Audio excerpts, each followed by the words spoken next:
Hey y'all, it's David from Extra Life Philadelphia Guild, and I've been asked to give you a quick overview on Extra Life. Extra Life's a gaming charity marathon that supports Children's Miracle Network hospitals. Think of it like a walkathon to get people to sponsor you $1 an hour, $2 an hour, hey, here's $20. But instead of walking, you play games.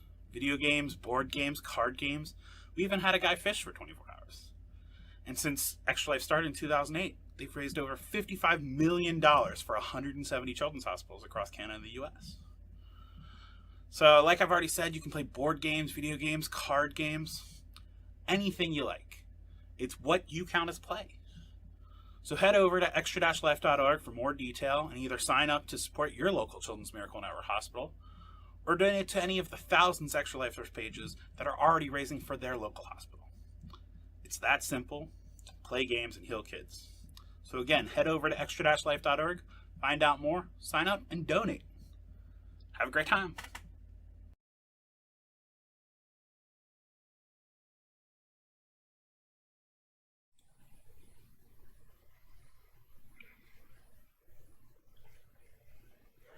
Okay, and welcome to another stream of Horde of the Dragon Queen with the Meeple Palace. Before we begin today, we have a very special message from Miniax, our old buddy Nate, who's going to tell us about a big event coming up tomorrow. Nate, over to you.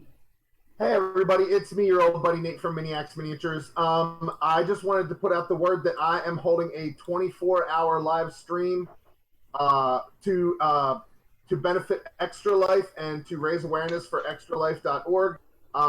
It will be starting in about just under 7 hours from now, and I'll be going for 24 hours. I'll be right here on the Meeple Palace. So make sure you guys, are with us. Show some support if you can. Show up and, if you can donate, that's great. If you can show up and give some support, that's great. I'll be playing some video games overnight. And then tomorrow during the day, I'll be doing some crafting and some painting, and we'll be playing some more D&D tomorrow. So make sure you guys are all here to check that out. And this is all for July the 20th, starting at midnight and ending at the next midnight. And that is GMT -6 for those as well. That's right. On GMT time, it's I think it's 5 to 5 a.m. or 6 to 6. I'm not sure. It's one of those times. One or the other. Yeah. Yeah. But a notification will pop up anyway for when you go live. So the word will be on the street. So, yeah, doing it. Hashtag for the kids. Hashtag for the kids, baby. Okay, thank you so much, Miniax, for that. And I can't wait to play. Really looking forward to it. And I've got something very special planned for you all. So I'm hoping that you enjoy it. So I hope we do too. Hope you enjoy. Hope no one dies. That's what I'm hoping. I don't have to kill everybody on that particular stream. Okay. As I said, welcome to Horde of the Dragon Queen. This is our 11th episode, and in our last episode, we left our adventurers beginning to enter into the dragon's hatchery. We had a series of terrible events occur, particularly poor Weird Hal managed to set off the same trap twice and ended up in mortal peril. Before we begin, however, I'm going to just go around and introduce you. As you may have noticed, we have a new face with us tonight. So I'm going to go around and introduce the old crowd, and then of course we'll introduce the new. So let's begin with Will. Will you introduce yourself and your character for us, please? Hey, I'm Will from Base of Operations Painting Studio, and I'm a miniature painter here on Twitch. And I play Rogar, the Red Dragonborn fighter. Fantastic. He's also, I believe you're a battle master as well. You've taken the subclass battle master. Yeah. We've been enjoying that, I believe, some of those abilities. Yeah. Fantastic. Next up, we have Kellum. Who is unfortunately doesn't have a webcam on his camera, so he'll be a voice player today. But that's brilliant. He's expressive. He's very he's got great rhetoric. He's a priest. Oh, yes. Could you please introduce yourself, Kellum, and your character? Hey guys, I'm Kellum. Kevin, however you guys want to call me, I'll respond to either. I play Pedrick. He's a war cleric that's fairly new to the party, and he's just trying to keep these guys alive. Not much else to see from him so far, but that may change tonight. Fantastic, thanks, Kellum. Our next character, well, he's our fashionista. He sets the trend. So can we please introduce, we've just heard from him a minute ago, but now can you tell us a little bit about yourself as a streamer and your character? Okay, so my name is Nate. It's me, your old buddy Nate from Maniacs Miniatures, like I always say. I sculpt and paint miniatures in a few different scales. I do a lot of stuff for tabletop role-playing games. I also love to play D&D, and my character is Weird Hal, who is he's a legend. He's a rock legend in his own mind. He's a level 3 bard, isn't he? And he's a College of Lore bard. Not bod. He's got a bod, but he's the College of Lore bard. Oh, and yeah, just to retro about that, Kellum is a Domain of War priest. He's a Domain of War cleric. So, and finally, the last of our old crowd is Missy T TV. Will you introduce yourself and your character, please? Of course, I'm Missy TTV, or Tonya. I'm a variety streamer. I do miniature painting, video games, knitting, writing, tons of shenanigans. My character is Vistra. She is a mountain dwarf rogue who is a little bit scared of water. She's quite vulnerable on the inside, but comes across quite jolly, which works because her background is as a charlatan.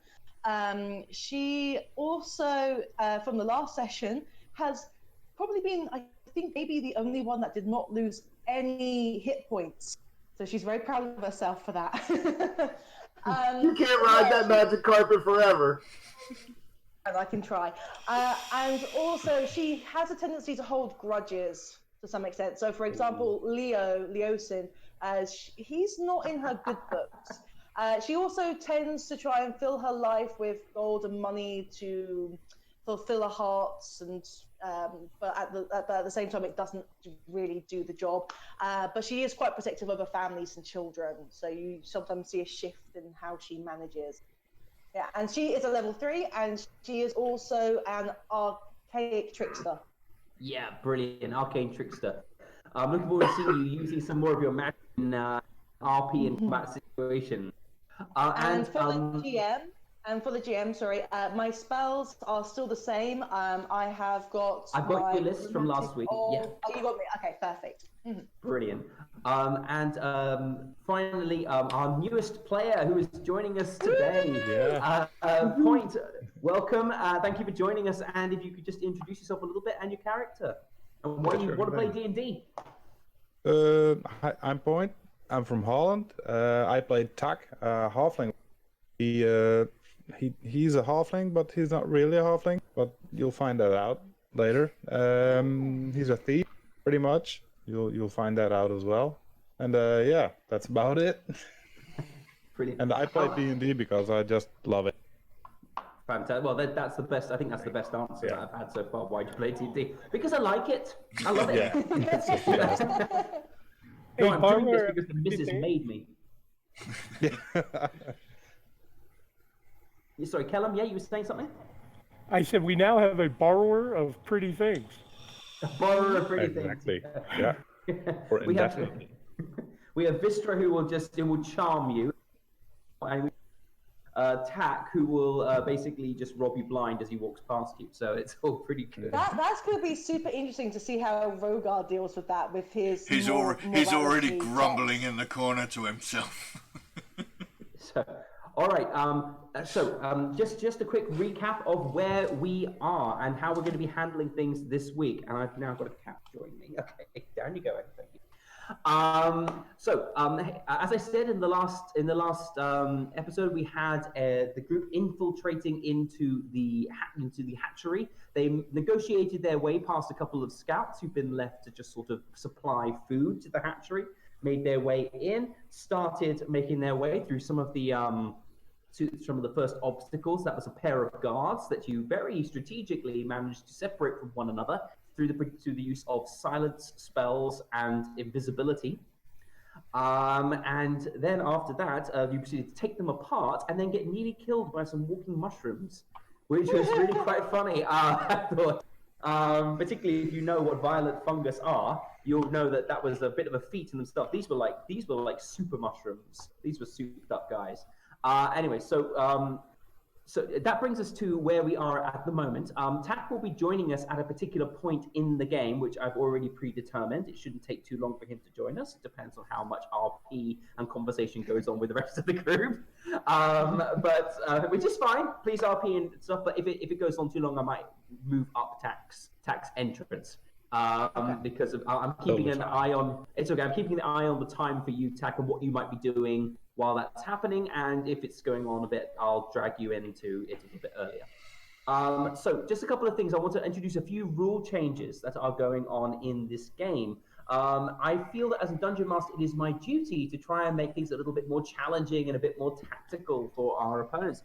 Sorry, for my opponents. No, sorry, for my games. For my games companions. How you really feel.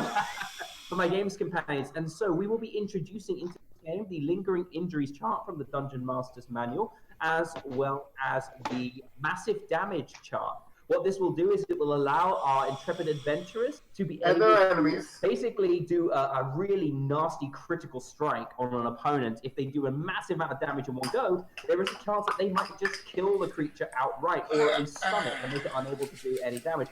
Rogar is already like dusted off the warhammer, rubbing his hands with glee, whereas the injuries table basically means that the injuries table basically means that when someone drops below 0 hit points but isn't killed outright, they have to take a lingering injuries check. They will have to take a roll on the table to see if something happens to them, whether they might lose a limb or they might get a broken bone or something, basically to try and make this a little bit more challenging and make it, people don't just charge in, attack, get knocked down, and then brought back up by 1 hit point's worth of healing word. Just anything to make it slightly less possible. Just to make this slightly less possible, since we have a battle tank in Rogar just who waves through the enemy.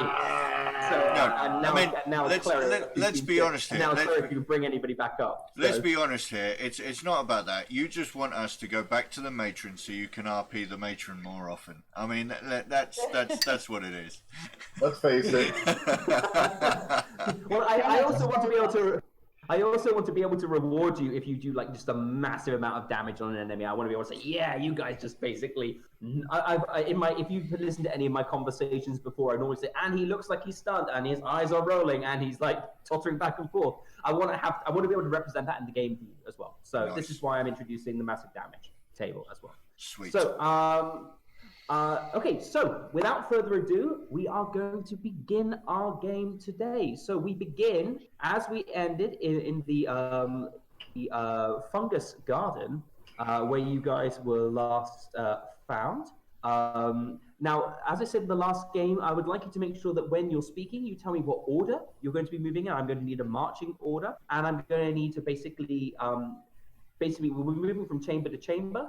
And then when we move into a chamber, if we could just make sure we're not running around all over the place, just in case there's other stuff for you to interact with. I need to know where you are. Okay? All right. So, if I remember correctly, we were 1, 2, 3 over here. Okay, Is everybody seeing that on the map? Brilliant. Yep. So, you've just managed to basically recover from this just completely out of the blue attack by a set of giant walking mushrooms. Weird Hal is, I think, still a little bit stunned, a little bit out of it. Rogar is wiping sort of goo and bits of mushroom off his hammer. Our cleric is still sort of trying to charge back up his magic from where he was last. And Vistra, of course, pops up from where she was hidden behind one of the larger mushrooms. And that's where we begin our game today. So, the chamber that you're currently in, just to remind everybody, it is a large cavern that is carpeted with a profusion of fungi.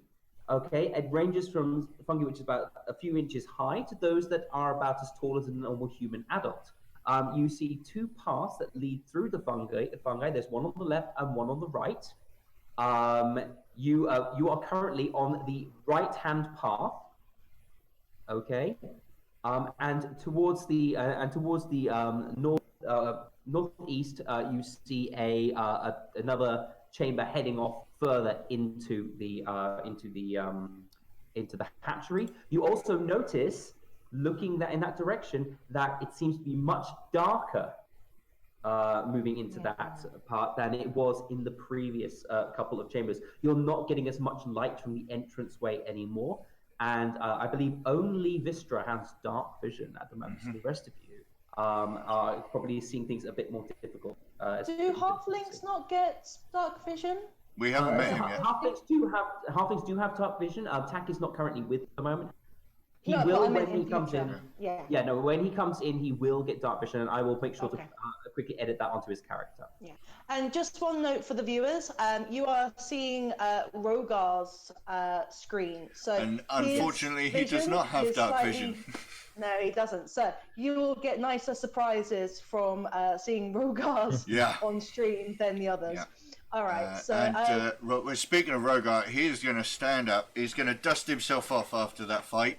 He is going to point square at Weird Hal and say, "You do not scout ahead in future." I pop out and I say to Weird Hal as well, like, seriously, let me check to disarm, and in case, just don't go back to that middle step. Please, just don't do it again. Meanwhile, Pedrick is kneeling at the bottom of the steps, drawing in the dirt a circle with a slash, a number 2, and a step. Do you have chalk? No, I'm using my mace. Okay. And dragging it through the dirt. As you touch it, with click, and as you do so, there's like the trap step starts to push in again, and as you remove your mace from putting pressure on it, it sets itself back up. I turned to Kellen and I said, I could disarm it. Well, who would have thought of that? As you look at this set of looking at this, what are you doing, Vistra? You said you might disarm. Okay, so I said I could disarm it, so I'm waiting to see if someone says, yeah, go for it. So would you like me to disarm it? I mean, you don't need to wait for it. I was going to say. Yeah, okay. I will disarm it then. Let's not let Weird Hal go down the slide again. I'm not. Okay, I would like you to. I can't remember which step it is. It's the second step. The number 2. Don't worry. It's number 2. Okay. All right. So how do I do a disarm thingy? Okay. Well, actually, as you look at this set of stairs, okay, you can see that there really isn't. And I mean, you if you had a lot of time, you might be able to fashion a way to maybe prop it up, or you could prop it up or put something underneath it to make sure it's no longer able to, compact and slide down. So if that's what you want to do, you're more than welcome to try and find, large rock or something like something to jam into the mechanism. But really, it's not like it's got like a tripwire or anything like that. You can't just reach in and untie the tripwire. You're going to probably need to drag over a large piece of stone or something to make sure that it doesn't trigger again.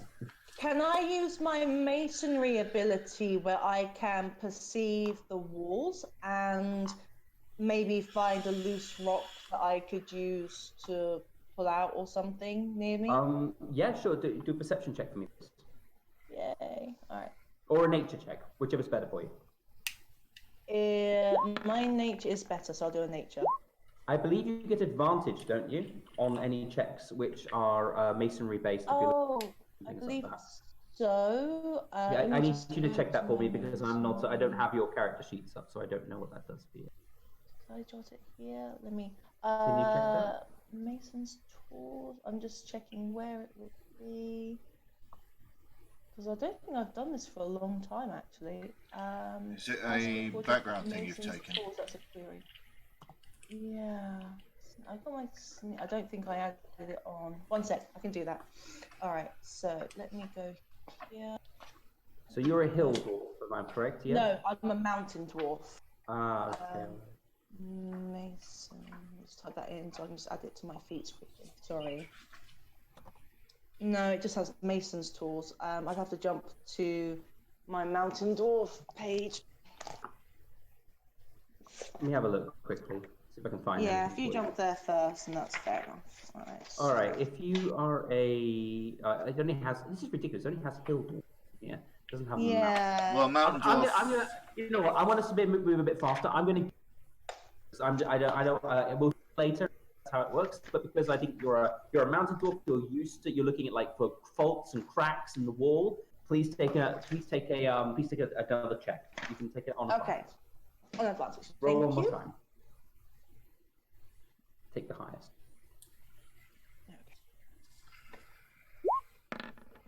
Well, just one. Was that the left or the So right? that was 14. 14. Okay, so no, you did a 16. You did your first check was you did a check Well, with you nature. said 16. you asked me to do I've got no, perception, that's fine. and it changes- Oh, okay. That's fine. So So 16. I'll take that. So yeah. So by looking around, see that there are certain like sections of the wall where maybe some pickaxes or something has actually broken into the side of the wall. You can find you can probably find a large chunk of stone that looks like it might be possible to pull off the wall or maybe to break if it was hit hard enough. You'd need to take a strength check, an athletics check if you want to try and break it off. Okay. Can I also use my crowbar? Can I also use my crowbar to wedge it out as well? You can, or you can ask Rogar to do it for you. I was just about to say, do you need some help over there, I'll say- Vistra? I think I'll try myself first. I'm stronger than I look. All right, do a strength. Do an athletics check for me. She's Is also that tall. with advantage? No. She's also taller than she looks. Jumping up and down on the crowbar. Okay, so that's a 10. I'd say you sort of like push it down a bit. You make maybe a few cracks start to appear. You just can't quite get the leverage to pull that off the wall. Basically, you're trying to rip a chunk of stone out of the wall without a pickaxe. Rogar, Yes. you know how you offered to get that rock? I don't really want to damage my crowbar too much with this rock. Do you mind just shifting it out of the wall? Well, of course. I'll yeah. And I'll move forward. And do you want an athletics from me as well? I'll just say with Rogar's strength 20, basically, it's a smash out of the wall. And as he does it, he goes, "Oh, you'd already loosened it." Yeah, basically, yeah, right. So yes, he's already loosened it. You just really yank it, smack a bit with your hammer, and then this huge chunk of stone just falls out. Yeah, you can drag it over there and wedge it under the step, and the step will no longer be trapped. Perfect. Let's do it up for me.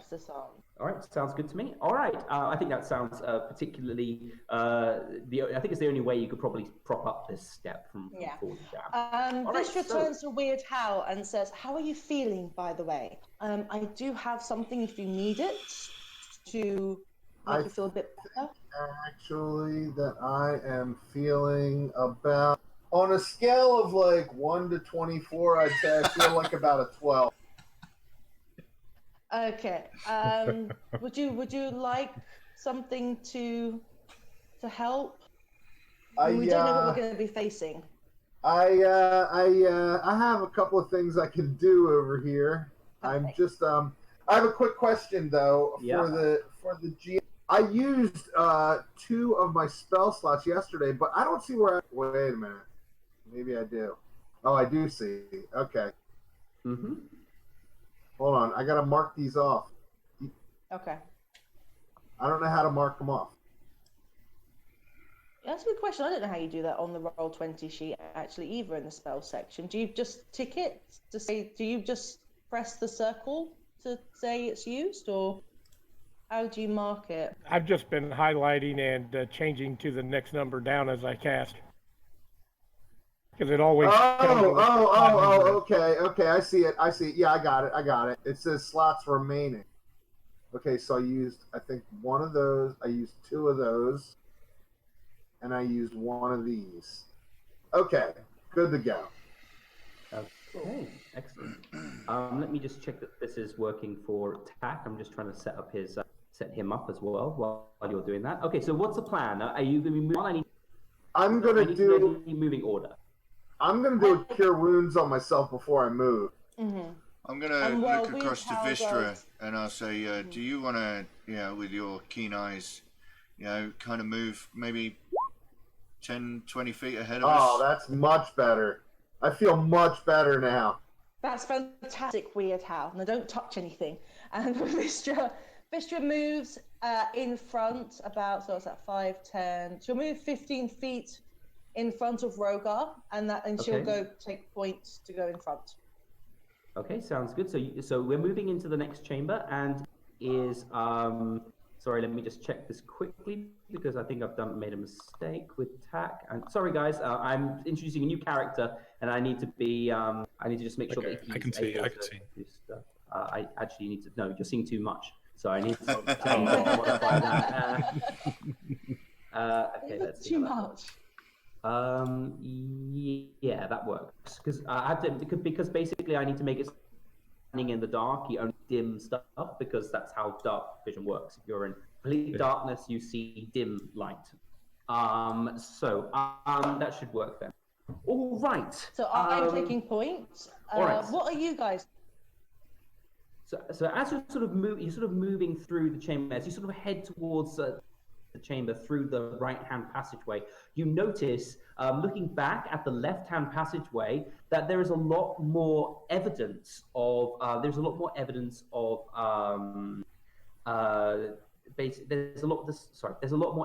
of people who've been walking back and forth through that direction.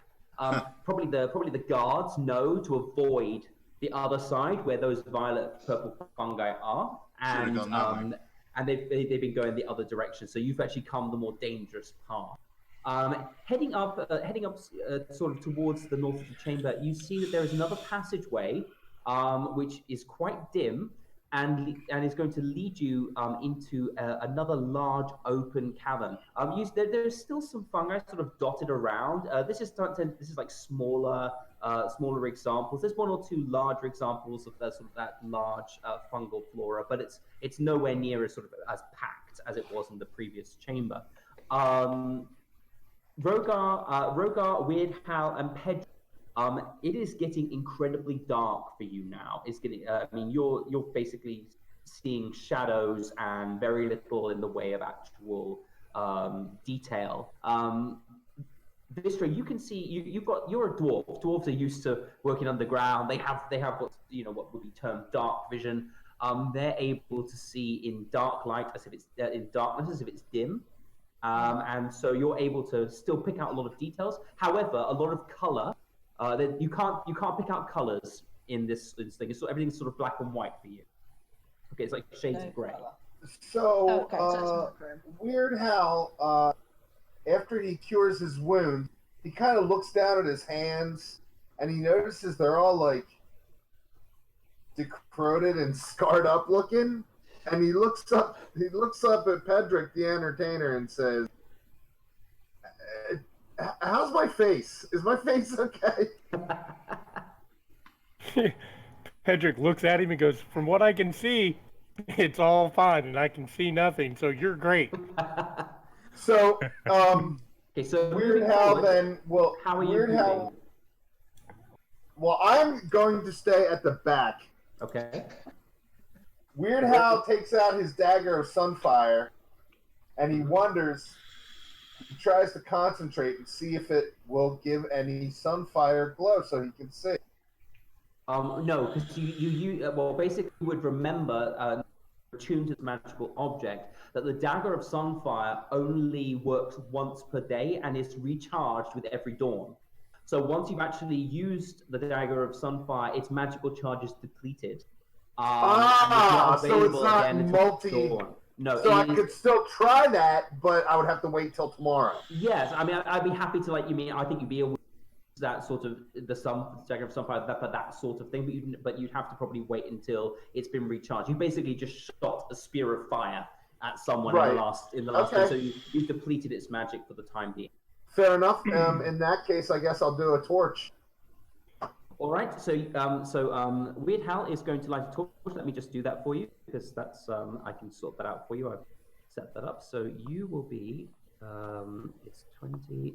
It's 20 feet, 20 feet, isn't it? So it's, you can see 40 feet, 20 feet in light, and 20 feet in dim light, if I remember correctly. So let me just put that there, and that should work. Okay. Oh wow! Can all people see that now? Yep. Yeah. So basically, Weird Hal is carrying a torch. He should be able to illuminate some of the distance for you as you move forward. Let me just check because I can see what characters can see if I change them around. And yeah, so Weird Hal has and as long as you stay within his, you're That's it, able isn't to it? see. Yep, that's it. As long as you stay Okay. within his radius, you'll be able to see as if it was bright light. There you go. All right, so Weird Hal's lit the torch. Vistra is in the lead, and so what is the plan here? How are you in the next chamber? Are you going to walk through? Are you going to walk stealthily? How are you going to do it? I need to know what you're going to do as you walk through into the next chamber. Vistra is always going to go stealthy. Okay, so you're going to walk. Okay, so you're going to walk. You're going to walk stealthily. The other characters, you're going to walk stealthily as well. Going to walk as stealthily as we can. I'm going to move up closer to Rogar, kind of make a wall there in case we need to rush forward. Yeah. So I'm going to just move you guys. I'd like chamber, please. That would be over here. I think you can all see that. I can't see Hold anything. on a second. I didn't see a ping. I didn't see a ping either, I don't think. I put a ping, but I Get off Are the you GM on the right layer. layer? All right, There so we you go. can move it All right, there. so- You can move into the next chamber. So if you can all please. So basically, you walk through this corridor, and again it's sort of dank and musty, and there's lots of little spores in the air from the mushrooms. You don't see any versions of those like the ones you previously saw. As you walk in through this passageway into the chamber, you notice a couple of things. First of all, it's a large open chamber, and it's not as filled with like mushrooms as before. You can see there's a few examples of fungi, but not as many as in the previous. And also, you notice that there are several dead bats on the floor.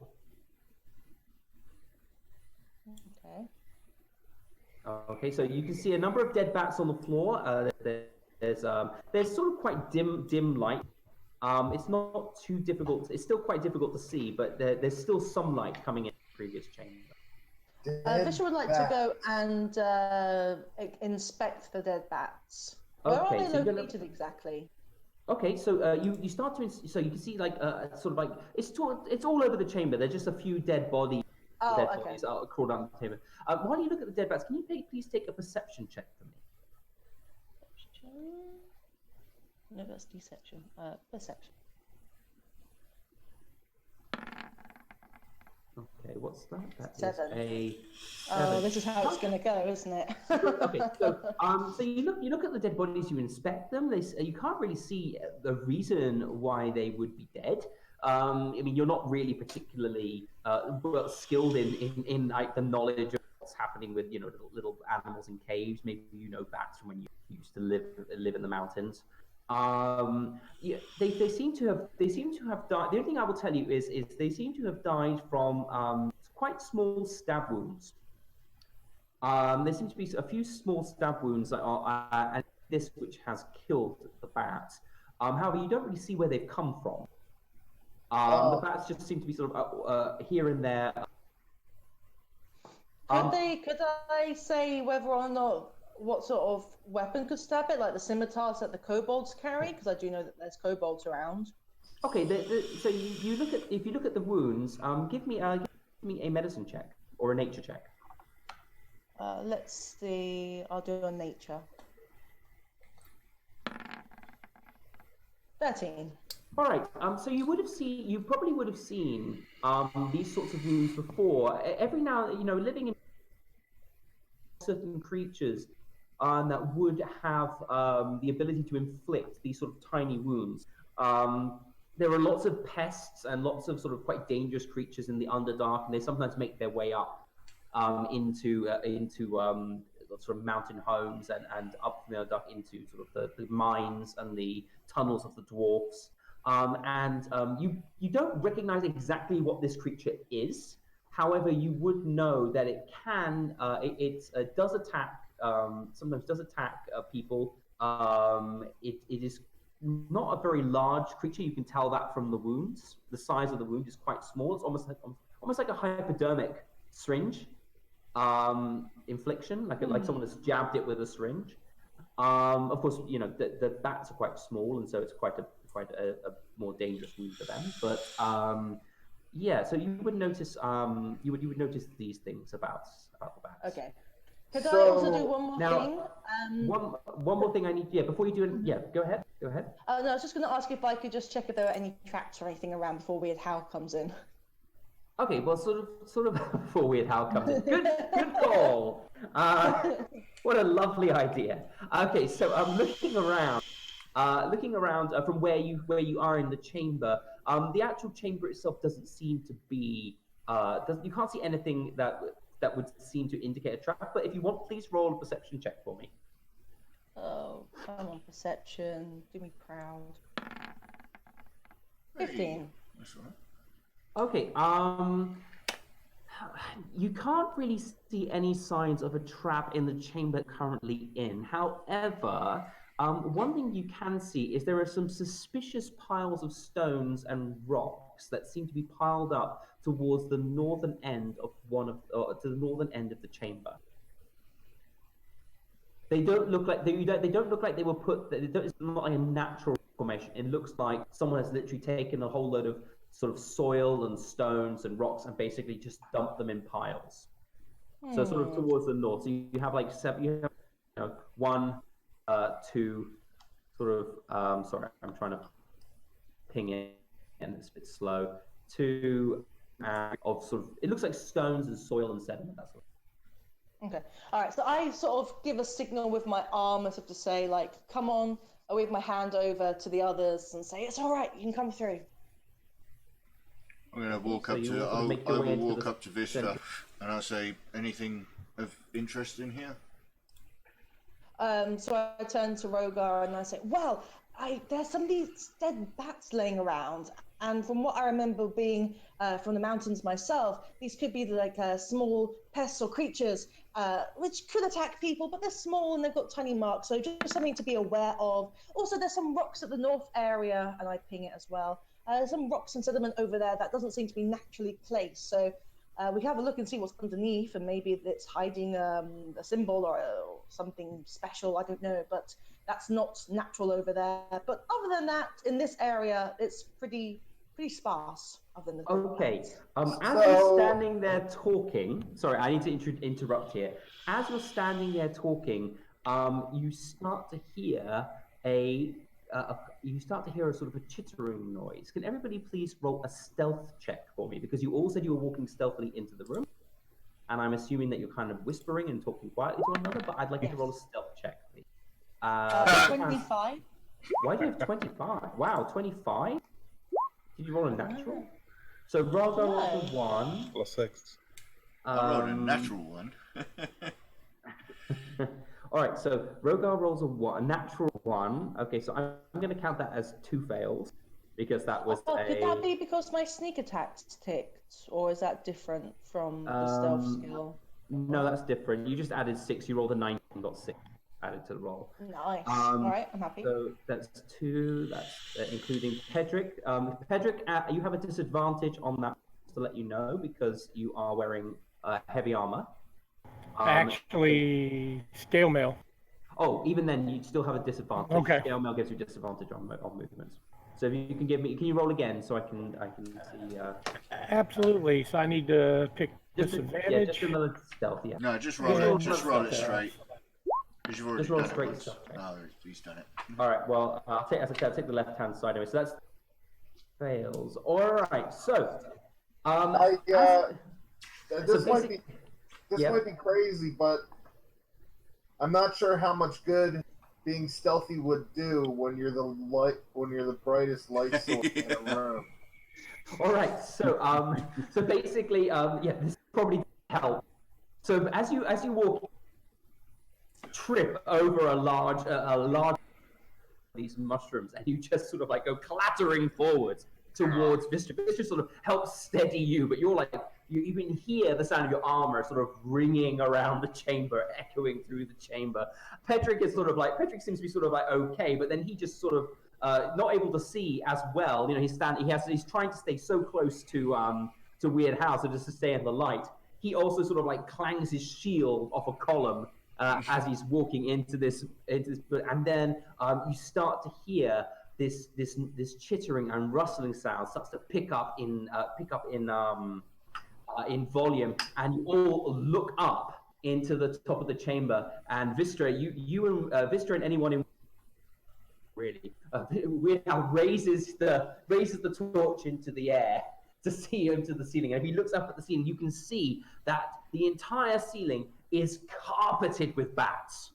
Okay, and what you've done is you've actually alarmed them so much that they're starting to drop down from the ceiling, and they're flying around the chamber in this huge blinding cloud of flapping and squeaking rodents. Okay, so you're trying to like push these guys out. Unfortunately, what also happens is resting among sort of the upper tiers of this chamber, there are a number of creatures called, which you would recognize, Vistra, as you see them start to descend from the top. These are called sturges, and they are opportunistic blood-sucking parasites. Right. So what's going to happen is we are going to be rolling initiative in a moment. I am going to be because there are so many of these sturges. I'm going to roll them in groups to just make them go a few at a time. And yeah, so we're going to be going into combat in a moment, guys. And while this is going on, these bats are flying around. It's blocking your vision. You can't see very fast. You can only see 5 feet. While this is going on, all these bodies are flapping around in front of bats, flying into your face. Weird, trying to throw it off, you know, and these sturges are using the opportunity to jump down and attack you. So while these bats are flying around, not only will this be happening, but I will be giving them a bonus to their armor. While this is happening and while we set this up, Tack, you are currently in an adjoining chamber, and you are sort of rooting around through this sort of pile of stuff, looking for things, and you hear from the chamber you just came through, which you snuck through and you saw the bats, and you're like, oh, I've got to be careful here, and you sort of walked through really stealthily and carefully, and you got to the other side, and then you noticed, you sort of like as you just heard like the clang and clatter and ringing throughout the. And then you hear like this almost like, oh my god, I'm the only light source in here. And this huge squeaking and chittering. And you're like, oh no, I can't believe it. Someone's triggered the bats. And it's your choice as to what you do. If you want to stay where you are, if you want to try and rush towards them. But if you want to rush towards them, I'm going to have to ask you to roll initiative as well. It might take you a turn or two to get there. Is it possible for me to sneak up there without the bats noticing me? Yes, you can move carefully. They don't know that you're there, so exactly. Stealthily. We'll take a stealth check, and if it's good enough, I'll let you go up to them stealthily. All right. Normally, stealthily, you have to move half movement. Okay. Okay. So yeah, you are Bilbo Baggins to these things at the moment. I'm going to bring the enemies out, and if everybody could please roll initiative for me. Yes. Yes.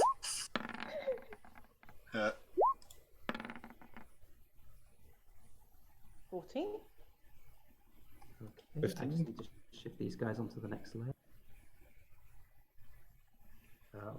Open that. And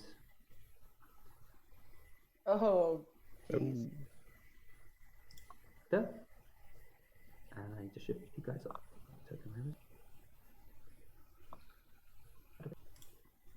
Okay. So you've all rolled initiative. Guys, now just give me 1 second. So as you're creeping up, tell us what you see. I like to see. So I'll let you move 30 feet. Yeah, I don't see much right now. So I'll let you move towards the chamber. You can move towards the chamber. You can move sort of towards here. You go up to the top, which is the entrance of the other chamber. Sorry. Climb up this? Yes. It would you are a thief, and you don't take any penalties for climbing up. It's normal movement for you. It's normal movement for you. So if you want to sort of climb over here, you just move up to the top, and I'll just, while I'm sorting out the others, making them do initiative rolls. Where are my Sturges? Yeah, I've been looking forward to using these. They took ages for me to make. I just want to say that I hate Sturges. I have met them before, and I don't like them. They're not they're not very nice creatures at all. Let me just sorry guys, so this is going to take me just a few minutes. While they're flying around chittering, you could just have a little strategy meeting. Well, Rogar, as soon as he hears everything going and kicking off, he's just going to shout, "Back to back!" All right. Well, Vish's going to stay where next to Rogar, I think. Sorry, that's one problem. You've got so many initiatives like separately. I think if I've got too many from now on, I'm going to have to sort of, like. Yeah, you could just do them all at a time. Yeah. Yeah. But if I do that, then they might all attack at the same time. That'd be really bad. If you've got 10 attacks coming your way, one after another. That would suck. There must be a way to do this. I just want to say that no matter whether or not they attack all at the same time or all spread out through the round, they still all get attacked every round. So it doesn't really matter if they're together or not. Okay. Just 3 more. Just 3 more. And they're actually rolling pretty well. They're pretty fast, little buggers. I should say that more often. You should actually. Yeah. They're rolling pretty well. Natural one. Yeah, that one. Okay, and this is the last one, I believe. Just do him up, and bada bing. All right, so as I said, don't forget you can only see 5 feet. Okay. You can't shoot a spell that's 30 feet away or anything like that. It has to be something that is in combat with you, basically 5 feet away. I believe so. That's 1 square. You can see like 1 square away from you. Yeah. 1 square space, and then the next one. Right, I was just about to say, is that literally the 5 feet directly adjacent, or we can see? Yeah, it's the 5 feet directly adjacent from you. It's like close combat with your combat. So basically, you have to be in combat with the little tiny things. You're trying to swat them out the air. Okay, you can't do it from far away. It's too difficult. You gotta, or you could, but the guys are flying around. So we are in combat, guys. Dun, dun, dun, dun. And I believe the first person to go is one of my Sturges. Yes, I will call him Sturgino. And Sturgino is going to attack. I think he will attack like Moths the Flame. He'd move towards. He's going to attack Rogar. Yeah. Rogar. Give him a. He's going to try and sting Rogar. Basically, what happens with Sturges is when they attack you, they attach to you. And they actually steal your health away from every turn. So just be careful with them because you can remove them as an action, pull them off. But if they attack you and hit you, then they do that. So first one is going to attack Rogar, and he's going to attack with his Blood Drain attack. That's a 21. Oh, does that hit you, Rogar? Yeah. Okay. So instead, what's basically happening is now he attached to you. He doesn't do any damage right now, but at the start of each of his turns, you're going to take 5. You're going to take 1d4 plus 3 damage. So you have to, as he steals the life away from you. You can once it drain 10 hit points from you, it'll automatically drop off, or you can use your action to just rip it off. Okay. Okay. And is there, so right. This is it drains it drains current hit points as opposed to blood. It doesn't heal itself. Yeah, it can take up to 10 hit points off you, and then it'll again. Okay. But you can basically you can It won't heal itself by draining blood from you. Just to put that out there, it's not like It's not a vampire. Not a Yeah, vampire, right. thank God. it's not a vampire. It's just basically a large, ugly. That's what it is. It's a Minoc for your face. Yeah. So Weird Hal, you have got it first. What are you gonna do? Oh. Oh, well, I can see one of these suckers right next to me. I don't know if you guys noticed that, but there's like a fella right there. Yeah, he's right next to you. Yeah. So I think what Weird Hal would do is he would go ah with his dagger.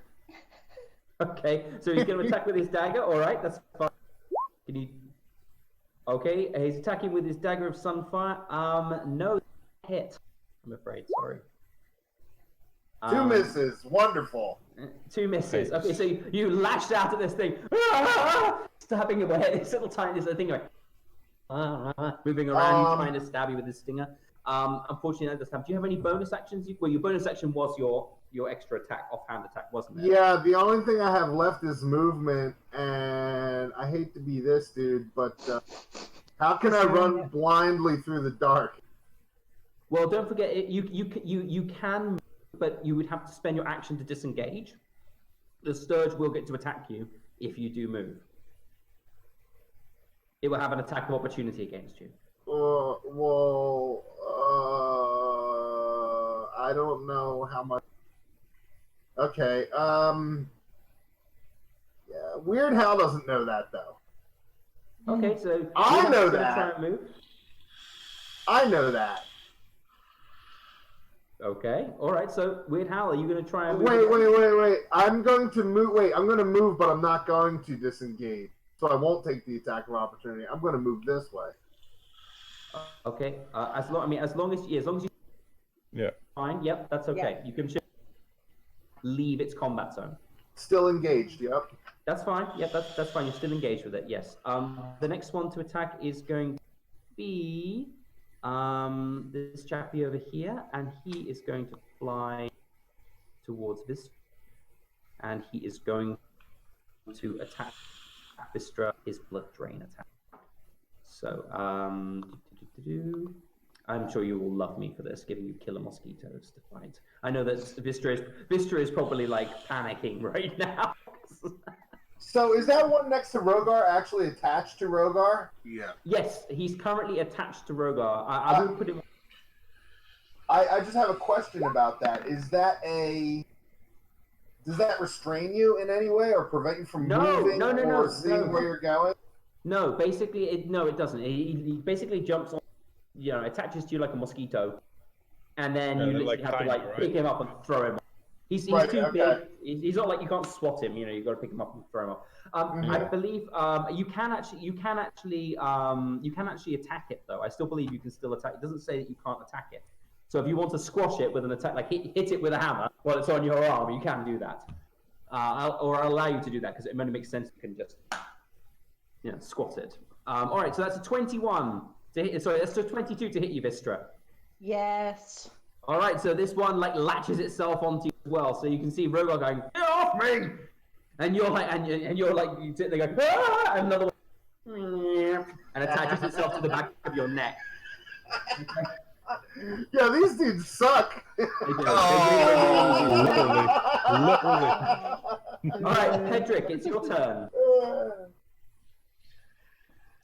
Pedrick turns and attacks this one right here with a head strike with his mace, and will use bonus action to do a roundhouse for a second attack with his mace.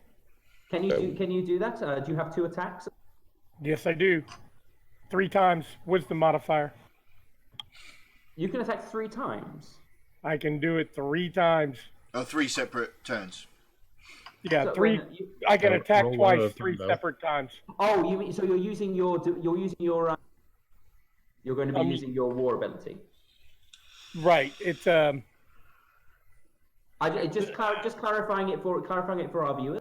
If you have like a special ability to do that, we'll just need to announce that. I'm just going to interject for just a second. I'm going to try and change the server on Discord. If you just bear with me a second, because you're breaking up an awful lot than you used to. So where in the US is, I don't know. Let's try US Central.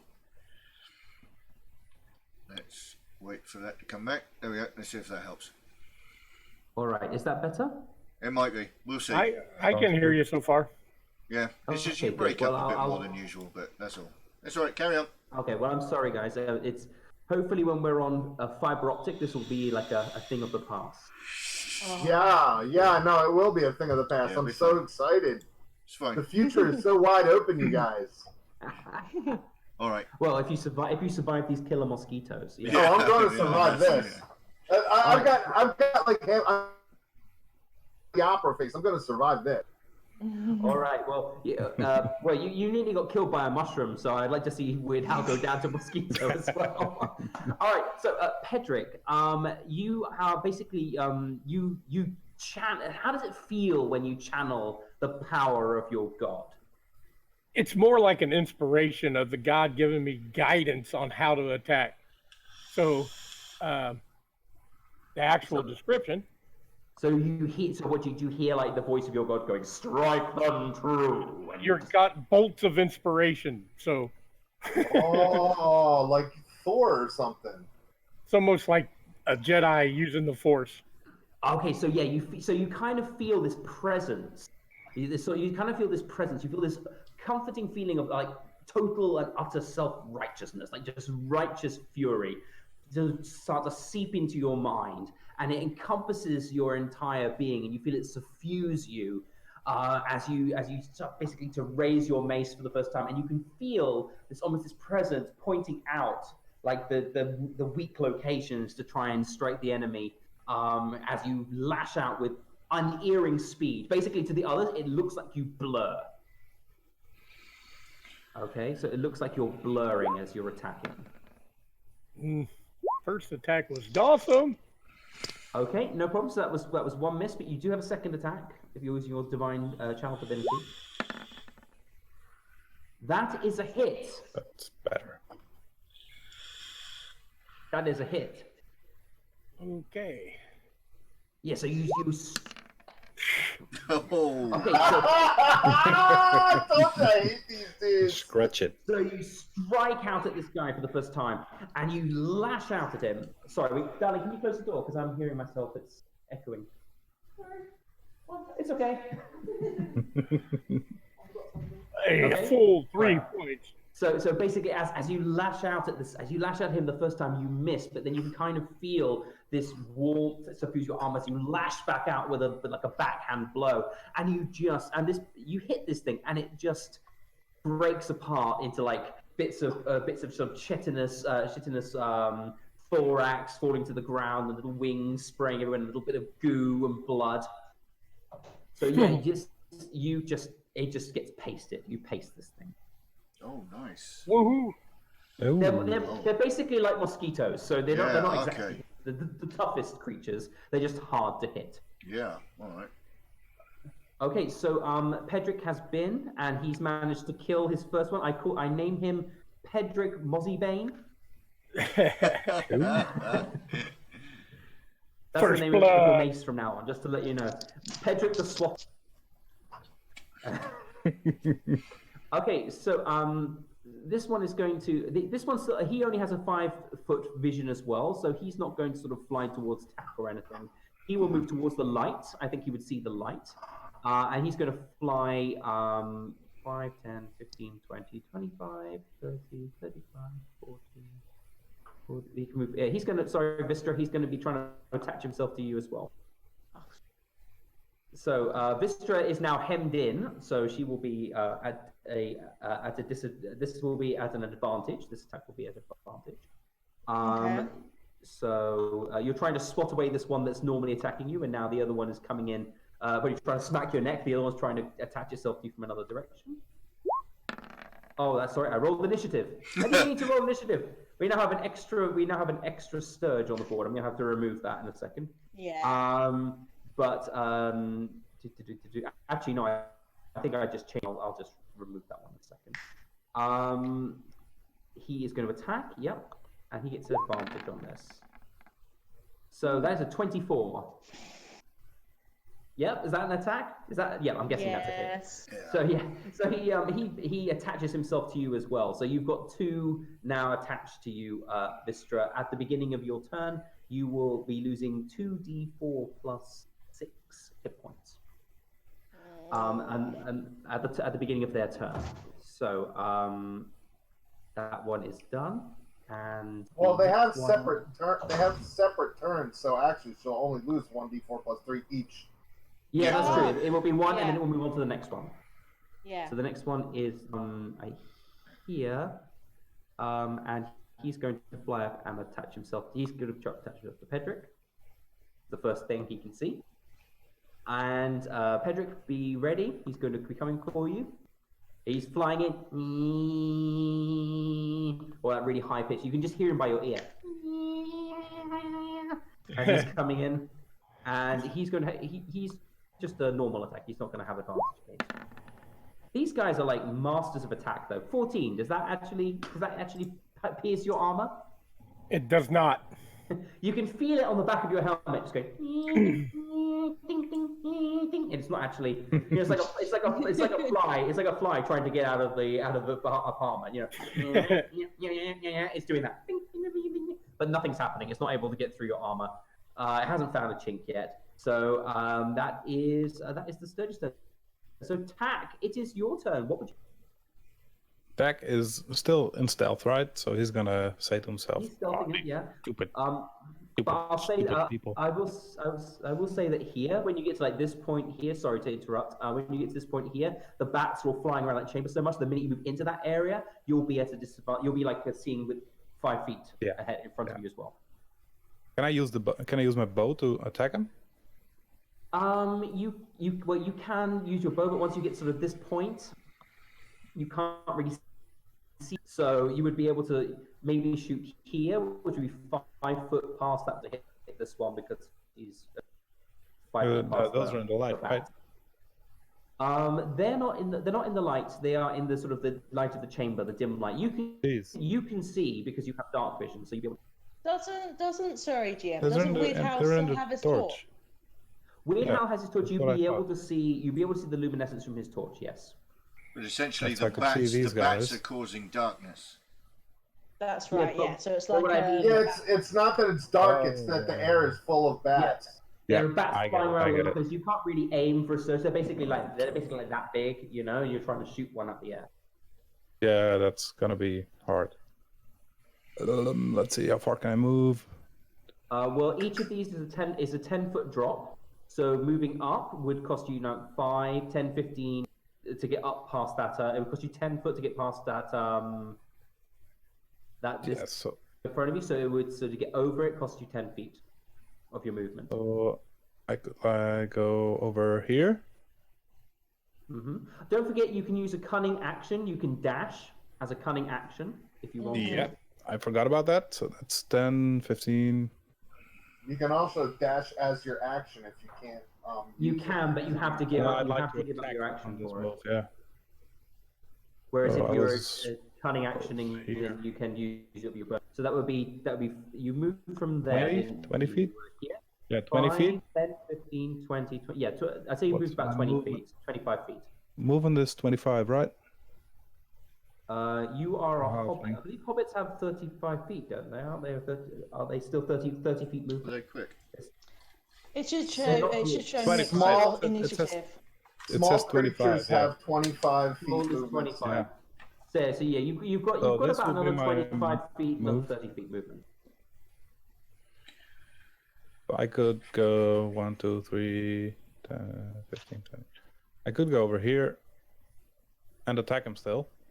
Okay, so With my rapier. okay, so everybody, you kind of just you can't see anything, but you can kind of hear like some running footstep over the sound of this thing. Trying to and be sneaky actually- still. Oh yeah, you can't even hear that. He basically No. just slides in like a shadow. Yeah. Ooh. So they still don't know I'm here. That's the whole idea. Yeah, they don't know you're Right. here. You're still Yeah. stuck to them. You're Well, better than just- passive perception, so yeah. Let's see. Do I get sneak attack? You won't get sneak attack because you're not attacking with advantage. You're not an assassin, Assassins get advantage when surprise. From stealth? But I will. I tell you what. I will give you a. Yeah, I will let you. I'll let you attack with advantage. I think that this thing has no clue that you're coming in. You're hiding. I'd say you. Yeah, that was. Yeah. Well, you still technically you moved, you dashed, and so that would undo your hide. But, Yeah, I'd say you rolled high enough with stealth. I'll allow you to take that with advantage. Okay. The effect. Oh, it doesn't toggle. You have to There's a little- click there's it a across little- at the top of your board. Oh, I see it. Yeah. All right. Cool. All right. So we could roll that again. Right. Yeah. I forget this. 14. Okay, so you rush at this thing and you try to stab at it with a little rapier, but it's just darting around your blade. Unfortunately, you really try, and you almost get it, but it just, you almost shish kebab this thing on your rapier, but it just, unfortunately, it doesn't quite hit. Yeah. That's very unfortunate. That was two quite bad rolls for you, wasn't it? Yeah, very bad. Oh well, I'll let my turn. Welcome to my club. I love it. Next person to go will be Vistra. Vistra, you can try and strike the sturges that are attached to you. If you want to, you can try and swap them. I'll say that you have to take it as an unarmed strike. You can't stab them with your sword, but you can try and kill them with a thing. So it would be basically your strength modifier. I think it's 1 plus your strength modifier. Not yet. What Vistra's going to...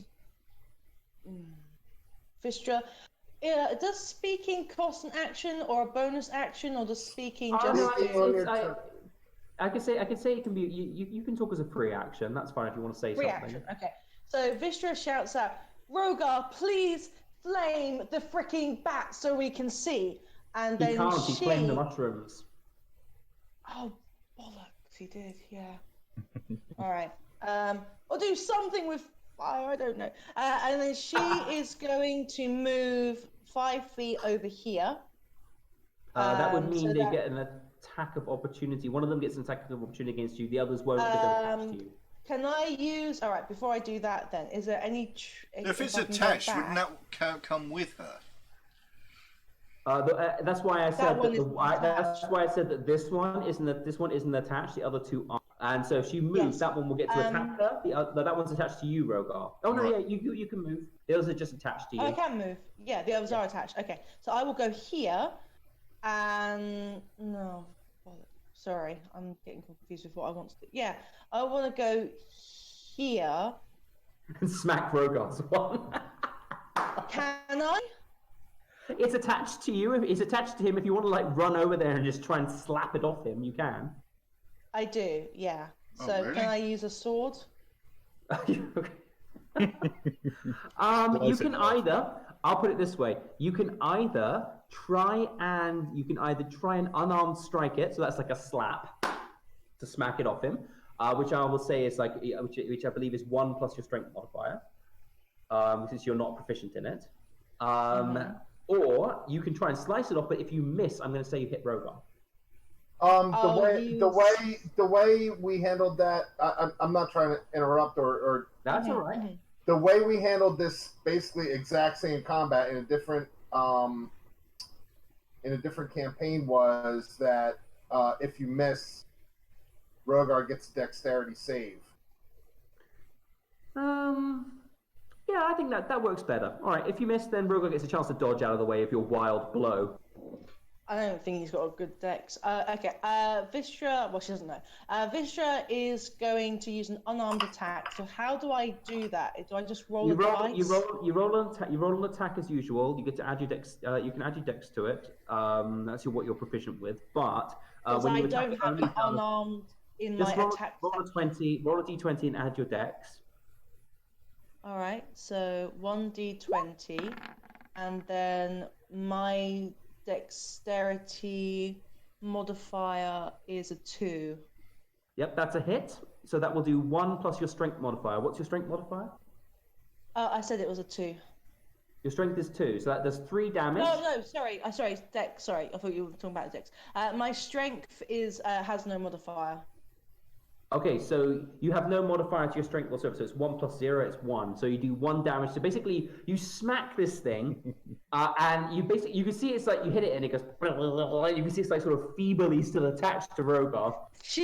When Vistra does this and she slaps it, it's like she doesn't want to touch it because it's disgusting looking. So it's like, and then she just realised she needs to put more oomph into it. You can offhand attack it. You can attack it again. She'll do it. She'll do that again. No So it's additions. the same thing. Yeah. So just a 1d20. Okay. Yeah, 1d20 plus your dex. So 4, 5, 6. All right, so you miss. Rogar, you have to please take a dexterity save. I'll say dex 10. Difficulty 10. I slapped him in the face by accident. Yeah. So you fail. You fail. You fail, but you get hit. You get hit. What was the roll? You rolled a 4. It's just basically going to smack onto your armor. It's just going to. I'll say that you take 1 point of damage because this just basically smacked you when you weren't looking and you got distracted. Rogar's just going to go, Vistra! I'm sorry. I'm trying to get it off. I'm hearing like this is like a. Okay, brilliant. Oh, we've got a whole load of Sturges to go next. This is going to be fun. No, it's not. Shut up. All right, so thank you very much, Vistra. You've done 1 point of damage. Remind me, I'm also going to attack. I'm moving this one here. This is just the one that's attached to Vistra, so I'm just moving it so it's still. Okay. The next people to go, we have this guy over here. I think fly over to Weird Hal because he's holding the light. Sorry, Weird Hal, you kind of made yourself a bit of a target here. Since you're holding the light, he's sort of coming to. One Sturgis going to try and attach itself to you. 23. I don't think so. No, that's a miss. That's definitely a miss. That's a big miss, buddy. Well, it misses you, and then it sort of curves like a bullet from Wanted, and it just comes back and just attaches itself to the side of your face. Oh right, no, that didn't miss. That didn't miss. That's a good solid. That's a good solid attachment there, buddy. Yeah, you turn around and you go, did it get me? And you've got like those things attached to your face. What? You got a little something there. Guys, what? Why are you looking at me like that? You have a thing. Right there. Wow! Right here. Okay, this one's gonna fly over and try. I'd say he sort of sees the commotion. He's gonna move over and try and attack. Attack. Go. And, Come on, Dak. Go on, Tack. You the man. These guys are rolling amazingly, by the way. Just to let you know, they are really, really well. Oh, really? We didn't notice. No, I didn't notice either. What is going on with these Yeah, rolls? that's Everything's it. over 20. I don't get it. All right, so you've got now, you desperately trying to shish above this one insect, but the other one, while you're doing that, is going and sort of just attaches itself to the back of you. So yep, you've got one attached to you as well. That would be that Sturge there. There's not enough people to go around to all these Sturges. I know, they're all moving around. So this one here is going to fly over to Pedrick and try and attach himself to. I think that you know they when it's like swarming, they're looking for like openings to try and attach themselves to you. So this one is going to try and attack Pedrick. What is it with this? I pull my armor down and offer my neck. Like, Open up a little birdie. Okay, so yeah, you've got a Sturge attached to the side of your neck as well. What is going on with these guys? These guys are like miniature assassins. GM, you can't set the fudge to +20, dude. I'm not doing this. This is all completely utterly natural. Rogar, it is your turn. You have one Sturge attached to you that's looking a bit feeble. Vistra basically just tried to hit it. Yeah, so Happy. And what I'm going to do is... So these things are really small, right? I mean, they're not taking up like an entire they're 5 tiny. feet. These things are tiny. They're not very big. They're about this big. They're about the size. Yeah, excellent. Well, in that case, then, I kind of, if you wouldn't mind just fudging the sturge that's actually attached to me, I'm going to ignore the one that's attached to me. And I want to walk up to Vistra. I want to walk up to Vistra, and I go, perhaps you should have concentrated on the ones that were attached to you. And I want to swap, and I want to swap this one off of her. Okay. I'm not going to swing my massive hammer to get towards her. You're just gonna swap it. Okay, fine. Though. Yeah, I'll Okay, just roll kind an of attack roll. get it off of her. So I want to roll a d20 plus anything. You roll a d20 plus your strength modifier because that's your attack. That's a hit. Yep. And what's your base strength? You get +3 to your strength, don't you? If I remember right. No, I'm +5. You've got +5 to your. Yeah. So yeah, you smack this thing and it just spurts everywhere. Vistra, you have now got goo. This stuff just all over you. Awesome. And bit of your own, none of your own I've blood. already though, luckily. had a shower. I don't want to go near water again so recently. Oh, for goodness sake. And I Okay, am. Rogar, Rogar, I will allow you to offhand attack if you want. You can try and it would just be your base again. There would be no bonuses. It would just be your base. It would just be 1 damage, but you could do it. You don't get any bonuses to it. I mean, you could. This kill is the going one to take up attached a. to you. This will take up my bonus action, right? It would, yeah. This would be your Right. bonus action. No, I'm going to. I will take my second wind. Yeah, I'm going to take my second wind. All right, you're taking second wind to kill roll. Mozzies. I love it. I love no, it. no, this isn't my action surge. This is my second wind because I need health. Oh, you're gonna get your So health back. I Okay. roll a d10 plus 3. Oh, that was almost good. Right. there we That go. was almost So you awesome. get 5 health back. All right, 5 health back. You're probably gonna lose that 5 health for not killing that Mozzie. Just to let you know. Yeah, Okay. yeah, quite possibly, but yeah, I need. Yeah, it's better than not having it. Yeah, I suppose. Yeah, you're probably right. All right, so next person to go, we have. So Rogar's done his thing. We have a few Sturges to go left. We have. Okay, Tack, you're going to be attacked again. Tack. Yeah. The Sturge next to you, the other one that's not attached to you, is going to try and attack you. So that is trying to attack you with his blood drain attack. Does 15 hit you? Yep. Okay. That's it. All right. You're wearing light armor plus your dex model. Yeah, that would still hit you. All right. So that's 14. that is. So you've got 2 of them attached to you now. Nice.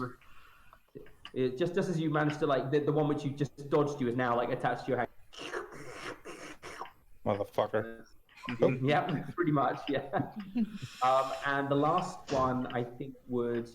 I pull a weird howl and I think you'll find that's a mother sucker. Yep. Oh my god! Hey! No, guys! You remember that time we all died live on stream from a bunch of stupid Sturges? Couldn't hit him. Does an 18 hit you, Vistra? Yes. All right, so Vistra, you've got 2 attached to you right now. Okay, just to let you know. So that is one whole round, I believe, one whole round done. Yep. So the next Sturge, this is the one attached to Rogar. Yep. Because I moved it because it was attached to you. Yep. So Rogar, you are going to take 1d4 plus 3 damage. I'm just going to roll it. It's a couple. Let's do it another one. So 1d4. You're going to take. Sorry, you're going to take 7 points of damage. Maximum damage. Well, it can only ever take. These things can only ever take 10 hit points from you. You can don't forget you can actually just use your action to take it off. You don't have to hit it. You can just go, I'm going to remove a Sturge. That's how it works. You can go throw it off. With your rolls, they're just going to reattach. Well, I mean, for Every example, time. you know how you Because can it's take a bonus action. You can take a bonus action to Yeah. take an attack with your offhand, so you could pull one off. And Oh, then yeah, true. So Or that's do both and that's crush it 7 against your points body and then do an offhand for somebody else. Yeah. Weird Hal, it's your turn. turn. Okay, so I've got a torch in one hand. I've got a sunfire dagger in the other hand. I think Burn it off. Burn it off. this fella here is attached to me on my face. So I'm going to choose right now, based on the answer to this question, I'm going to choose whether I'm going to stab at my face or set my face on fire. So There's a 1d4, right? yeah, I'm trying to wonder, like, how if I try to light it ablaze with the torch, what's the protocol there? How do we do that? I mean, it depends on how much hairspray you used this morning. You're going to try and burn it off with the torch. Based on your answer, I'm going to make my decision whether I'm just going to stab at my face or burn my face. I'm going to say. I mean, I know how this might play out, but this is just the way I'm going to say it as the DM. I'm going to say I will allow you to automatically kill that sturge, okay, by basically setting it on fire attached to your face. However, I will roll a d4. That's how much damage is done to the sturge by the fire automatically, but you also have to take half that damage. Okay, so you can burn it off. That's fine with me. You can burn that off. I will roll a d4, and it will probably kill that sturge. Right. So okay. So in other words, if I burned a tick off my arm with a match, I would get a little bit burned too. I'm cool with that. Here it goes. I'm torching it. Okay. So if you roll 1d4. Can I roll it? I Yeah, can you roll it. Okay. You can roll it. You guys blame me for rolling high, so you can roll it. Hey!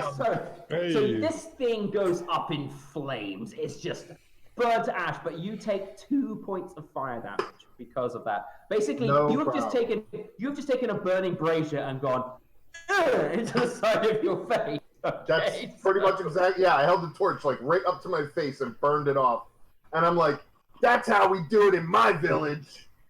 Okay, so this is so it takes 4 points of damage. It dies. Oh God! If Rogar could have seen it, he would have been pretty chuffed with that. I mean, don't get me wrong. This is really cool. The only thing I would say is you literally, if you were burning off with like a lighted match or something, that would maybe had no damage at all. But you've just taken a flaming torch and shoved it in your face. So, Hey, it worked. It totally worked. That was your action. Are you gonna try and you can try and stab the other one or slap the other one if you want? Is there another one attached to you? No, they're all attached to everybody else. That was the only one I had. You could get the one attached to Rogar. It's next to him. I mean, you could roll. You only have to do one. You probably only have to do like 1 or 2 damage to kill it. So you could possibly do something. Well, let me see if I can do that. Yeah, We're taking off the. So that's All an 8 to attack. That's a miss. So Rogar, can you please roll a dexterity saving throw for me, please? I should have used the torch. It worked better.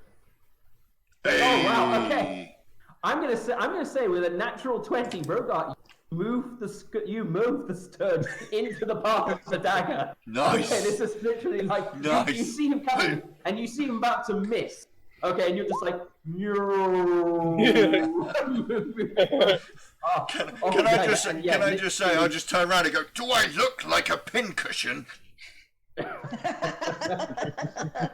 Well, whatever happened, it worked. I think that was beautiful. Okay, so I know, guys, anybody who's watching, you might say this DM's playing a little bit fast and loose with the rules here, but to be honest, as long as we're having fun, that's what matters. I dig it. Good. If you roll natural 20, something good has to happen. Yeah. So I think that's what happened. I'm Don't into know it. where to go, man. Yeah, so Weird Hal, that is you done. Very well done. Very successful turn, I think. I didn't get to move. I'm just going to move over a step. Yeah. I'm moving over a step to Rogar again. Okay, so you move a bit closer to him as well, going, bigger target is most likely to get bitten. Well, more like I don't know what it is. I stay close to Rogar. He sees bigger and stronger than me by a lot, and even a little bit smarter at times, it seems. I love it. All right, Pedrick, you have still got 2 guys attached to you. What do you want to do? I got 1 attached, right? Yeah, No, you they're got one both- attached to you and one No, one attached to you, and the other one tries to get through your helmet. That's right. And the one that is attached to me, where is it? The one that attached to you is the one next to you. It's the one that's. But I mean, is The it other on my one- front? Is it on my back? Well, my you side? said you lifted your helmet to expose your neck, so that's where it is. Okay. You offered yourself. So as a tribute. I want to quit. I will. I want to get in on this. You know? I will attack this one with my mace. Okay, the one in front of you. Okay. This one here, and I will use a bonus action afterwards. Let me slap get it. that done. Blah blah blah blah. That's a hit. And It turns into mist. It just turns into a little bit of bug dust floating through the air. And you might need to wash your mace after this, but I'm definitely this is definitely Mozzie Bane in action. and with my bonus attack, I'm going to use my shield and smash the one that's on my neck. All right. I'm still going to say it's an unarmed strike. So you don't have to drop your shield, but I'm going to say it's an unarmed strike. So you can try. So basically, you're trying to punch up at your neck with your shield. So yep. Roll a. I would say it's an unarmed strike. So yeah, roll to attack. Just roll a die 20. Roll a d20. You can add your hit modifiers. And before you say whether or not it hits, don't say, because this is when I have to say channel divinity is in use, and it adds a +10 to my attack roll. Yeah. That's what I'm talking about. How long does it last for? It's just it doesn't it's an action. Okay. It's part of the action. It is, but it is an action. But you did that in the last round. So No. That's different. Okay. So This is his whole Channel divinity is a special gift granted that the god grants me supernatural accuracy on an attack. Okay, so you get +10 to hit. What's your modifier? What's your strength? A strength modifier or I need to know what's your normal attack modifier, because you get 4 plus your attack modifier. +4. +4 to hit, so it'd be 8 +10, 18. So yes, you hit. What's your strength? My +4. strength. Yeah. Strength is 15. So you get +2. So you get 1 +2, 3. Yep, kills it. Nice. That's So what yeah, I'm you talking squashed about. that. All right, this has been a very successful round, everyone. I'm very pleased. The first round, I didn't know if you were going to hit any of them. It seems like you really pulled yourself out here a bit. Excellent. So far, this is better than the mushroom incident. Yeah, no one's down yet. No one's had to be. No one's lost an eye to a mushroom.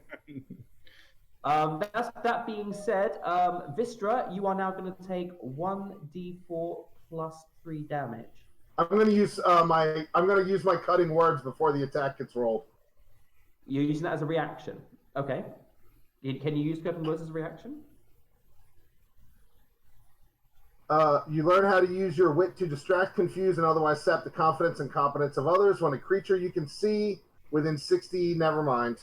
You can't see because you're only 5 feet Yeah, away. At the moment. it's all right. Yeah. What was my damage? What was the health I lose? That is 4 health. You lose 4 health. Done. Cool. Okay. So that's the Sturge's turn. Tack, it's your turn. You've got some attached to you, I believe. Yeah. Can I pull one off with my action? Yep, And you then can. Yep. bonus action, attack the other one that's still attached? You could attack both of them if you can attack twice. You can attack twice, but basically if he pulls one off, then it won't be able to suck blood off him in the next turn. It'll just Yeah, but I have 2 on me, so I'd like to pull one off Okay. and bonus action, attack the other one. All right, so you pull one off, and with your offhand strike, you're going to try and slap the other one. Yeah, Okay. that's still on me. Okay, yep, go ahead. It's That's, a attack roll. 20. Okay, 18. Yeah. Roll an 18 plus your Yeah, bonuses. plus 5 or something. Yeah. Okay, yep, fantastic. So you hit. What's your strength modifier? Do you know? 1. Well, One. you get +1 to your strength. Yeah. Okay, so that would be 1 + 1, 2 damage. Yep, you kill Just it. 2. Oh, I thought I had 3. Ooh. And the other one's off. Okay. So The other one's just flying around you now. You basically picked it Yeah. up and threw it into the air. yeah. Okay, so the next That's my one turn, yeah. is fantastic. Then Vistra, it's your turn. Okay, Vistra is going to pull one off of her with an action. Okay. And then she is also going to try and do what the person who she's cannot moment did. So yeah, she's going to pull one off with an action and then unarm attack the one that's attached to her. All right, so we'll say this one's been pulled off since the other one's already attacked you, which was this one here. And the one that's attached to you already, that's the one that's already drained some of your blood, so you try and kill that one that's attached to you now. Yes, that little bloodsucker. All right, so offhand strike. 1d20. That's 9. That's a 9 My plus your dex. modifiers. So because I use my dex, don't I? So my dex is +2.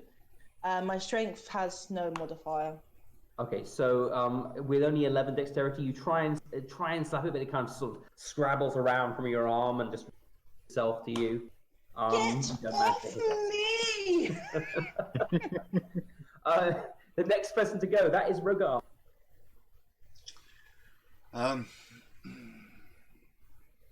Right, she still Vistra still has one attached to her, right? I believe, yeah, Rogar. Yeah. I believe you're actually standing on one of my sturges. No, No, you've already moved it. Rogar, It's already gone. Rogar, start a prayer. I don't think that these things don't speak Draconic or anything. They're not going to be swayed by your words. No. Mindless animals. Okay. I just want to, out the corner of my mouth, just growl at him as I walk away. All right. This is the one that's still attached to her, yeah? Yeah. Yes, that's Yeah. the one that's still attached to Vistra. Right, and I'm just gonna just swat at it and try and get rid of it. Yep, that's fine. Or if you want, you could use your action to pull it off. I'll let you pull it No, off. I'd rather kill it. So I'm just gonna swat at it. So what did we do? That was Use just the hammer. a roll a straight up d20. Straight up d20 plus your modifiers. Strength modifier is +5. So 16. Yep, that's a hit. And what? So it's an unarmed strike. So it's your strength +1. That'll be 6. Yep, it's dead. Vistra is sort of rocked to the side. Vistra is rocked to the side. This massive red talon hands out of the side, just smacks this thing, and she like sort of topples away a little bit as you. I'll hold her up the other side just so that I don't send her flying. I mean, she's only little. Oh, that's nice. Falls into Rogar's arm. Rogar, are you okay? Very, very, very Superman. You know, it's okay, baby. I got you. You know. Not But quite Vistra that ain't no forward, Lois thank you Lane. very much. Vistra ain't no Lois Lane. All right, so Rogar, so you've smacked one. That was your action. Do you want to do anything else? You've moved a little bit. You can move back. 5. And did you say I can have an offhand? I can have an unarmed strike, an offhand as well. I'm saying you guys can because literally you're just swinging at them with both hands. But you are carrying a shield, so you would be technically smashing it with your shield on whatever. I mean, I've moved 5, 10, 15. If I move to here and I just use my shield and try and crush this one against that pillar, Yeah, that's fine. it's straight up d20 again, yeah? It's a d20 plus your attack modifiers, but then there's no bonus to your damage. Basically, it's just offhand strike. So it's 4 plus 5. This thing just dodges over you. You swing at it, and it's just like and it just lands somewhere else. All the while this is happening, don't forget the flying around, hitting face, hair. Weird how you've probably got 3 nesting in that big sort of fro of yours right now. I know. I had enough problems when we came here. Now it's getting worse. Okay, so you pulled one. The one that you pulled off you tack is now going to try and attack you. Again, he's going to try and reattach himself. So that is Gonna fail one of these days. 19. Ah, that's it. It lands back on you again. You pull off, you kill it, and the other one you're doing that, the other one just goes and attaches itself back to you again. These are the most annoying enemies you guys have had to fight. I'm pretty sure. Yeah. That one that Rogar tried to swat is now going to try and attach himself to Rogar, because Rogar is the one who's been trying to swat him away. And we all know mosquitoes are unerringly good at attaching themselves to people who are trying to kill them. I'm just going to say to it, yeah, that's it. Get closer. Okay, so it charges at you. Intimidated. Ding, ding, ding, He failed. and it's trying to get through your scales, and it just can't find purchase at all. It's desperately trying to attach it, but it's not working. Next person, you're going to try and burn someone else. So, with this guy right here, what's the status with this fella? He's not attached to anyone, so if you wanted to kill him, you'd have to roll to hit him. And technically, you also don't know it's there because you can't see it. No, I understand. I'm just wondering, like, because my plan was to stumble my way towards where I saw Rogar go, but all I'm going to see is Vistra and the Sturge. Yep. Yep. Yeah, that's you'd fine. see it So there, you yeah. swing at- So I guess what I'm going to do is I'm going to go with my dagger. Just wildly All right. slashing through the air. Yes! That's a hit. That is a hit. Yes! Wow. Oh, wow. Yes! And Yes! Yay. Yes! Weird House saves the day again. Yeah. So Rogar basically hits into Rogar and bounces back, and suddenly this dad comes comes flying out of nowhere and just chops it in half. And we're just like looking at it like, yes, finally. Got him. I This got him, you magic guys. weapon actually does something for once.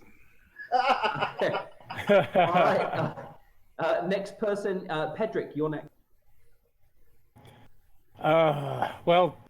You said we can only see like 5 feet, right?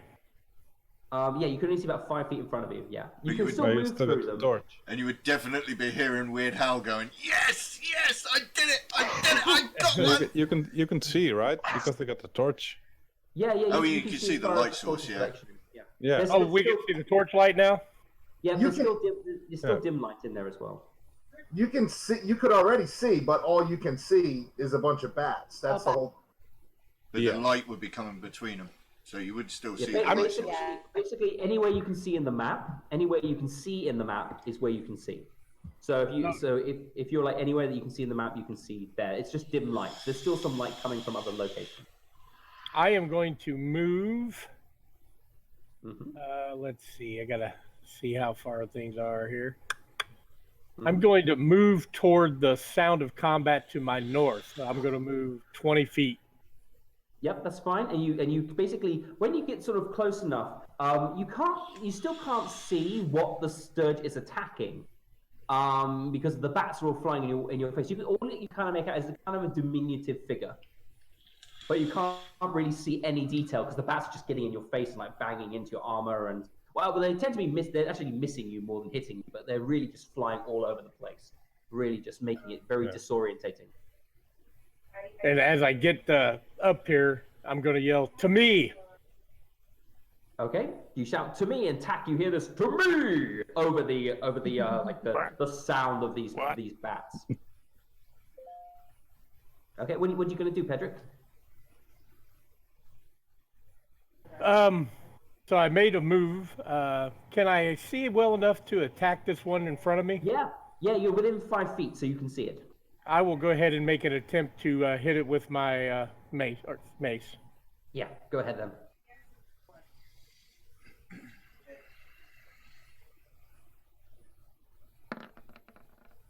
That's a 10. That is Sorry, this thing is actually attached to you, isn't it? So Oh yeah. It's that is two bats again. Yeah. that is Dex save? actually a miss. So can you take a dex save for me, please? I just click Dex, right? Yeah, under just saving roll throws. it. Yeah, dexterity. It's on the top box. It's on the top box of saving his throw. skills.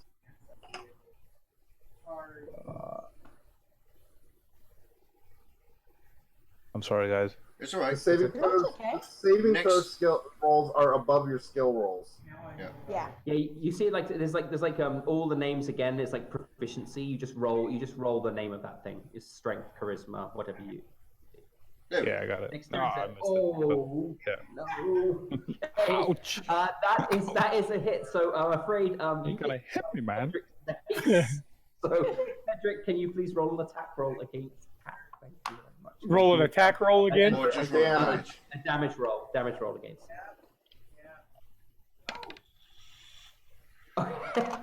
so Tack, you hear this to me, and then you just this massive mace comes out of nowhere and just smacks you in the face. You know, and it's like, you're like, what the hell? You know. He yells, "Holy Trom! It's a huge one!" And it's actually yeah, this is what you get for helping someone, right? So it's actually Yeah. it's your turn, Tack. What are you gonna do? I'll be like, No what good are you deed- no- doing, man? No good deed goes unpunished. And it speaks. Cause I couldn't see him, right? No, you can't see him yet. Yeah. He's still 5 feet away. So you just this mace comes flying out of nowhere, smacks your head. But you can still pull the Sturge off you and then attack with your offhand if you want. Oh, it's my turn. Yeah. That's what I'll do. Yeah, I'll pull it off and attack. So that's D20 So Sturge is automatically off you now. So now it's an attack roll. plus 3. Oh, so There's a nice roll. yeah, that's a hit. You attack it. What are you attacking with? A dagger in your offhand? Oh, just my hand. You know, do you have a dagger? Because you can actually. I do have a dagger. damage. Yeah. Yeah, so you can attack with your dagger if you want. You can like pull a dagger from your belt and just slash with it. Oh, yeah. I'll do Because that. that will do just 1d4 damage. Yeah. So if you roll 1d4 for me. 1d4 plus the. There's no bonuses for an offhand attack. 3. All right. Yeah. That'll do. Yeah, but That's yeah, 3. you might be That gets it. disoriented. You might be disoriented, and your head might be ringing from this blow, from this mace that you just didn't see coming. But you're still nimble enough to like grab this thing, throw it into the air, and then as you sort of do so, you launch this dagger from your belt, and it just pins this thing it just pins this thing right through the center, and it clatters at Pedrick's feet. That's how you do it. Dead, yes. And with that said and done, we are now out of combat. Well, Rogar doesn't. Yeah. Rogar doesn't Before think. that, Rogar doesn't Ro- think so, and he's gonna Yeah, go. and neither does Vistra. I'm gonna raise my warhammer up and charge towards where Pedrick just had a rallying call, and I am just gonna bolt that way. Oh my god. And Okay. can I? No, wait. I'm here to help. And I skid the last few feet, and I just go, "That's not a cultist." Well, I would like to point out to you, Rogar, how we. I'm Yeah. sorry. You cut off completely. Yeah. I just said, can you hear me now? Yep. Yes. I just said, how would you know? You've met a halfling cultist before. Oh, that's a good point. Can I make a perception check or something? Yeah, make a perception check with advantage. With That's advantage. called Okay. insight. You better hope I don't Yeah, miss, it's like- because otherwise this is You're right, gonna. that's an, you're right, Insight. that's an insight check. Insight or perception, you can choose. Yeah, you want me to roll insight because otherwise this is gonna hurt. Well, it's not difficult for you to realize that he's not trying to attack you. He's standing there with his hands up, going, "No, don't hit me." Okay. And he's really, he doesn't look that threatening. He's a halfling. You're a massive 7-foot tall dragonborn Well, fighter in plate in like chainmail. I imagine with momentum, I'm not going to be able to pull it, so I'm just going to kind of redirect it and just smack the hammer in the ground next to him. with him doing that, can I just go like, oh no, I'm sorry, and try and take something off of him? You're going to try and steal something off him as he does that. Okay, all right. Yeah, go on. He's Sleight of jumping hand all over check, me. please. Sleight of hand check, Yeah, please. yeah. Where do we get that? It's I on. gotta It's find it. called Sorry. sleight of hand. It's on your. It's on your skills check. Skills list. Third one up. Am I going to be Okay. able to see if I can perceive this though? It's about there you go. I'm gonna say. I mean, this guy's running at you. Basically, smash a giant hammer down. For you to try and steal something, it's very. You reach out, but then you sort of think better of it. As you sort of like, you reach probably, out to, and you can just see this. Reach out and you look up, and you can just see him sort of like glowering at you, and you sort of like turn your hand up from this reaching out face into like a wave. No. You know? It's like, hi. You know,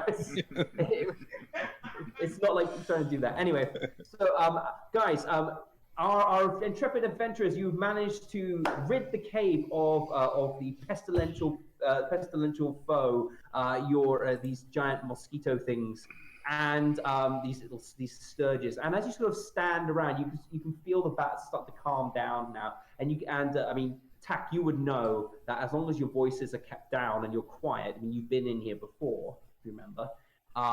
You would know that you can like sneak through here, so you can say to the other guys, quiet. Yeah, I'm gonna definitely say like, guys, quiet, don't stumble. So Be stupid. Weird Hal is he's standing still, kind of in the middle of the room.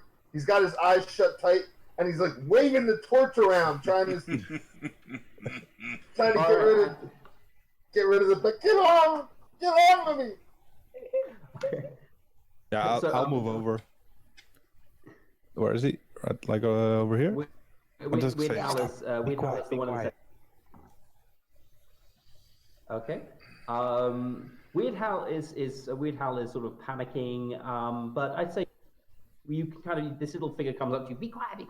You know, if you're quiet, they'll quieten down. Stop waving that goddamn torch.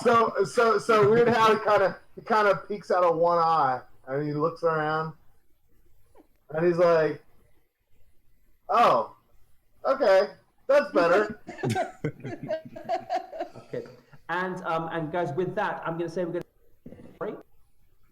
Because it's so you guys have managed to rid the cave of these giant mosquito-like parasites. You've also met you've made a new friend who's about to introduce himself properly to you. So I'm going to say we're going to take a 10-minute break here. All right. Mm-hmm. And we'll be, everybody go to the bathroom, do what they need to do, and we'll be back in 10 minutes to continue the adventure. Please stay with us if you're watching, and we'll see you in 10 minutes after break. Yep. Lovely. And after the 10 minutes, we'll do a tapestry showcase of what people have done art-wise before we continue with the story. Definitely. Well, can we put the tapestry on while we're on break? We just have that. No, because that means I'd have to sit here at my computer while we're on a break. Yeah. And I kind of won't need to go for a bathroom. Yeah, that's not nice. We'll do a quick tapestry before we come. All right? Yep. Excellent. All right. Yep. Yeah, see you guys soon. See you in 10 minutes. Bye. All right.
We're back.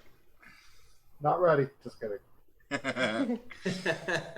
Hi everyone, welcome back. What we're doing now is what we do every week. We have a little bit of a section called the tapestry section. We show off some of your work that has been submitted to us. Some of your, it can be miniatures, it can be art, it can be all sorts of lovely things. We just love to show off what everybody's contributing to the community.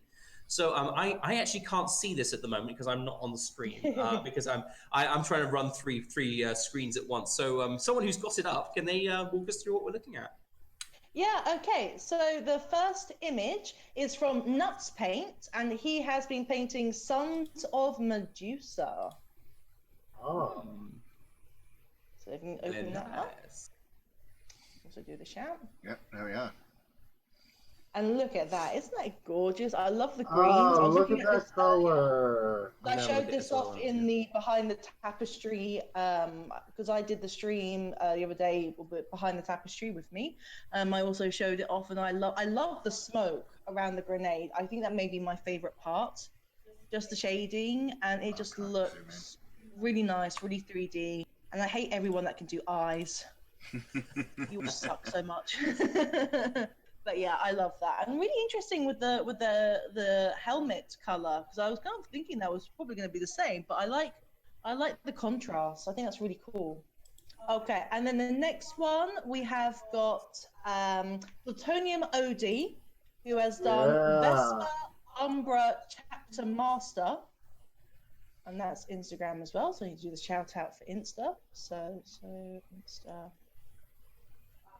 So here we go. And Pluto is actually in the chat with us at the moment. So feel free if you want to add anything extra to what you've done. Again, you can do faces, and I hate you so much. Like the shading and the skin color, and like just screw you, Pluto. You're also on Twitter, so let me just copy that link as well. So let's put that in. So yeah. And yeah, basically something finished or not finished, you are more than welcome to add it to our tapestry in our Discord, and it will be shown up. But look at them. I love, I mean, I haven't done that before, the desert base personally, and I like little blood marks. I'm loving the plasma on the plasma glow. That looks awesome. Yeah, it is so good. But yeah, so thank you very much. And yeah, so give Nuts Paint a follow on Instagram. It's nuts_paint_minis. I've put the link up. Ooh, and also Pluto.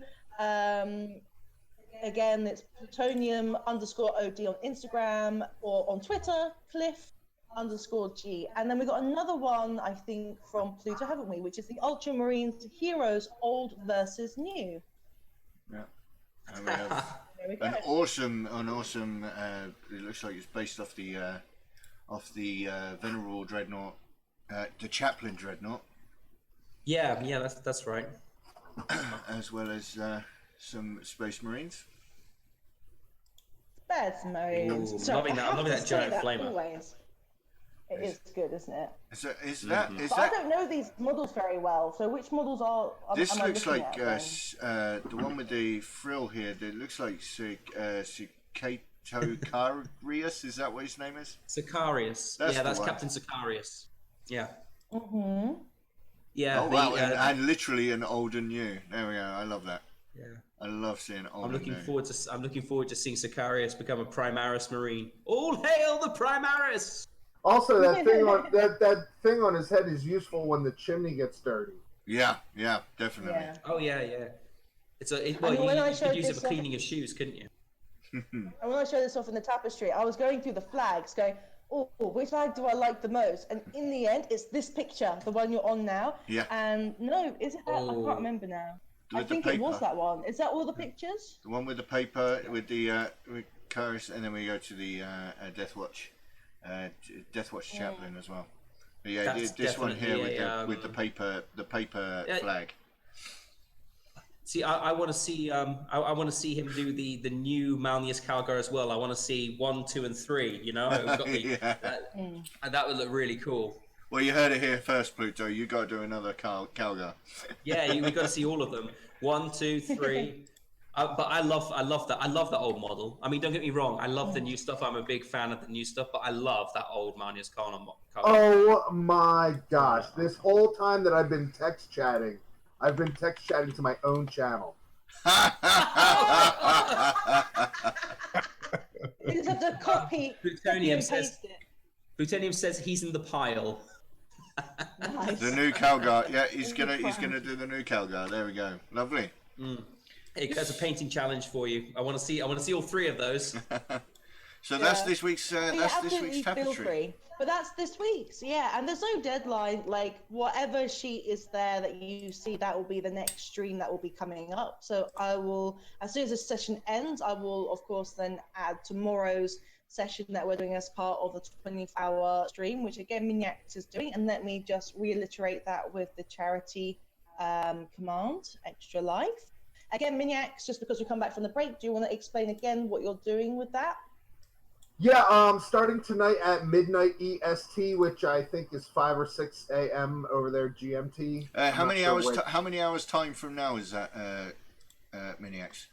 4.5 hours. There we go. So yeah, that'll be 5 a.m. UK time. Okay, so starting 5 a.m. UK time, midnight my time. I'm doing a 24-hour stream to benefit Extra Life, which is a children's charity partnered with the Children's Miracle Network hospitals around the world to help sick and injured children who can't afford the medical care they need. It's brilliant, I think. Yeah. And hashtag for the kids. Hashtag for the kids. Hashtag for the kids. Absolutely. And Missy, so can I just ask if you can close your door? Sorry, I can't. The cat opened it. All right, one sec. We're in the same apartment. That's why it's all echoey. Now it cats. We have a cat who can open a door. He just can jump up and pull it open. So. Sorry, please continue, Missy. Sorry about that. Now she's Sorry, got her so headphones where in. are we? I said, just please continue with what you were saying. So Miniax, if I remember correctly, Miniax, you're going to be playing video games on the PS4, Star Trek Online. So overnight tonight until people start waking up in America, I'm going to be playing some video games on my PS4, and then tomorrow, starting maybe around 10 a.m. or so, I'm going to start doing some different stuff like crafting and mini painting and some sculpting. I have a lot of different little projects I can be working on all the time because, I mean, I work on stuff this big. So when you are working on, well, not only that, but like you work on it for like 20 minutes and then you have nowhere left where you can grab it. You have to put it in the oven. You know? Yeah, exactly. Yeah, and then also as part of that, again, as I said, we're going to do a D&D session as part of that as well. So again, it's our normal time of 11 o'clock GMT +2. We'll be here. So that's 5 p.m. EST, by the way. Yeah, yes. And this may or may not be a special stream, just because it kind of depends where we are in the dungeon. I mean, if I can't like pull you out of it, I might have to try and figure out a way for this to work. But since we may still be quite far in, I'll ask you at the end what you want to do. If you want to do the special one, I'll figure out a way to get you there. If you would like to continue, you can tell me if you want to continue. You can't do a flashback, dude. Well, if you want to de-level up your characters, that's fine. I can put you down to like level 1 again if you want. No, please. I meant a vision of the future. When we're level 20. I'm going to say this right now. This is not Rick and Morty. Okay? You know, to be able to stumble into a green portal and meet yourselves, you know, or anything like that. Oh my God, Marty. Well, that only works with blue or red portals anyway. Yeah. I like it. All right, I think that's everything caught up from since the break. So over back to you, Games Master. Dungeon Master in Dungeons and Dragons, Games Master elsewhere. But yes, thank you. There is protocol. He didn't go to school for 12 years to be called Mister. No, well, you're absolutely right. Dungeon Master is a Games Master anyway. So just a very quick recap for those who might be joining us now. Basically, what happened is after recovering from an attack from some killer fungus, killer fungi. We had our intrepid adventurers walked stealthily, or at least attempted to walk stealthily. Am I? Can you hear me? Yep. I hear I you. hear you. At least because I saw Rogar sort of pulling a face. I saw we were going. No, it was my screen. Don't worry about that. Okay. So the intrepid adventurers tried to walk stealthily into the next chamber, where they were beset upon by a large number of incredibly annoying blood-sucking parasites called sturges. They also had the misfortune of startling the bats that were all hanging on top of the cavern. Rogar stumbling and just ringing like a bell, and Pedrick basically clanging into a column and startling all of the bats, and just let them fly everywhere all around. What happened? What followed was a very tense combat. Where it was, this was very difficult to hit and to kill, but they were in fact helped along the way. A new adventurer has taken his place in the party, or at least he has met them for the first time. And after being nearly given a concussion by Pedrick, he is ready to introduce himself to his new erstwhile companions. Also, I would say to you as well that. Tak would know where he was before he came to see you. So you can actually describe to the others what the room is ahead if you want to, because that is where you were when you moved down to meet the party. So you don't have to keep that secret. I'm just letting you know. All right, so over to you guys. Vistra is already grabbing her sword as this guy comes running over this halfling because she remembers the halfling that was a bit of a spy, and she's like, I don't really know what's going on. And Vistra just basically turns to this guy and says, who are you? What are you doing here? Oh, I'm Tak. I'm just here for the loot. I need stuffs. Meanwhile, Okay. Pedrick looks up and he says, you can show me exactly where to strike an enemy, but you can't tell me that the enemy is attached to someone else? And he just looks and he goes, I can't believe you. Just a quick reminder, guys, if you are too loud again, you will set off the bats again. Just letting you know. They're above you, they're crouched. Whisper. Everything All is in whisper. I'm just letting you know, okay? And in his very deep, growly voice, Rogar's gonna say, "What are you doing here?" Yeah. Someone told me to come here and get something. I didn't know you guys were gonna be here. You're here to get what? And who sent you? Yes. I don't know. My former master, he's dead now. Did you kill him for the loot? Oh no. He was a good guy. He was just old. Wait a second. Weird Hal doesn't trust strangers. So he steps up and he says, for all we know, you could be a spy, but I have a test. I'm going to ask you a question that only a spy would know the answer to.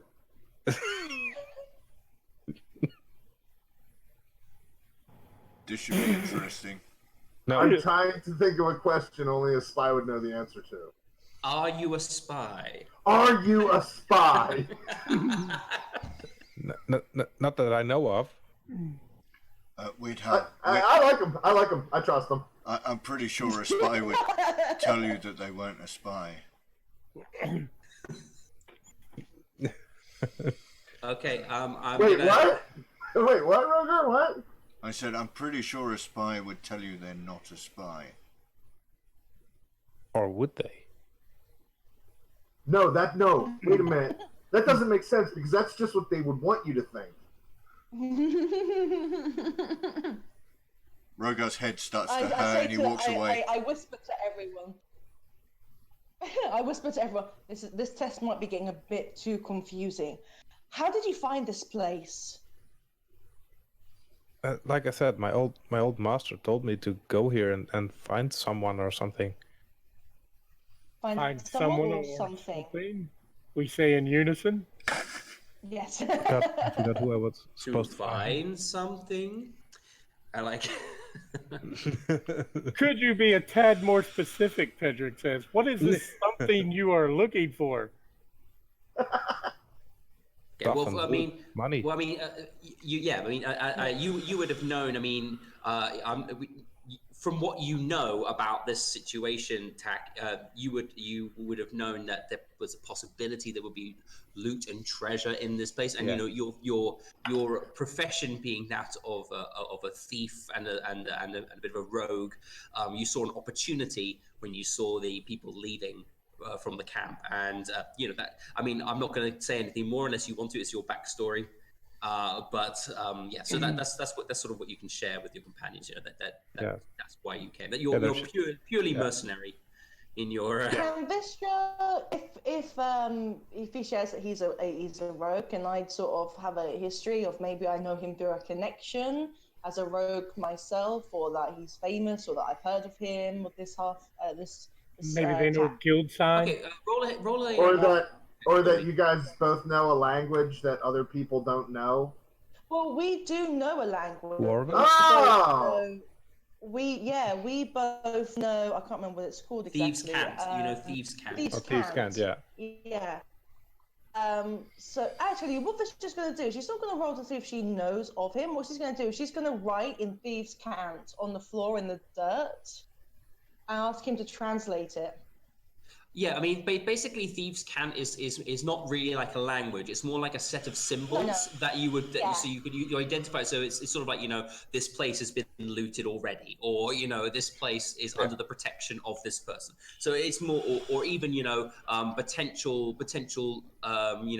gains. Please meet here. You know, that sort of place, that sort of thing. Thieves' Cant also can manifest itself in speech. Where people are speaking to each other in a symbolic way, and they both would understand, even though other people would think what they were saying was exactly. It's very much like spy speech. It's like the grandmother is out of the nursery. You know, that sort of thing. You could talk those sort of way to each other, and that it's like key codes and phrases if you want to speak. Yeah. So Vistra, I've got to think. I haven't done this before. You can just say I'm speaking in Thieves' Cant, and you can say something. I know, but we'll see if I can think of a sentence I can think of. The yellow canary flies west at dawn. When blue meets yellow in the west, the silver cat lands from the tree. Vistra turns to Tack, and she says, "The cloak and dagger is already poaching the egg." What does that mean? Because I mean, Tack Totally would know know. Okay, so that means that I have a cloak and I have a dagger. I am trying to find the dragon eggs. I'm trying to find the eggs. Well, you wouldn't know like eggs. You'd probably be like a treasure. It'd probably be, I'm trying. Or treasure or something. It's more based. The yellow part of an egg is yummy, so you know. It's the gold, yeah. It's the gold. Yeah, the gold, yeah. Okay, so Tack, you would know what this means, but basically everyone else in the group, you just see Vistra just randomly shout out, randomly talk about like eggs and to this guy. Yeah. What is your response, Tack? I just say in Thieves' Cant. I can't think of a sweet thing like you, but I'll just say that I saw something up there. Pedrick steps up between them and says, "Enough with this gibberish. Can you be trusted, or do I need to strike you upon the head again?" I turn quickly to Pedrick and I say, "Pedrick, I don't think he's an patient. I think he is okay." And Vistra's already got gleaming eyes when Tack is saying in Thieves' Cant basically that, oh, there's something here that's, you know, shiny and something valuable, and her eyes are going, ooh. So, and my competition, whatever the treasure is, we're going to fighting over it possibly. Turns to Pedrick and say, he's okay. Just watch it.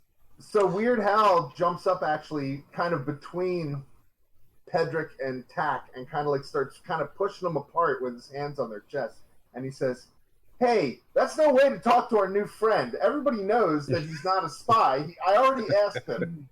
Weird Hal, can I just ask Weird Hal, are you still holding a torch in one hand? Yeah, I've got a torch in one hand. Okay, I'm so doing you're my- basically Great. pushing a torch into someone else's face. Mm, Oh, God. I'm doing it with I'll this jump back end. and like, oh, watch it, careful. Rogar's checking his pockets. Well, you're checking Yeah. you're checking tax pockets. Oh, No, wait, I'm okay. checking my pockets. Yeah. Okay. You check your pockets, Rogar. call. You look around. You notice everything is still in place. You do feel the wooden carving that you found earlier, and you sort of like you pull it out, have a quick look at it, and you put it away. Yep. See how that works. Ooh. Okay. All right. Before we move on, before we do anything else, I wanted to ask you guys. We're basically at a point now. Attack. You can tell them a bit, but like what's ahead if you want to. That's what Vision was going to ask, actually. But I Was want to that know, a drop are we or a taking, rise? it was a drop. It's a drop down. You have to climb back up. You climb 10 feet up to get out of there. Yeah, okay, yeah. And there was like a big pile of stuff, right? I was on. Yeah, so you would know from being in the room that the room itself is quite large. It's Yeah. it was quite a large room. It was down, there were 2 ledges. They were 10 feet each deep, and you had to drop down each time to get there. Can you just roll? Can you please roll a perception check for me, just so I can see how much you actually noticed while you were down there? Because you weren't down there for very long until you had to run up. So I'd like to see how much you actually recognized. Perception, that's -1. That's not much. Okay, so in the dark, it was kind of hard. You'd only started your search when you were looking around, but there were a lot of items that were sort of lying around. Yeah. I mean, you would notice some of the items were kind of like junk. You know, maybe some clothes, some book, maybe some books, maybe a few sets of cracked lamps and things. But you also noticed some glints of metal and maybe some rustling parchment. While you were down there as well, and that kind of kept you intrigued, and you were looking in the area. Basically, it's like a massive pile of stuff, a massive pile of stuff there. Really, I mean, and you were so excited with what you might possibly find that you didn't really notice anything more than that. Yeah. I'll say to the group, like, do you guys need a rest? I think we can rest over there between the ledges. I can do with it. Like a drop and another drop, right? It's just 10 feet down, so yeah, basically you climb half speed if you're climbing down, unless you're a thief, for example. So you could easily climb 10 feet down with your 30-foot movement. I won't say you even have to take a check for it because it's not that far down. I'd say like all the beds here. We shouldn't rest here. No, Yeah. Where's a good place to go? I don't know how hurt you guys are, but I really didn't take almost any damage at all in that last combat. Rogar clears his I'm throat. a little bit scraped. I sit there and Little I'm down to 18. I mean, if you Okay. want a place to take a short rest, use some of your hit dice. You can. That's fine. Vicious, not. She's going to risk it and just leave it as she is, just for the moment. Okay. Does anybody else need? Rogar is going to insist that we find somewhere Yeah. just to sit down for 10 minutes and just. Pedrick if you looks want up and he goes, Well, "These." 10 short minutes rest is to about one. half It an has to hour. be, I think, 40 minutes. 40 minutes. Pedrick it's- again Yeah. looks to the sky and he's like, "Do these people think this is a marathon? Tell me, what is this? What is this?" And then he looks, and I want to use an insight check to see if I can, whether or not Pedrick is going to try to trust the new halfling or not, because part of his history is he doesn't trust new people. Okay, you can just decide if that's what you want to do. If you want to take an insight to see if you notice any more details about him, you can. I think I would. Okay, go on then. Okay. Makes sense. So it's a 12.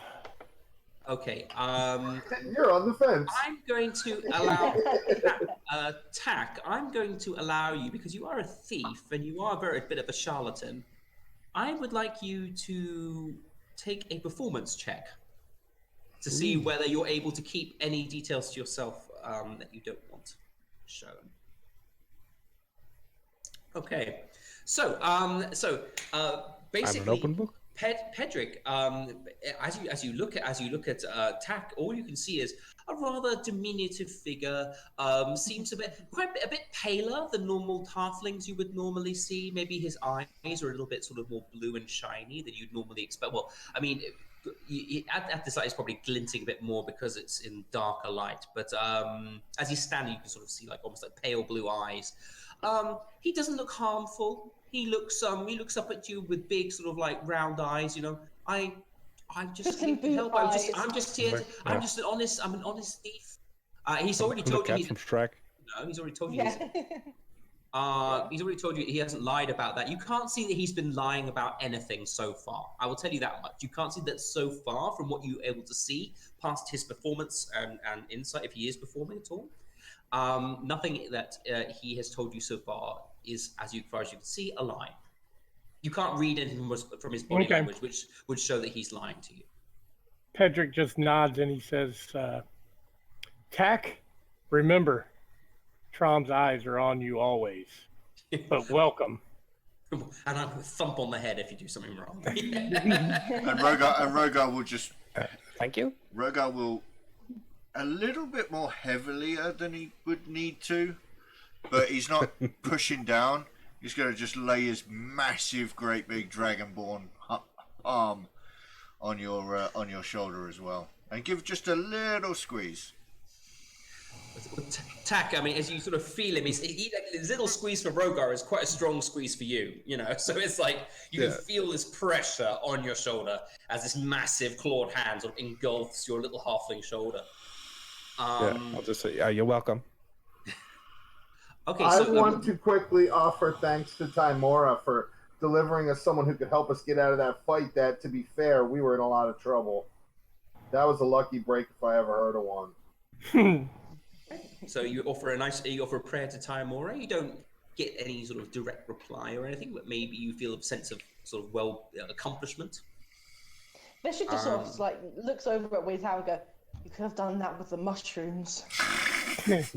Well, you guys, when it was the mushrooms, you guys saved me. This time, we got lucky. Visher turns to Tack and goes, "Where would be a good place for us just to sit and plan what we're going to do next?" Yeah, follow me. I can move, right? Okay, yeah, so you're going to sort of move them what? Over here. Mm-hmm. Visher's going to go straight after him. All up. Down here. Weird Hal can't really see where he's going outside of the lamplight, so he's going to walk over to this direction. You are the lamplight. You're still holding the torch, though, aren't you? How long does the torch last for exactly? Actually, normally lasts for about an hour, if I remember correctly. I'll need to check, but I think it lasts for a long. It's not long enough for it to have gone out yet. Like a minute, right? Yes. Okay, so you watch Tack sort of scuttle away into the darkness. Vistra, you can see him easily. The rest of you, he kind of disappears into the gloom, but you follow the sound of his foot. And you come to what you can see as a. Can I look around? Yeah. You have a quick look around from the ledge. From what you can see so far, a couple of things I need to share with you. Yes. Okay. So, firstly, what you can see right in front of you, you see two things. There's a ledge that's in front of you to the north, and that drops down about 10 feet into another sort of flat plateau area with a single column holding it up. And there's another 10-foot drop down, and you can sort of see a big pile of things in the dark. You still see things sort of. It's very dark where you are now. Even with Weird Hal standing with a lamp, he's not shining over that location. What you can see is you can sort of see the outlines of shapes. You can see some glinting metal, and you can see sort of like probably like some parchments or what looks like some books. I would like to ask Weird Hal if he can walk up to the ledge, so that Rogar can see as well. Do that. All right. Weird Hal is going to walk towards the ledge, but as he approaches the ledge, he's going to very carefully measure each step and very tentatively step forward with his foot, scooting his foot forward a little at a time, and then slide forward. Okay. I'm not So- going any further. Okay, But so then- you walk. Sorry, GM. I'm going to interrupt quickly. I just need to. I saw that I didn't actually get to share very quickly before. Okay, sorry. So Weird Hal moves up very carefully. He doesn't sort of. You move carefully. You don't see anything that would indicate that there's a trap or a trick stare or anything where you. But yeah, you move carefully. So I'll say you're moving sort of stealthily. You're moving about half regular speed. Vistra, I need to interrupt very quickly because Vistra, you see a few more things. First of all, towards the east, you see a set of stairs that are leading downwards. And sorry, just see how much you can actually see because you have, don't you? Yeah. All right. So you can see a set of stairs sort of heading downwards.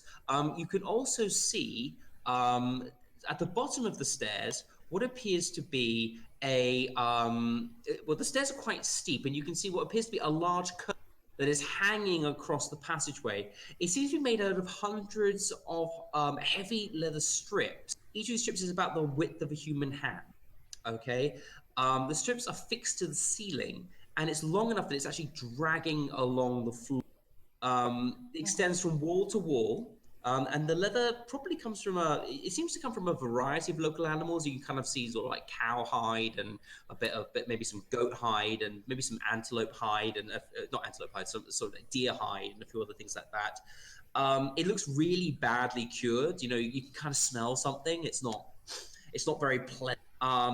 But it's very thick, and it seems to be very thick, and there aren't any gaps. You can't see through it at all. Okay. Another thing that you see is beyond at the top of the stairs, sort of leading, sort of on the floor. You actually see a spear, and this spear it's lying about here. Okay. And you see this spear, and the blade appears to be quite pitted and damaged, but it's just lying on the floor, and yeah, that's all you see. So you see the ledges that are sort of down towards where Tak is standing, 10 feet each drop. You also see that set of stairs, and you see the spear, which is sitting at the top of the stairs. It's just lying on the floor. Okay, so Vistra quickly wants to turn to everyone and do a couple of things, just very quickly. So Vistra turns to Weird Hal and she says, "Please be careful." As you can see, there's I don't know if we count. How far can Weird Hal see compared to me? He's got a torch, so he can see 20 feet in good light and 20 feet in dim light. So he can see about If you as look far at as I the screen, can. you should see a yellow. You should see a yellow aura that shows how far I can actually see. So it's about what I can see. So I say to Weird Hal, "Be careful. We might need to check the ceiling because if you look over here, you can see that there's an old spear. So I don't know where that's come from, but we've got to be careful of that curtain." Fisher sort of turns to the others and says, "You know, if you want to follow our new friend, go for it. But I just want to very quickly check out that weird rock stuff that's unnaturally placed over here. So if you guys want to go over there, and then I'll join you afterwards." And she just quickly goes and just moves right over here. All right. Are you go, so you're going to go over. You're going to go over there, and you're going to inspect the rock piles. All right. Yeah. But so you can do the others first, and then you can. All right. I would So, motion for her to I say to that come probably take over. about 5 minutes. I'll say it take about 5 minutes to investigation. So what are the other guys doing while that's happening? I need to know what you're doing I was before you. I was before you gonna place it. motion for them to I'm gonna go come pick down up that. and take a rest. Yeah, I'm gonna go Okay. pick. First thing I'm gonna do is pick up that spear. So I'll walk over here. I'll grab that spear. I'd be interested to. Are you going to pick up the spear? Yeah. Okay, that's fine. Can you put the pitted spear in your inventory there? Initiative? I'll check that out in a minute. There's no initiative. You pick it up. It Yeah, seems I quite know, I badly know. made. I mean, you're a blacksmith. You would know this is quite a badly, poorly made spear. The weight it- pretty bad. Yeah, I mean, I've seen Um, the cultists. I've seen the kobolds. I mean, is it? What can I kind of ascertain as who might have made it? Oh yeah, I mean, I would say, I mean, yes, you're a blacksmith. You know quite a lot about metalworking. You probably would be able to identify the handiwork of some races you come into contact. This I can't. You can't. Looking at it, you can't really tell who made it. I mean, you're still you're still a journeyman blacksmith. You're not a master Yeah. by any means, but I would say from your level of perception, maybe, and your sort of your proficiency with blacksmith's tool, I'd say you probably can identify that this is not a race. It was not made by a race that takes a lot of pride in their weapon. Okay, it's quite a poorly made piece. Not elves. What I want to do is, can I pry the metal part away from the made by shaft? humans, for example. You can tell it's probably not made by humans. Can I just pry off the tip, pry that off, and just leave the wooden spear handle behind, and just take the tip? Yeah. All right. So you're gonna break the hand. You're basically gonna untie or just snap.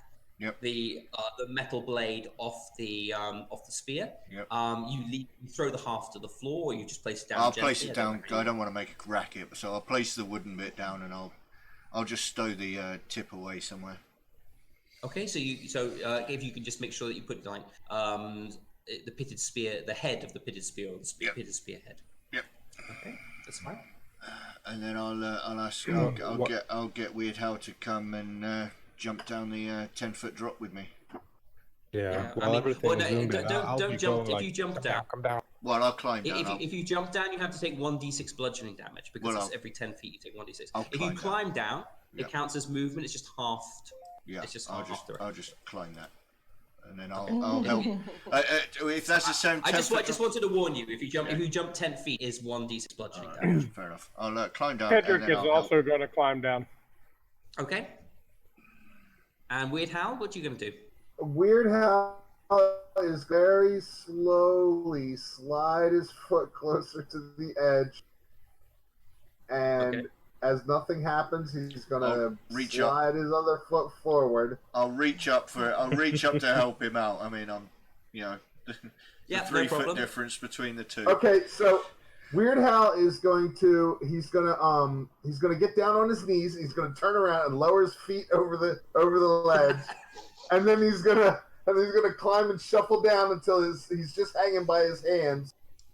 Okay. And then he's gonna let go and drop the few feet to the floor, and then he's gonna cover his head in case anything happens. No, you land. Rogar's his arms sort of welcome down, but you sort of just land on your own. You sort of sit down and you sort of crouch for a minute. You hold the position, you freeze, make sure nothing happens to you. But nothing happens. You're fine. You land and no problem at all. Can I also light a torch myself out of my explorer's pack? Yep, you can. I will. You want to do that? Let me just quickly do that. Basically, when you light a torch, what you have to do is you go to the advanced settings on your edit token. You then put a 20-foot radius and then a 20-foot dim radius. All players can see the light because it's a torch, and that should be done. That looks like there you go. Yeah. But basically, you just change your token's abilities. I could give you a torch to hold, but that would just be a pain moving another token around all the time. Yeah.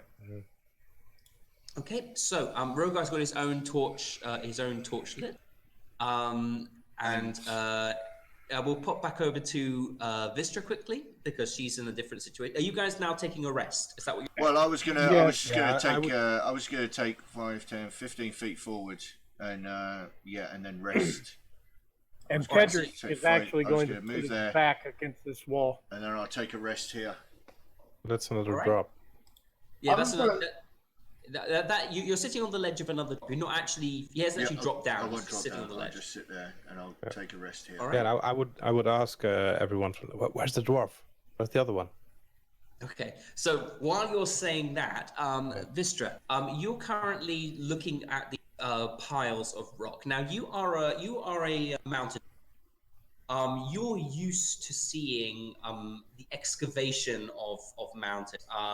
Yes. And so you would know when new tunnels are dug, when new rooms are built. You would often see piles like this that have been. This is like excavated rock.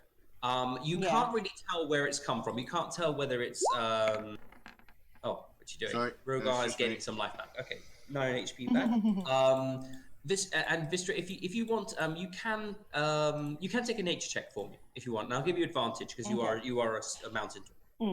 I mean, I just wanted to check because obviously I didn't have it written down. So the stone cunning, whenever you make an intelligence history check related to the origin of stonework, you are considered proficient in the history skill and add double your proficiency bonus to the check instead of your normal proficiency bonus. Oh, all right. Okay, so you would take like an insight check. All right, you take an insight check and then you get to double your. So how would I do that? Do I just click on? So you would look at what your proficiency is at the moment, Would be 2. and you would just double that number. So Would be roll +4. it, and then you'd add another thing to the amount.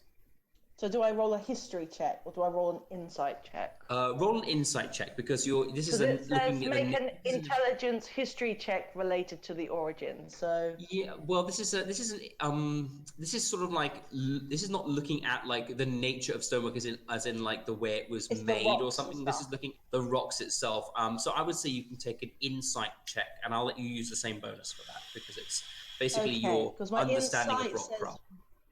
So my insight says 1, and Okay, my so you proficiency get- bonus is 2. Yeah, so you would get to add another. You get to add another two to that. Whatever you roll the normal one, and we add another 2 because we double your proficiency. Okay. So I'm just new at this one. So Wouldn't That's that be okay. investigation? Insight is Oh, kind I of thought I picked you are right actually. It probably would be investigation, but either way, it's an intelligence-based skill. Yeah. So I'll let you roll it either one. Insight, investigation. all right, I'll do investigation then. Okay. Do I click it this time? There we Yep. go. Just click it. There you go. All right. So you would add 2 to that because you would double your bonus. All right. So looking through this pile, a couple of things you would notice. One, you would notice that most of this rock is sort of like it's most of this rock is sort of broken up into small parts. Its main sort of looks like refuse. It kind of looks like the spoil that's taken out when someone builds something or excavates something. You would also know that this is not really enough for like a room or a tunnel.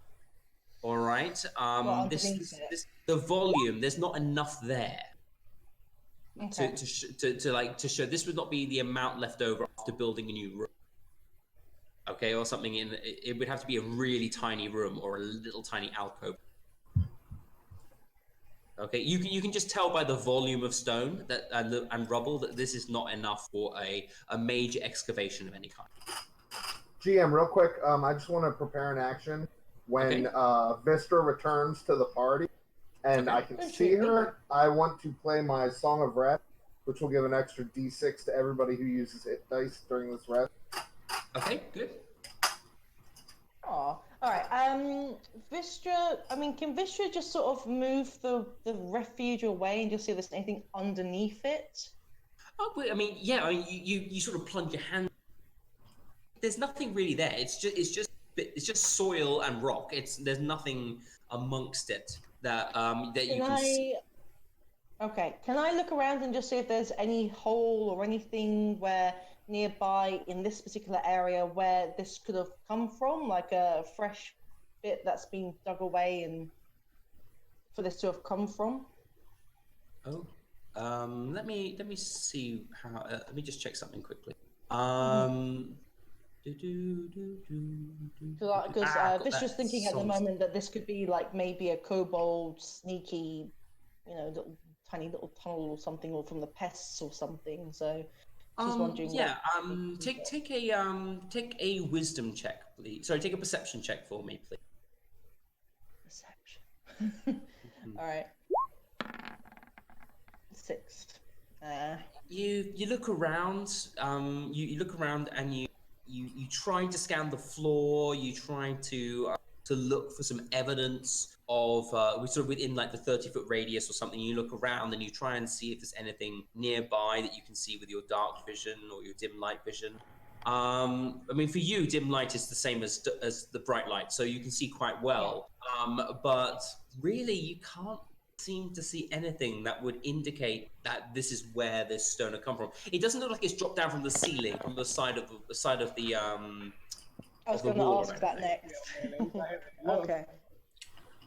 Curious. All right, so that's it really for Vistra for that then.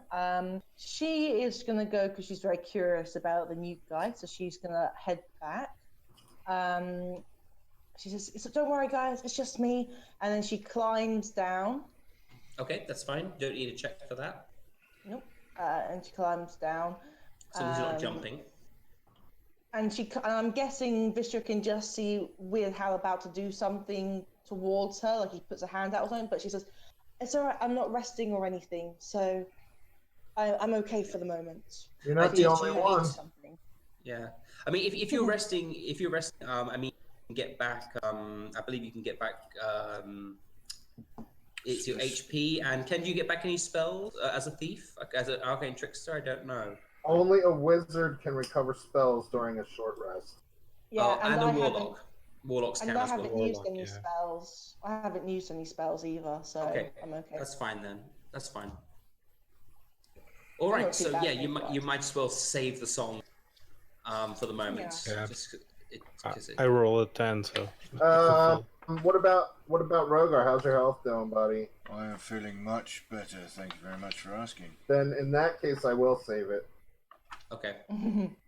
Richard turns to them and goes, "Those little suckers were awful." She whispers this. Yeah. My goodness. Yeah, I tell them that you shouldn't sing here. So, Okay, so you're currently sort of standing on this little ledge between another drop, which is 10 feet down, where you can kind of see a pile of. You can see a sort of a big pile of items. You can, as I said, you can sort of see glints of metal, some parchment. One thing you can. Who's got the highest passive perception? What's I believe it's me. Passive wisdom. Mine's 11. Mine's 13. All right, Yeah, Pedrick. I mean, Pedrick, you would see. I think one thing you would notice that the others don't seem to have noticed is that there's quite terrible foul smell in the air. It smells a bit like spoiled milk and rotten meat. Yeah. Pedrick kind of takes like a sniff, and he says, "Does anybody else smell that?"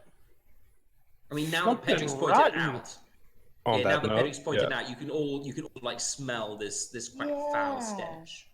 And Vistra turns to Pedrick. Any idea where it's coming from? Is there like a breeze coming from somewhere, a small air I'm gonna. current where it's Rogar like drifting from? looks across the Weird Hal. Was that you?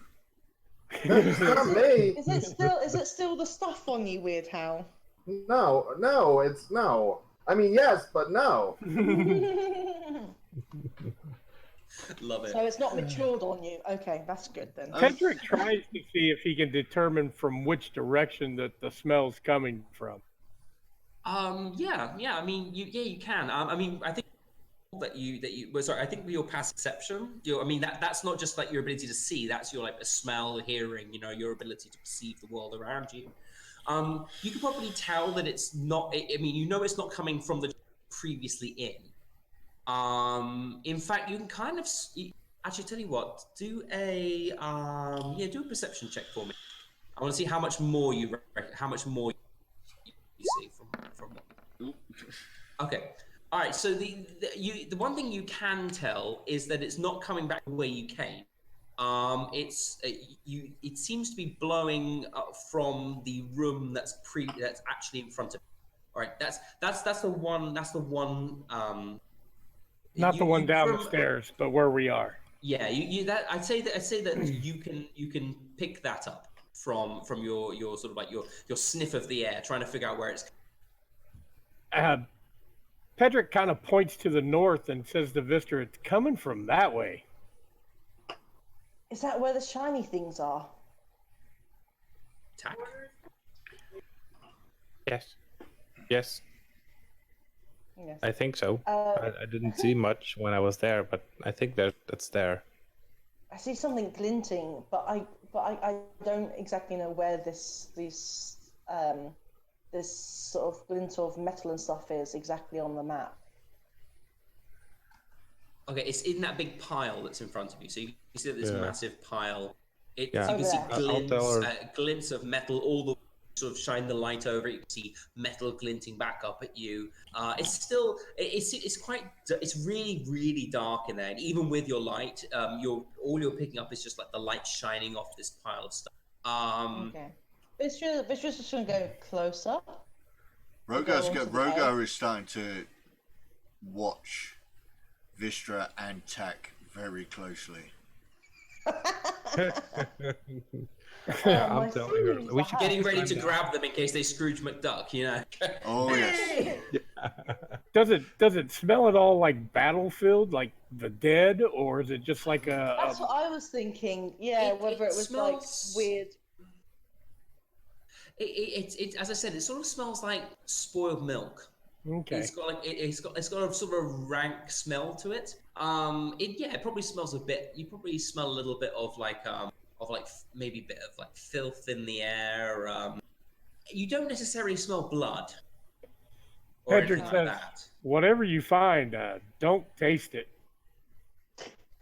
I'll leave that to Weird Hal. No. Vistra says to Pedrick. Vistra turns to Rogar and says, "I'm going down," and Vistra actually just begins to climb down.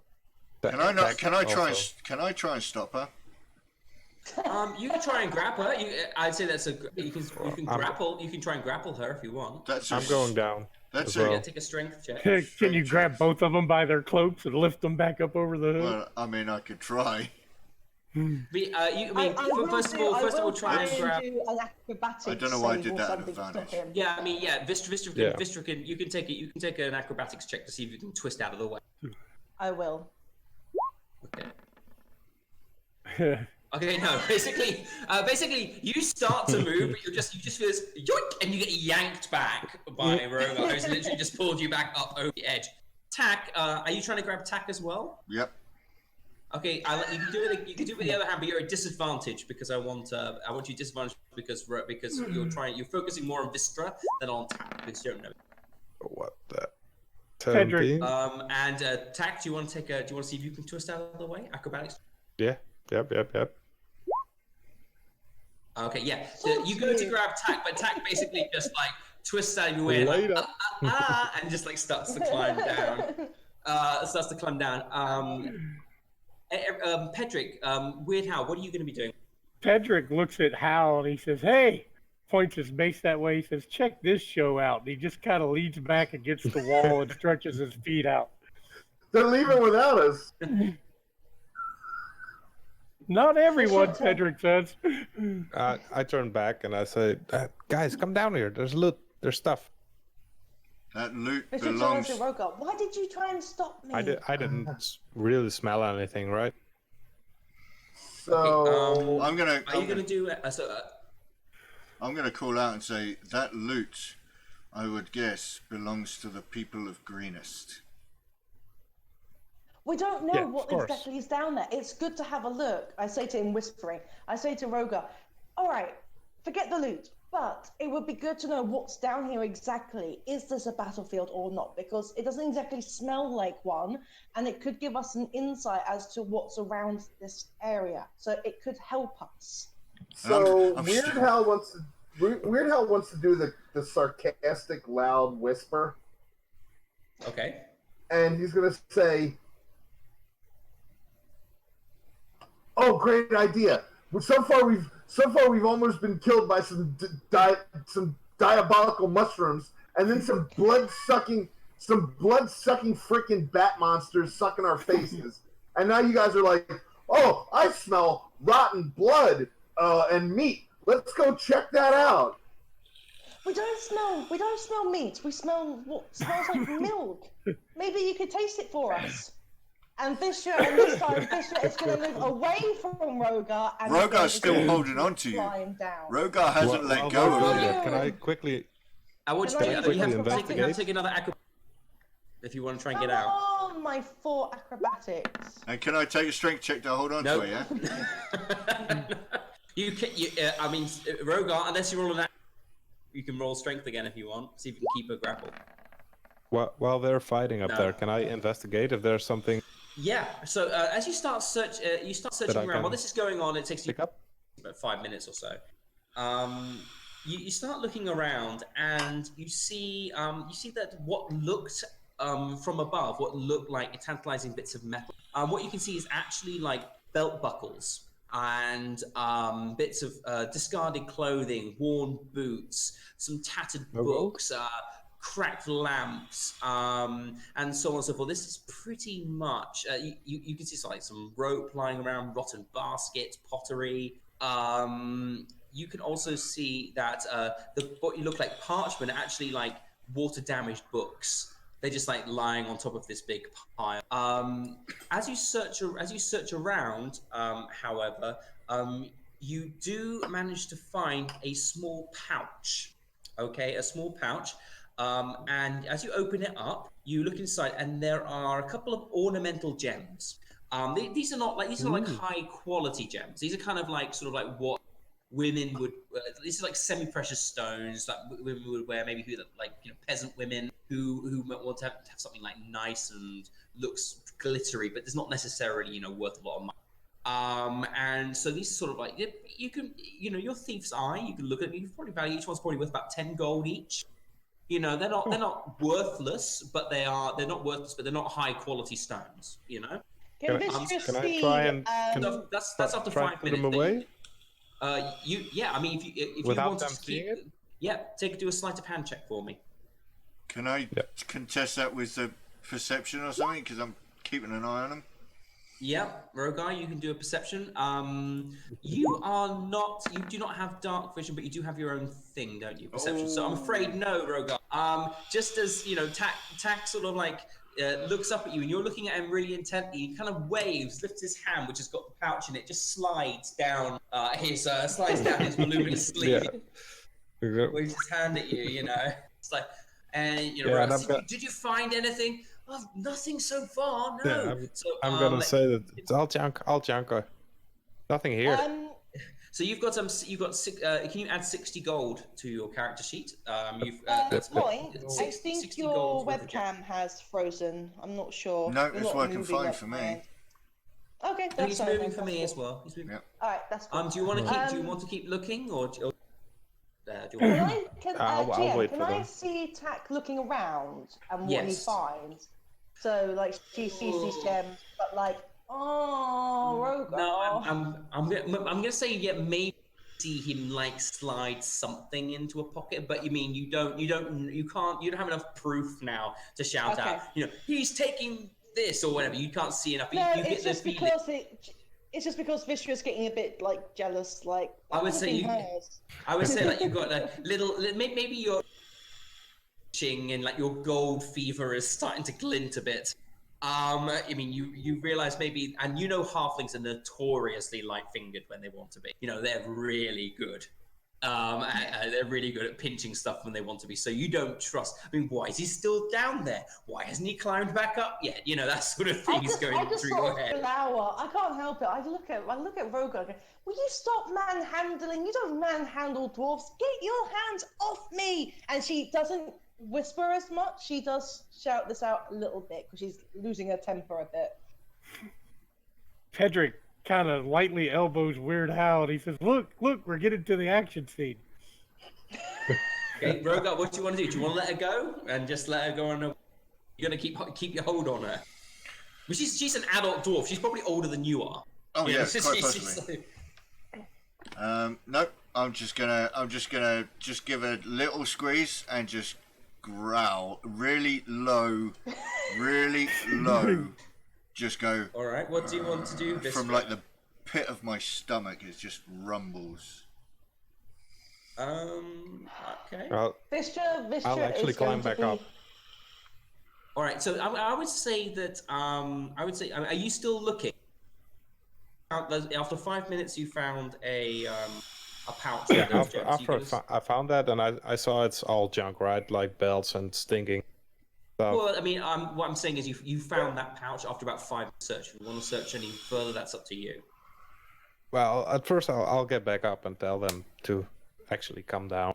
Okay, so you climb back up. I mean, it doesn't cost you any extra movement because you're a thief. You're pretty good at climbing. I'll go back up here and say, just let her go. There's nothing there. Okay. What do you do, Rogar?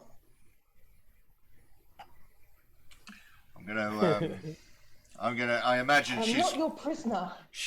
I imagine she's scowling at me, and I'm gonna look down and I'm gonna look her dead in the eyes, and no anger. There's no anger. It's just a straight up.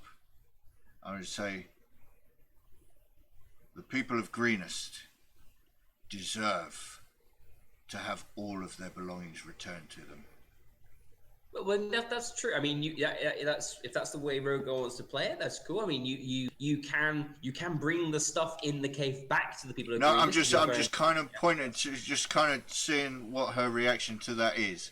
Is that I'm putting the point. The people of Greenest deserve. Pedrick breaks all out a piece of cheese their... and breaks it, offering half of it to Weird Hal, but never takes his eyes off of them, watching intently as he eats a piece of cheese. And I go, I think I say. Once I've said I think this is the most of the people of Greenest in here. I think they all died. They didn't. We were there. We saved almost everybody. We got it's stinking and it's like belts and. That's what I would think. Okay, Vistra, can you please do a insight check? And I'd like you to do a performance, please, Tack. Or deception, one or the other. Performance or deception, you choose.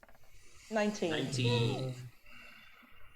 Okay. Deception. Either or, yeah. Either or. Performance. All right.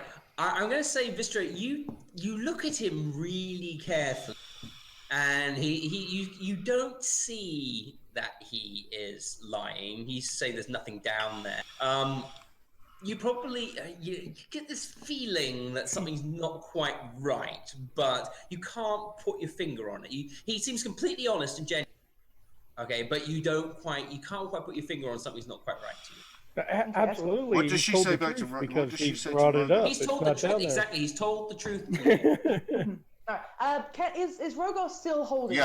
Yeah. Because once I said that to you, I'm waiting to see what your response and what you take from what I said was. Okay. Well, there's two ways. All right. While he's still holding me, I turn to Tack and I say, "What is down there exactly? Is there anything salvageable that we could bring to Greenest?" It's like just junk, right? Belt buckles and belts and clothes. Belt buckles, broken pottery, clothes, things like that. I mean, that's what you see after a 5-minute search. Yeah. So I turn to Rogar. Yeah. So I turn to Rogar and see. All right. So you want to take broken lamps and some clothes and things. This is probably, just stuff people have thrown down here and taken what is of value from those of the dead or missing or prisoners. There is nothing here, and if you don't get off me, I'm going to force myself off of you. I'm going to try and create a distraction. Okay. Weird Hal wants to create a distraction. I'm going to say, "Hey, Rogar, didn't you say something about you were looking for some raw materials to melt down some metal to make some weaponry or something?" Ooh, I thought I heard somebody mention that there were a bunch of belt buckles down there and other snaps and fasteners.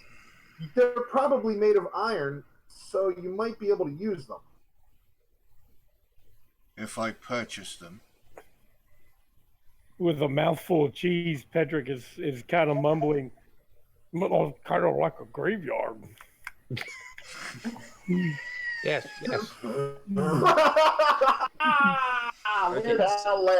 Weird Hal laughs uncontrollably at his comment. Okay, so I'm going to interject slightly as the DM. So you can. Are you going to go? Are you going to go down into that chamber, or do you want to leave, or what's the plan? I'd like to know. Well, I'm going to let Vistra go. I want the new guy to climb up and walk down those steps behind us. Not gonna happen. Tack staying in the back. Pedrick puts his things away and stands up and moves to the edge, near them, ignoring them, and does a little blessing over the site as if it is a sacramental area where people have died, Okay. just to see if it gets their attention as well as being something he would do as a cleric. And while he does that, Vistra sort of mumbles to Roga, "We may have fought side by side, but don't try that with me again." And she sort of she moves back a little bit, and then she wants to climb back up, because she notices obviously that there's two directions. We've got the ones with the steps with the blankets, not blanket, the curtain. The curtain. Then there's another room as well. So she's waiting. So she's going to wait there in a bit of a huff with Rogar. She's going to sit there and sort of cool off, and then wait for the others to maybe come back up, and then decide which direction they're going to move in. So that's what she's thinking. As Pedrick looks over the edge, he's also looking at, looking at the clothing. And in his own mind, he's trying to determine whether this stuff was just discarded. Was it ripped off them, was cut off them, bit off them, or is it just like a big trash dump?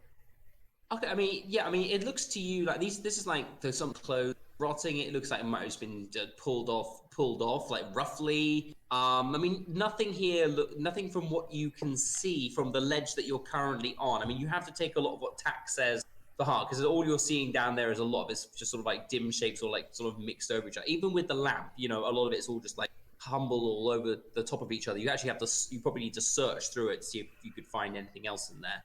It looks to me. Never mind. Sorry, go ahead. It's okay. But basically, I mean, from what you can see up there, I mean, you can't really tell what the clothing looks like. I mean, I'd say you could. You could see maybe some shirts. You could see a few what look like books. You could see the lamplight shining off something metallic. Nothing really grabs his attention then. Probably not, no. Okay. So, Weird Hal wants to walk over. He looks over the edge. He sees all this stuff piled up. I mean, I can see that stuff piled up there. It's a bunch of stuff that it looks like somebody stole everything they could get and then threw away all the stuff they didn't want to keep. Pretty much, maybe. I mean, that's your opinion. That's Weird Hal's opinion. He says, looks to me like somebody took everything they could get and then threw away whatever was left over. The only time I've ever seen anything like this was once our Abbey, as a kid, was taking siege, and they took all of the belongings from the Abbey, even the stuff that wasn't valuable, and then they just dumped all of the stuff a few miles down the road that they didn't want to keep carrying. That's what it looks like to me. While Weird Hal says that, Vistra is just a little bit curious, and she just wants to maybe just stand here, roughly, and just sort of see what's in that area, just so that because she already has seen this area, the start of it. She just sort of wants to get an idea of what's at the start of this side, so that when the guys come back up, she can sort of maybe give a bit more info of what. All right, what's Pedrick. Pedrick, you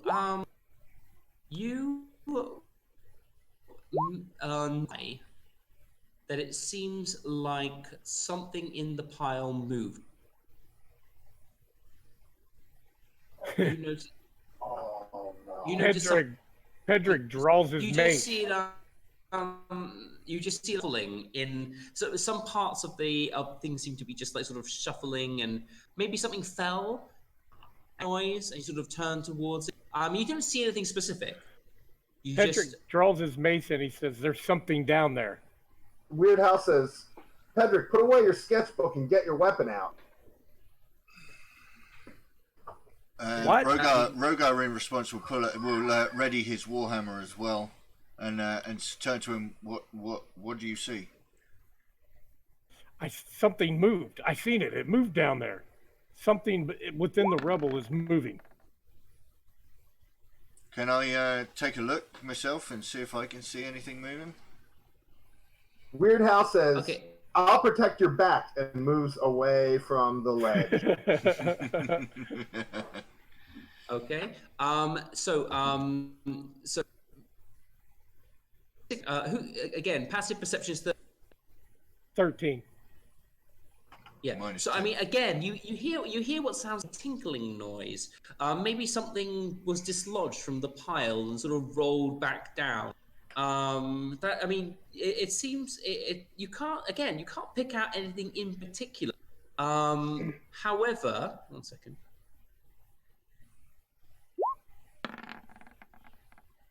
Yeah, I mean, you can't pick out in particular. I mean, all you know, for a moment, you were sure you heard something.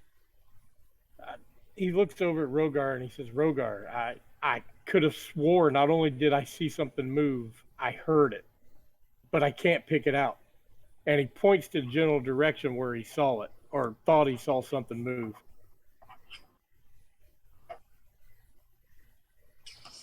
Okay. When he says what's that, everybody else doing? I'd like to ready an action. Okay. As soon as I see something move, I want to shoot an arrow at it. Okay. All right.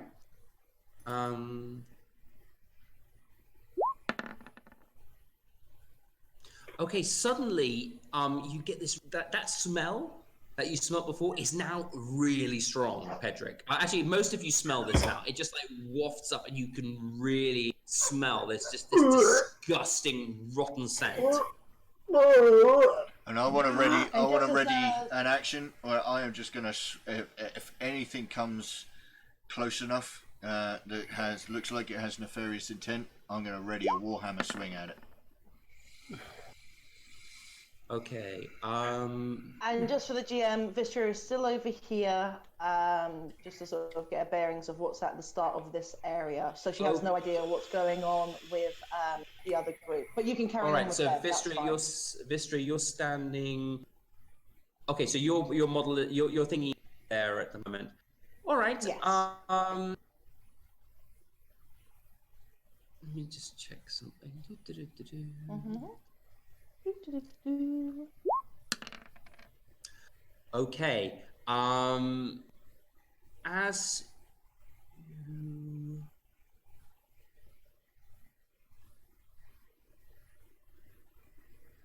Yeah, I mean, you're sort of standing, you're sort of standing there, just sort of waiting for the rest of them to. I mean, so you're just standing there, yeah? That's what you're doing. I kind of want to look around this area where I'm standing to get an idea of what's at the start and if there's anything to look out for, just like I did by the step area. All right. So she's very curious. Roll a perception check for me.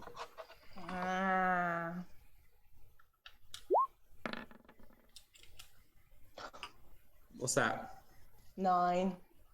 I mean, yeah. I mean, you still can't see anything really. I mean, you can't. You're looking around, see the signs of any sort of like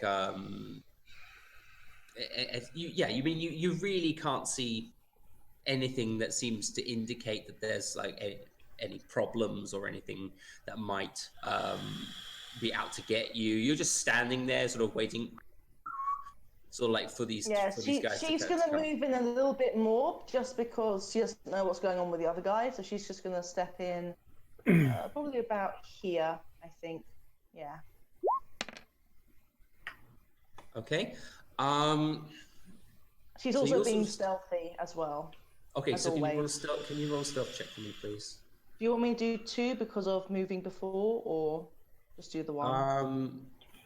I mean, I need you to roll a stealth check for me, please. I need you to roll it on just a basic stealth check.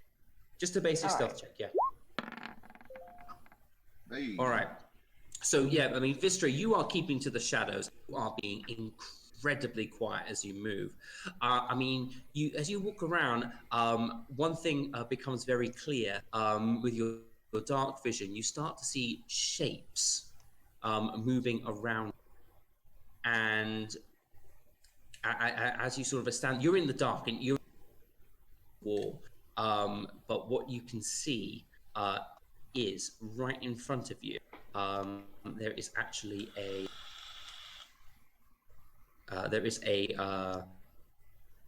cohort of kobolds all standing there, and next to them there's a figure, and this figure is this kobold standing there is larger than the rest. He looks more regal, more dragon-like. He's got large wings which are reaching out from over his shoulder blade. You can see the other kobolds are deferential towards him, and he seems to be sort of the rest of them are going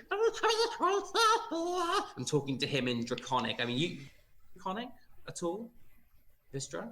Vistra, I don't believe so. Her, just looking, she's got common, dwarvish, and she's got another, I'm sure it's common, dwarvish, and no, I guess that's it. Just Okay, so common, you dwarvish, can't and really thieves' cant. you can't understand anything of what they're saying. I mean, the other ones are going and talking, and then you've got the other one, and he's a bit more sort of deep voiced, a bit larger than the rest. Can they see me? No, you snuck in, and they can't. I mean, you're sort of hidden amongst the shadows. I mean, as long as you don't sort of actually attack them at the moment or anything like that, you can't. I mean, if you move, I'm going to have to make you take another stealth check again from where you are. She's going to say what she is. Why, can I ask GM, is the 7 a symbol, or is the 7... Sorry, that's not your fault. That's not your fault. That's just... That shouldn't be there. That? Oh, okay. That's one of my references. Was like a pistol or something. Okay. It's a GM area. No, it's one of my references. I put numbers and stuff on stuff so that I are in stuff. I do the same thing, buddy. That's clever, actually. All right, so she's just going to stay there and basically keep an eye on them and hope that the other guys, whatever they're doing, are going to come soon. And she kind of regrets being too curious for her own good. So good luck, guys. So guys, you're down there. You have no idea. Know that he's gone off in a bit of a huff with Rogar. Sort of gone off for a walk on her own. This is where I expect Miniacs. You need to say the words that you always tell us. Don't what? Don't break up the Don't party? split the party. Yeah, don't split the party. I'm sorry. I was thinking that so hard. I thought I already said it out loud. Every single time Don't split the party. Don't split the party. That's the. It's like in your dreams the next night. Don't split the party. But yeah, so yeah, Vistra's sort of hiding in the shadows, like behind this thing, and I mean, if Vistra, if you want to, you could always try and run. I mean, or you could sneak out again. That's something to do in a moment. I'm going to come back to the other guys first, because while you've snuck in there, the other guys are still dealing with the situation. I think Rogar at this moment. I think we're in battle ready position, but I think Rogar's going to kind of whisper to the other two that he's right next to, and he'll whisper, "Let's back out." Just very slowly back away. Can we still back away and still have like the readied action as soon if something leaps out, we can swing at it? You can back away and then you ready the action again if you want to. I mean, you can do that quite easily. Yeah, I think we're doing that in then I'm going 5. Should we just back out in 5 feet intervals and just ready an action every 5 feet? We'll do the bounding Overwatch. Pedrick, your passive perception is 13 as well, yeah? Okay, so I'm sorry, I keep checking that just because it's necessary for me for some other stuff as well. So I need to know this while I'm doing it. It is 13. Okay, so with a very high insight. Yeah, so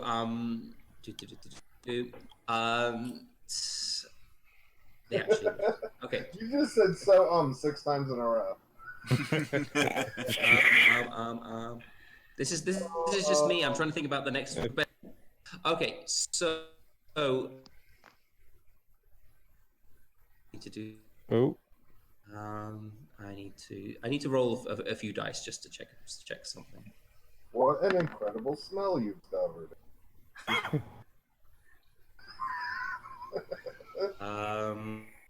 I would like to sneak and hide. Stop all the garbage smashers on the detention level. All right.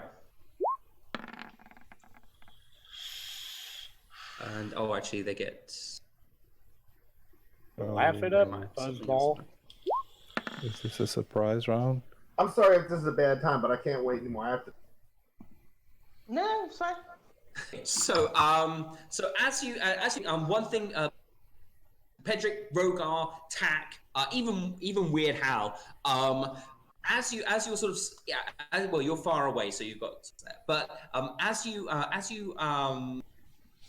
sort of start to try and slowly back away and prepare your action again, Pedrick, you become aware that suddenly this tiny rustling is now becoming a large surge.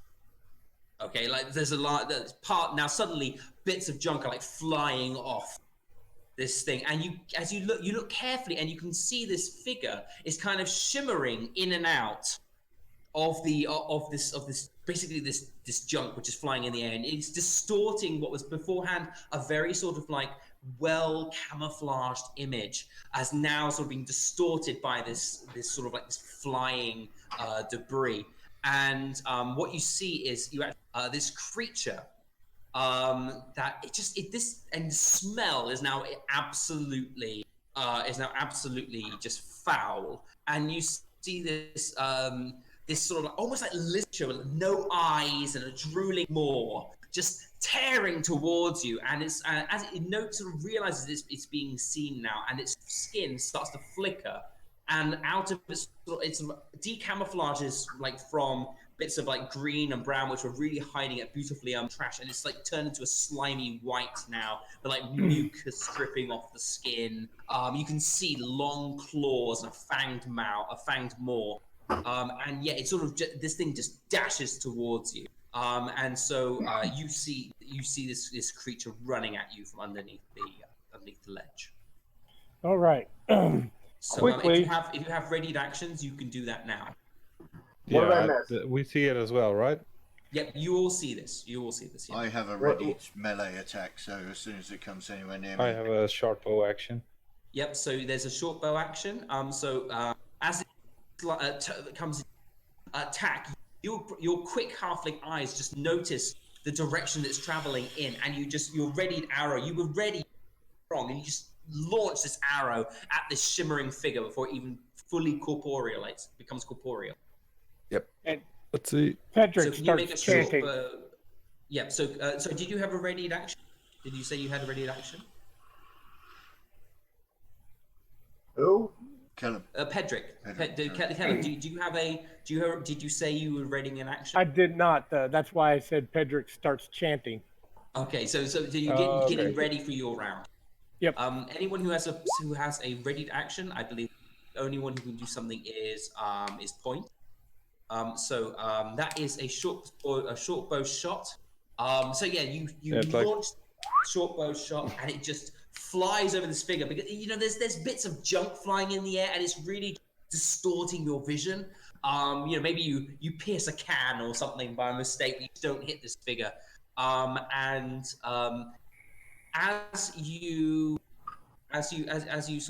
ready to face this figure which is running towards you, three of the creatures shimmer into view from where they were standing. Right. What the?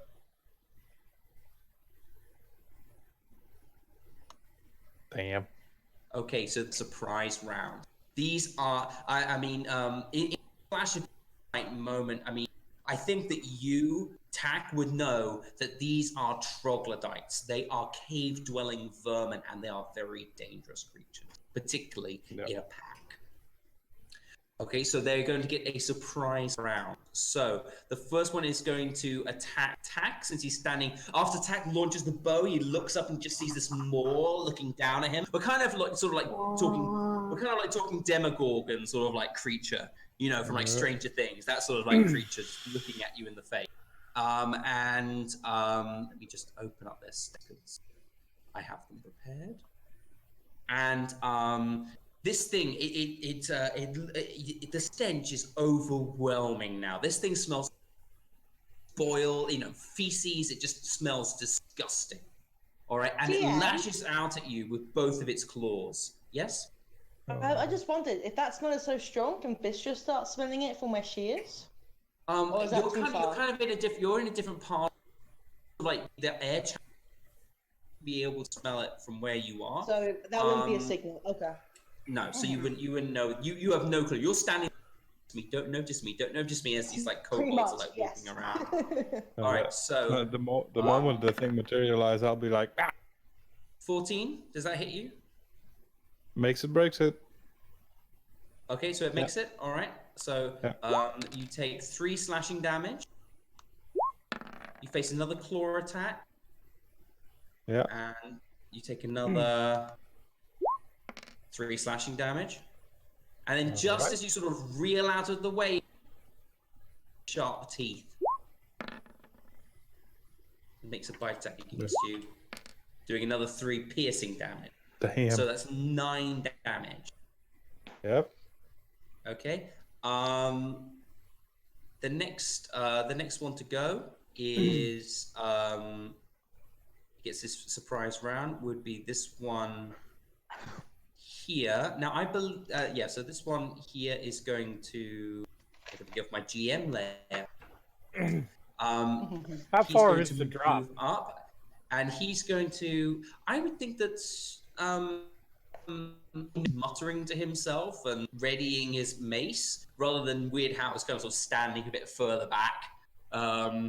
Also, I think you're the closest sort of light Rogar, so he's going to run towards that direction. I think he'll attack what that with.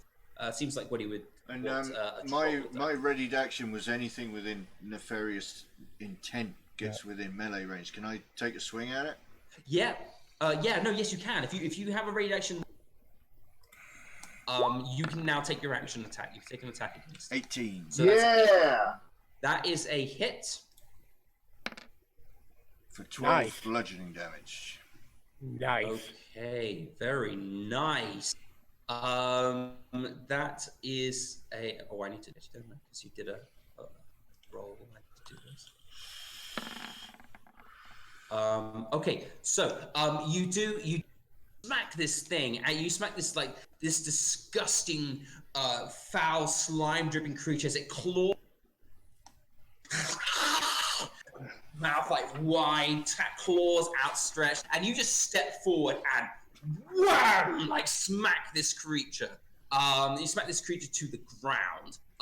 It seems to.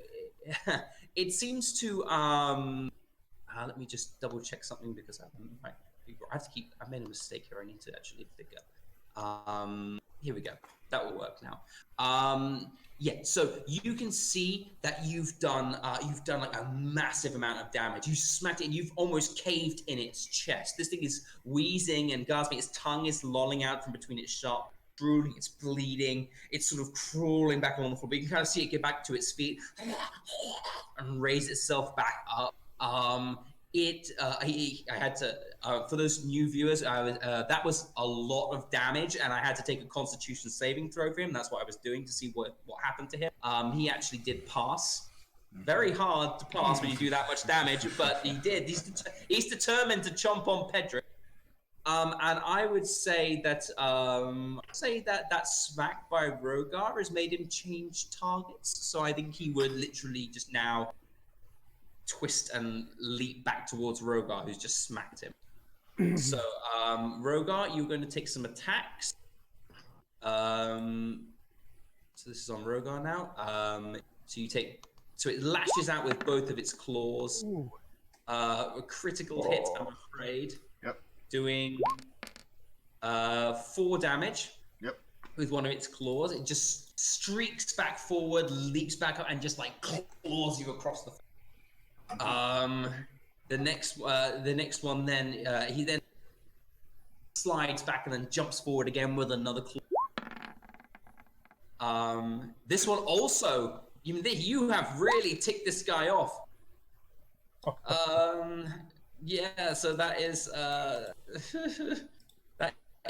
for another 6 damage. This one now this goes right across your throat. He slashes you first, and then right across your throat. Basically taking back everything you've just gained back from this rest. Yep, pretty much. How much did we gain from the rest, by the way? Because I did not add that. You if you didn't use your hit dice, then you get any. If you didn't use a hit dice, then you didn't get any, I'm afraid. Okay. Maybe if you take another short rest at some point, you do have healing magic still, don't you? You can I probably do. something with yourself if you need to. And then also, of course, a bite attack. Okay. So it Oh, launches thank God. one more time, but as it does, your shield up, and you just like bam, smack it back down to the ground.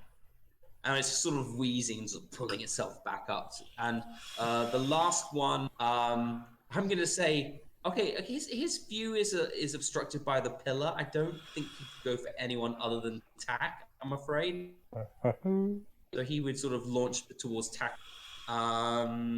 It does make sense for him to run around the pillar. No, troglodytes are quite greedy animals. They would not want to share their kill. They're not pack animals by nature. All right, so yeah, he would run. How far can he run? 10, 15, 20, 25. Yeah, I think he'd run towards where he sees a invulnerable looking. He's like, well, he sees something. He knows this animal. He sees like a person separated, and so he launches himself towards you, Weird Hal. This is going to be again. He launches out and he claws at you. 14 hit you. 14? No, that's a miss. Okay, so you sort of backpedal. Wait, no, no, actually, no. That's. Is that a hit? Is that a meet? Yeah, no, Okay. it's a beat. I It's just a wanted beat. to not get hit for 1 second. You need to get yourself a shield. That's what you need. You need a shield. My faith will shield me. Okay, let's see how much your faith shields you. Okay, 6 slashing damage. Okay, that's nothing. All right, so it just you raise your arm and you're like, why don't I have a shield? And it's down your forearm. I don't have shield proficiency. Oh, you don't have a shield proficiency. Okay, well, okay, sorry, it's my fault. Why wasn't I a cleric? You know, again, and this thing is relentless. It slashes at you. Another 4 damage. Boom, boom. Both just like, you know, I mean, you're backpedaling, but it's still catching long talons, just tearing at your skin, tearing at your flesh. And then it launches itself forward for a bite attack. You, Glodite? I've done something. What I have gone and zoomed out to zoom back. Zoom. So here we go.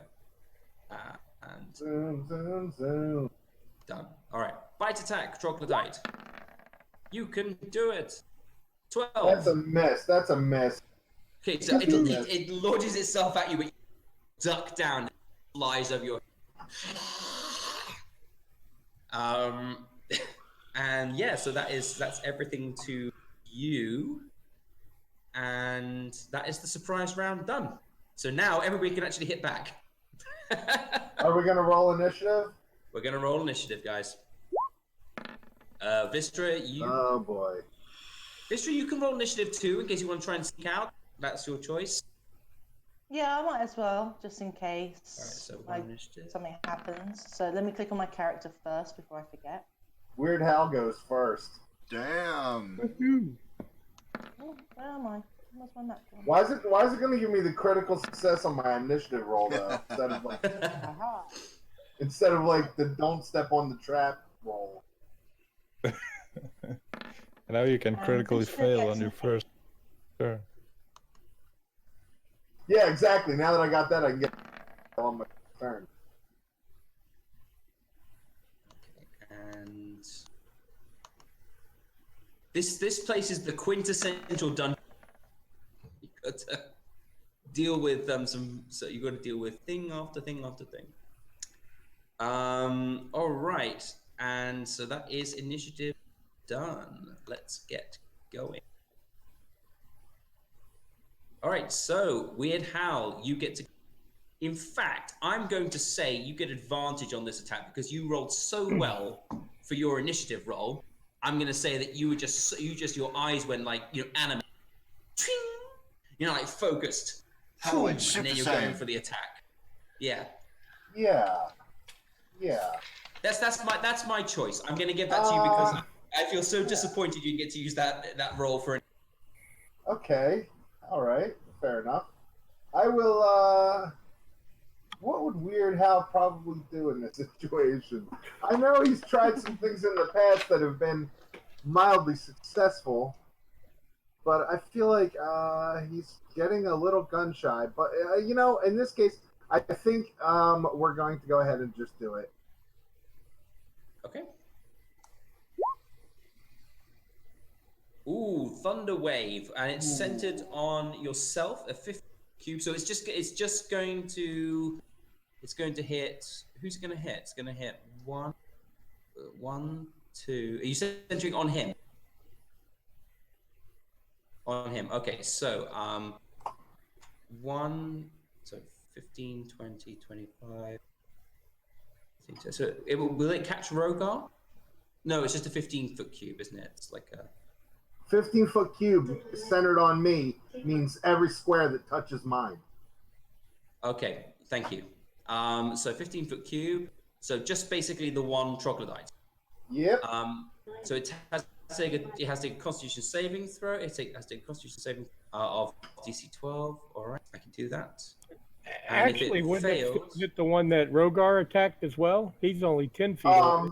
Listen, a cube 15 feet on a side is 3 squares long. The cube you're making is 6 squares long. yeah. that's a radius. You're measuring a radius. The radius would be 1.5 squares from the center of my body. So basically out to 1 square from my body. Okay. Okay, so it passes its Constitution saving throw. It takes 8 points thunder damage.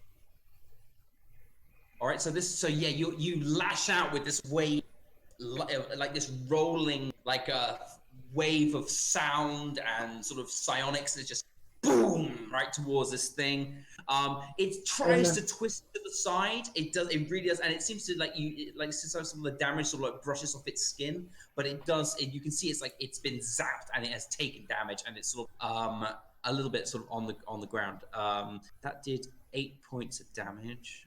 Weird Hal now raises his dagger, the Sunfire dagger, above his head, and he says, "Excelsior!" Okay, it fails. So let me just see what that does. All right, so this is the first time I've used a large one blow. All right. So what's going to happen now is, and it failed a Constitution saving throw that it had to make. So now we're going to see what effect that has had upon it.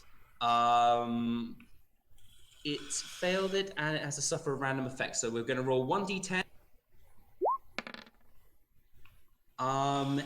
This creature cannot take any reactions and has disadvantage on attack rolls and ability checks until its next. Basically, you've zapped it and it's like on the ground, and it's just its muscles twitching, and it's gonna have really difficulty launching a proper attack again.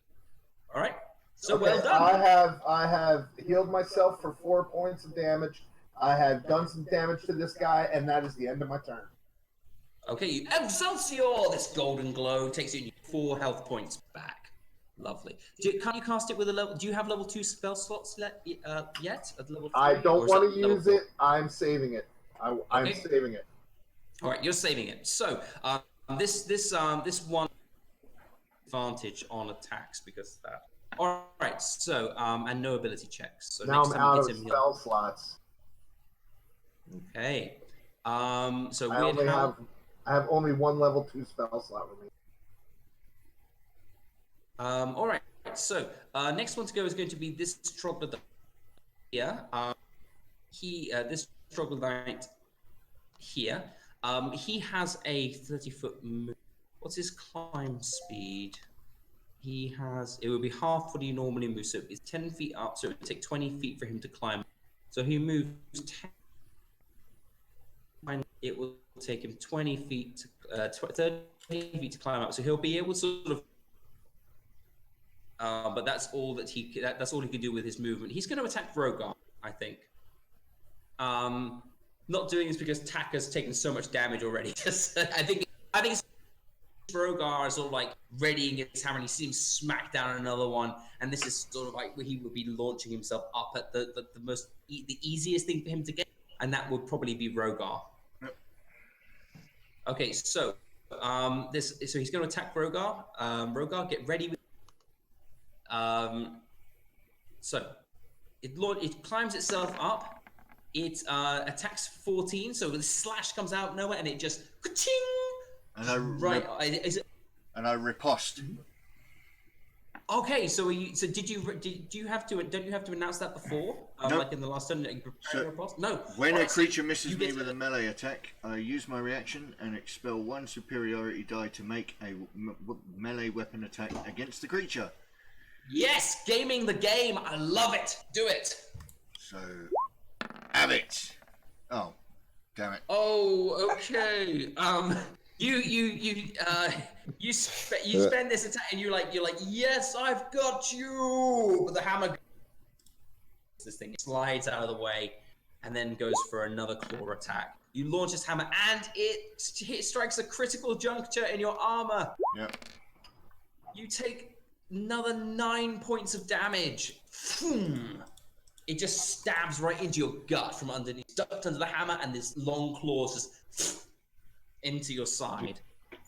You still up? Are you still up? I spit copious amounts of blood in its face. The same face kind of opens up into a... And it just... How am I rolling this? It just takes 6 points of damage. And Rogar hits the deck launches like a itself sack of spuds. Okay, that's taking you to 0 hit points. I need you to take a Constitution saving throw, please. Oh, man.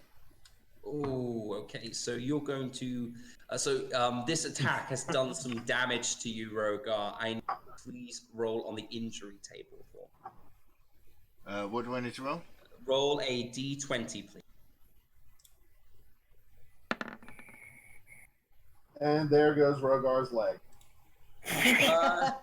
No, but when you get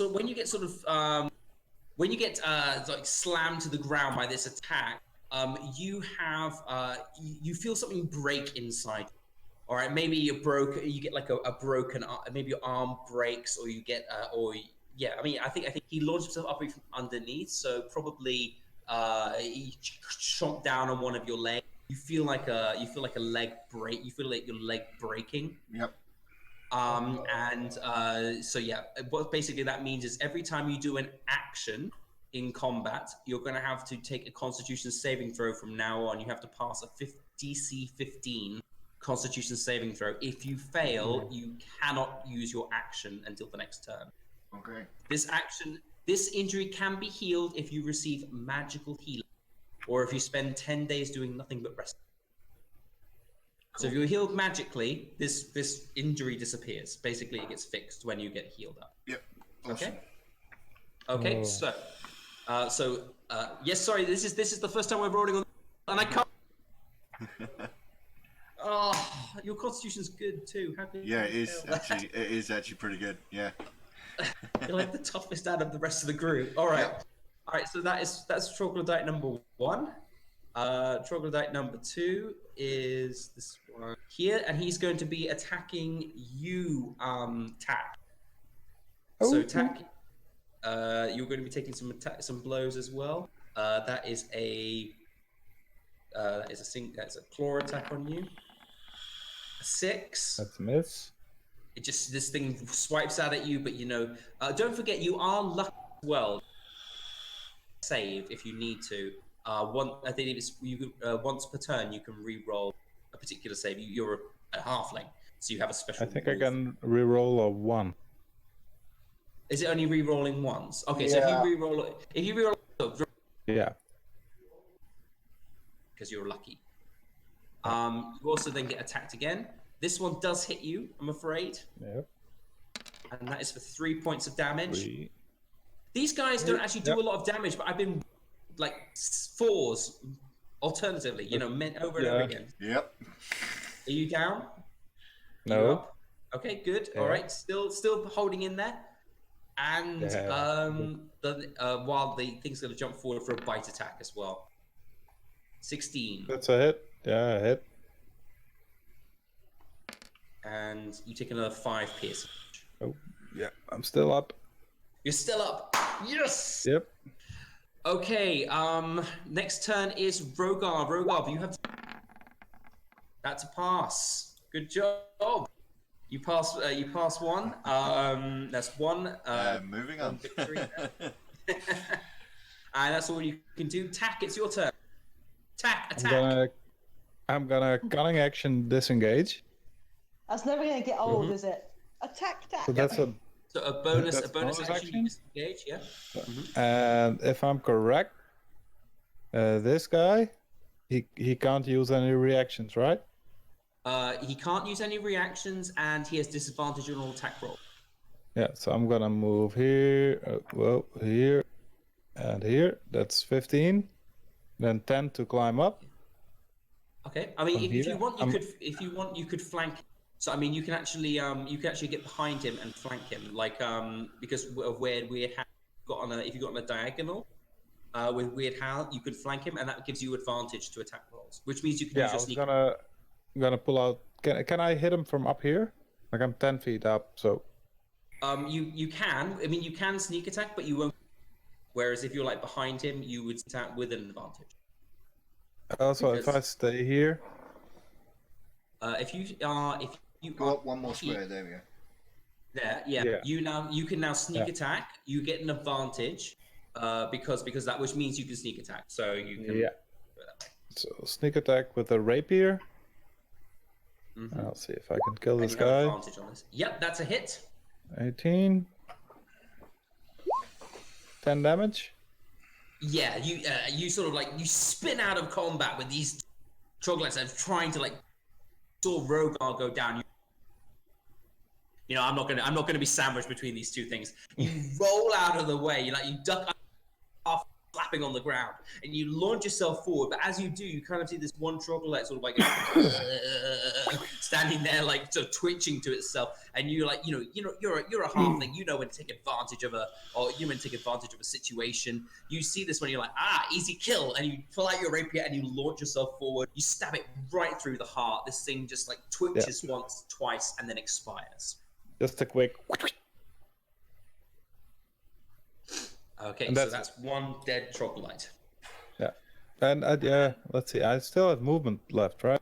Yeah, you still have movement left, so you So can climb I'd back like up if you want. Go like up here. That's fine. And, You can climb as if it's walking because you're a thief. Yeah, that's my 25. So that's my turn. Brilliant, fantastic. So next person to go is Trocky, who is attacking Pedrick. So creative. I'm not being uncreative. I'm just tired. No. All right. So This troglodyte's is the one attacking that- Pedrick. That's a 6. Yeah, that's not even close. Yeah, not even close. Just bounces right off your armor. This one, however, 16 is exactly what it needs to hit me. He must have been left-handed. so you take 4 slashing damage. It unhooks your shield and it just smacks up at you, and you take a big scrape along your side. And then it's going to attack you with a bite. Okay. Again, these things, I don't know how they're rolling so. These rolls, man. These rolls. I don't know what I'm doing. That these guys are so good. They have like no bonus to their hit rolls or anything. I'm just like 19s and 17s, 16s constantly. This is ridiculous. Okay. And he does 5 piercing damage. Okay. Okay. So you're down. Sorry. Brilliant. Next person to go is Vistra. What do you want to do, Vistra? Okay, so what's happening exactly with those kobolds where she is at the moment? Okay, well, What are they doing? the kobolds are just sort of milling around. They're like they're maybe on. They're standing, they're like looking around, just watching things. They probably didn't hear your fight in the other team because of the bats. Probably they're used to those bats being disturbed a lot, and they just didn't clock that there was a combat going on there. You guys kept your voices down while you were in there afterwards. They're, these are kobolds that are bored. They're on duty. They're not paying attention too much to what's going on around them. You've managed to sneak into the chamber, You just walked in and you found yourself surrounded by kobolds. You are not visible to them at the moment. You are hiding, and they don't know you're there. If you want to move out, you can, but if you're going to move stealthily, you have to move half your regular speed, so you'd be moving 15 feet for a normal move. You can run stealthily, I believe, but you get a disadvantage if you want to run. Do I still have to roll a stealth check even if I move 15 feet stealthily? You do. You do have to roll a stealth check, yeah. I do not trust my rolls at the moment with myself.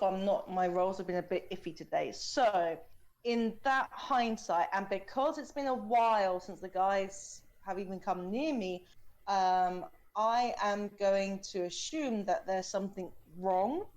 Mm-hmm. And so she is going to cast her sleep spell on these guys. So that she can get away. But my question, GM, is how long does this effect last for when they Okay, are... well, sleep. How many people can you affect with this spell? That's what I want to know. Okay, so this spell sends creatures into a magical slumber. Roll 5d8. The total is how many hit points of creatures is fucking great. Okay. Creatures within 20 feet of a point you choose within range, which is 90 feet, are affected in ascending order of their current hit points, ignoring unconscious creatures. Okay, so you could hit all of them. You could hit all of them. You just need to roll, center it on the guy with the wings, and then all you do is roll your 5d8 and see if you do enough hit points to affect all of them. I mean, the casting time does 1 action, and the duration is 1 minute. But how long do they stay asleep for? When you're hidden, the duration is 1 minute. So minutes.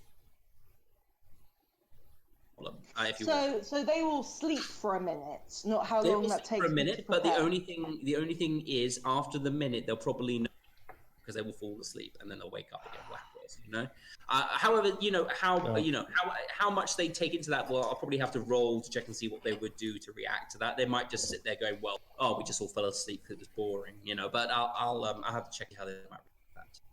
Well, you've been rolling too bloody well, so I don't trust that. But don't forget. I mean, don't forget each round 6 seconds, so you would be able to get over there and do some attacks and stuff before they would be aware of what was going on. So I wouldn't exactly know what direction I came from if I will risk it. I will do the sleep. This might be a stupid. Okay, so roll 5d8, please. Do I not just click on the spells and click on? Well, yeah. I mean, if you've got it set up, but you click on the spell, I don't 5d8. You can try. I don't know if we set it up that way. It might work. We didn't actually. We didn't set it up. So all right. So just roll 5d8, please.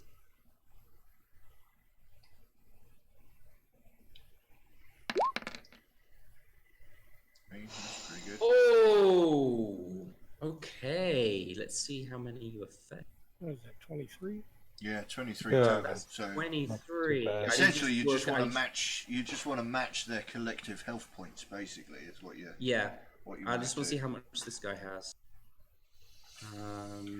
If it's possible, I like the biggest one to be asleep. You have to, yeah. It starts with Yeah, the no, you strongest one first. sent it. Yeah. Okay, so Yeah. it will start with him, and it has to be the largest first. So let's just close this down quickly. So that would be 1, 2. You're 23. So yeah, and these guys would be. Sorry, it's a bit slow. I've never before, so this is just a little bit new it's for me new as for well. me as well. So all of them except for one kobold falls asleep, and suddenly it's like you do this action. You're still hidden, remain hiding, doing that action, but basically all of them except for this guy over here, say is probably the furthest away. Sort of falls asleep. They all sort of, you see them sort of like start to nod off into this sort of silent. You're standing going, like making little sort of like symbols in the air, and they're just like all drooping off. But this one person's standing there going, and watching like all his compatriots just go slump to the ground. Also, GM, your okay, so that's one action. awake. So, GM, also the spell says that starting with the creature that has the lowest current hit points, each creature affected by the spell falls unconscious until the spell ends, and the sleeper takes damage, or someone uses an action to shake or slap the sleeper awake. Okay, so if it says lowest current hit points, then it would be the points who falls asleep the last. So, in fact, Oh yeah, yeah. So This so it's is I'll actually- finish. So I'll finish. So subtract each character's hit points from the total before moving on to the creature with the next lowest hit points. The Yeah. creature's hit points must be equal to or less than the remaining total for that creature to be affected. Yeah. So basically, what happens is all the normal kobolds fall asleep. The guy with the wings is sort of standing there going, Yeah. looking around, just watching his people go slump to the ground, and then he readies his spear, looking around for you. Do a stealth check for me. No. You've done an action. You've done something. I want to see what remain hidden to him.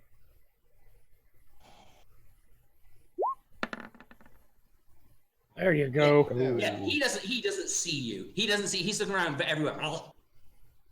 Looking everywhere for something that's affecting him. He's prodding them with a spear. And they just sit there going, and just sleeping to themselves.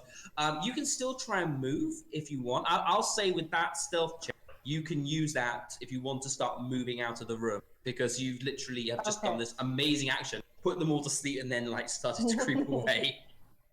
So you can move 15 feet without being seen. If you want to try and, I believe with your cunning action, you could dash, but I would say you'd have to take a stealth check with another stealth check with disadvantage, because you'd be running out the room. Because I use an action to make the spell work. That's your action. As a second action, I could either. I can't. No, you can do a bonus action. That's what I mean, bonus action. So could I maybe use my short bow to shoot the guy, or would that have to be a lower, like a dagger or something? That would be a that you can't do that as a. That would be an action. To shoot the guy would be an action, unless you have a cantrip. Do you have a cantrip that's a bonus action?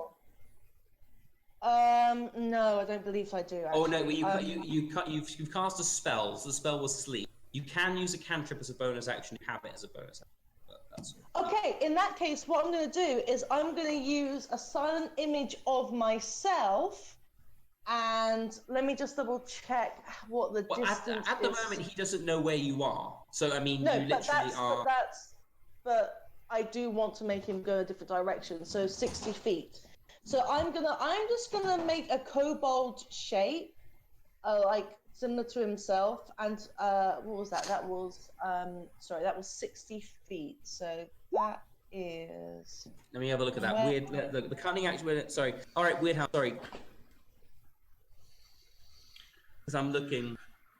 Because I'm looking for this as well. I haven't come across this before. Cunning action allows him to take a bonus action. You can only take a bonus action when a special ability spell or feature states you can do so, such as bonus action. Yeah, I mean, you've done a cantrip. Does bonus action or one action? That's what I meant to say when I'm saying. My silent image is an action. So you can't use that spell. You can only use a cantrip that says bonus action if you have. Oh, okay. So I can't use it at all. In that case, all bonus actions are specified as bonus actions in the description. Like Weird House healing word. That's the very first thing it says in the description. It says, as a bonus action, you can do whatever. So it's really easy to know if it's a bonus action or not. If it doesn't say that. As I've already said, Vistra, if you want to start moving out, speed of 15 feet. If you want to move 15 feet out. Oh, they've got a minute, and it's like 6 seconds. Yeah, each move is 6 seconds. So if you want to move, it's you could move 15 feet, and then the next round you another 15 feet. I was just wondering if I could move up to that kobold and, shaft him with a dagger, and then move away. You've already done your turn. I mean, you could stay where you are, and then you could attack him next turn if you want. But then they'd wake up because it'd be a minute, wouldn't it? No, they'll wake up in another 8. They'll wake up in another 9 rounds. You've got as long as you don't hit them or punch them or something, then they won't wake up. 1 minute is 10 rounds of combat. Yeah. So everybody gets a turn 10 times before those guys wake up. So if you want, you can stay where you are, and you're hidden. So jump up and shoot him next turn. Do a sneak attack on him. Can I prepare an action for the next turn? You've already done your action this turn. Right, I will stay where I am then. and let them snore. Okay. I mean, as I said, you've still got your movement. You want to? I mean, you've got a short bow. That's 15 feet away. Sorry, GM, did you say that after I did that stealth roll that I could move without doing another stealth move? Yes, I just said for you 15 rolled feet, really well, yeah. so I'd let you move. I'd let you use that if you wanted to move 50. That's fine. All right, so she will move then to there. So 5, 10, 15. So she's going to move there sneakily. And yeah, she's going to try and get rid of that kobold before the others wake up. Or maybe not, I don't know. Okay. She's going to sneak there. All right, so you sneak there. That's fine. You sneak away. He can't see you at the moment. That's completely fine. That is Vistra's action. Pedrick, it's your turn. Come on, Pedrick. Pedrick will attack here. Maybe if it'll do it. Hold on. Using Divine Favor. Okay. What does that do for our listeners?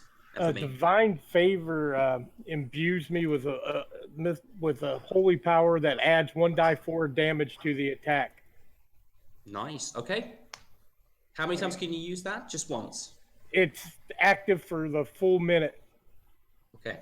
All right. So the whole time we've got extra 1d4. Nice. And then we're going to attack with mace, obviously. I like it. So that's your bonus action. Great. That is a hit. And plus a Down 1d4. dun, dun. Yeah, this is the one that Rogar bludgeoned. Right. You basically you swing at this thing, and so you chanting what's your god's name again? Tien? Torm. Torn. Okay, so you're like chanting something, Torn, bless me, and your hammer starts to glow radiant energy. Your hammer, your mace, and you just swing it around. It's almost like a comet, and it just obliterates this troglodyte. It just disintegrates into mist. And I still have one bonus action left before a long rest. You have one. You have one more attack. You have one more divine. Does it say you have to use that as an action? Because you've done a bonus action and you've done an action now. Okay, then that's all I can do this round.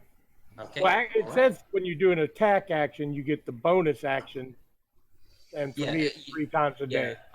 Oh, so you get given an extra. You still bonus use it action. as a bonus action. So you did you did your evocation as a bonus Okay, action. gotcha. All right. So Weird Hal, you're up. Oh. Okay. That's 2 troglodytes down.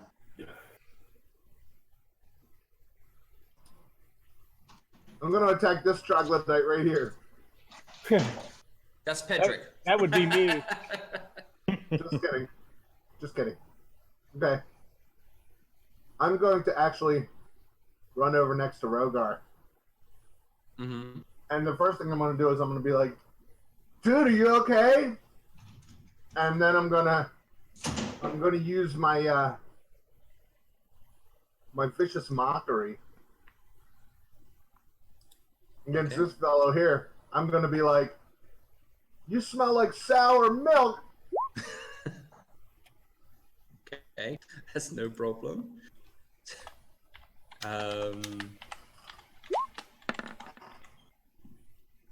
Yeah, it passes. It looks at you and it's like, oh, getting kobold voice mixed. Looks over it doesn't understand what you're saying. Aw. That was your action. Do you have a bonus action you can do? The only bonus actions I have are spell slots, and I already used my spell slots. Okay. Oh, it's the cat trying to get out. I'll still hit, don't worry. All right. So Weird Hal's been, and next one to go is this troglodyte here that's standing over Rogar. I think he'll probably attack Pedrick, otherwise Pedrick will get an attack of opportunity. So Pedrick, you basically this thing comes lashing out. It's attack Rogar. It's now going to attack you for 17. That's a hit. That's a hit. Yeah. Okay, so it hits you. doing 4 slashing damage. Okay, this thing claws at you. You almost get your shield up, but you don't quite manage to stop it. Oh man. It then launches another attack. That's a miss. Yeah, this one, you're ready for it this time. Your mace comes up and just parries it away. And then it just twists, like almost like a snake. It like spins and then tries to launch itself at your head. And I think that's a miss as well. Brilliant. Okay, so that is any other creature. Oh, okay. I've not been doing something right.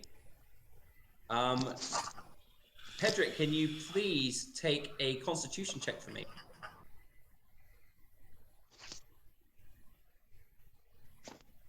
Can you, Constitution check, please. Constitution saving throw. Yeah. You get this. The foul stench of this creature wafts over you. It's really powerful, incredibly overpowering. But I mean, your faith is stronger than that. You just sort of start chanting to yourself, and you distract yourself from this odor. Okay, you cannot. This normally a troglodyte stench can have like almost a deleterious effect on someone. But you've passed this constitution. You know you're going to be able to fight off anything that this troglodyte might be able to throw at you. I think that would be this guy really going to run towards Weird House. Sorry, Weird House, just the way it goes. And that is a claw attack on you. Oh my god. That is a Okay, miss. that is a hit. You wish. He does 6 slashing damage. That's nothing. Are you down, or should I keep rolling? No, I'm not down. What do you think this is? What do you think Okay. this is? When animals attack? That's a miss. Aha! Okay. Okay, so you ha as it goes, and then it goes. Oh no, that is a hit, but barely. The bite hits you. All right. Barely, but yeah. Oh. So you take You need 4 some better piercing armor. damage. So yeah, he launches himself. So the claw goes over your head. You're and then it just takes a chunk out of your arm. Okay. Okay. Just probably I am getting size. We'll finish this soon, but I want to just finish this encounter quickly, if we possibly can. And if you survive. Next person to go is Rogar. Rogar, please take a death save. That is a pass. 2 passes. He's almost stabilized. Ooh. Come on. All You right, can and do it. the next person to go will be Tack. Which of the two has been hit? Can I ask? Sorry. This guy's been hit, right? That one. No, he hasn't been hit. I think so. This The guy. one. Yeah. Right, I'm gonna attack them with the sharp bow, and I think I get advantage in sneak attack because he's within 5 feet of it. You get sneak attack. You don't get advantage. Oh, yeah, that's what I mean. Yeah. You only get sneak attack when you get Yeah. advantage. Yeah, I got it. Yeah. Short bow attack. Please hit. Yep, that's a hit. It's turbo time. 12 damage. That is 12 damage. 1 minute. That was a lot. That was a very powerful hit. Let's see how that goes. He fails. So what's going to happen to him? Let's see how much damage this extra blood, this extra awesome shot does. All right. So this creature, you hit this creature. This arrow just flies out of nowhere, strikes this creature right in the gut. It just stands there and it holds it and it's down, and you can see it's like its muscles are spasming and it's sort of just holding itself up, barely standing. So this creature is now stunned. until the end of its next turn, so it can't do anything. Nice. Next person That's to go it. is unless you want to you could hide with your bonus action. Might Yeah. it could give you a thing. Yeah. So if I'll you do want the to hide to stealth, right? Yeah, stealth check, please. Okay, so that's 15. That is. Yep, you disappear from view. You throw your little cloak over yourself, and it's like Lord of the Rings when they throw like the cloak, it turns like to rock. You just vanish from view. Vistra, it's your turn. Do I still need to roll a stealth check? If you want to move, yes. In that case, do I do it or do I shoot? Kobolds have dark vision, so he would be able to see. So. Yes. Taking an action will also trigger a stealth check. Yep. So you So could, it you doesn't, could take a no shot. matter what you do. But Yeah, you could shoot. she's could hidden. shoot him with She your can sneak do a attack. sneak attack. Yeah, Yeah. you get advantage because you're hit. Yeah, I mean, Vistra is thinking that if she doesn't really want to shoot or hurt them because I want them to be asleep and not really know what's going on. But that one kobold is awake, and it's like, do I move? Do I shoot? So yeah, she. Well, if you shoot him, then if you shoot him and he dies, then you won't need to take stealth checks anymore because you can just move. Your full She's gonna speed. shoot. She's gonna shoot. So that's sneak attack. Yeah. Yay! I'm not pushing you towards damage. So sneak attack is With ticked. advantage.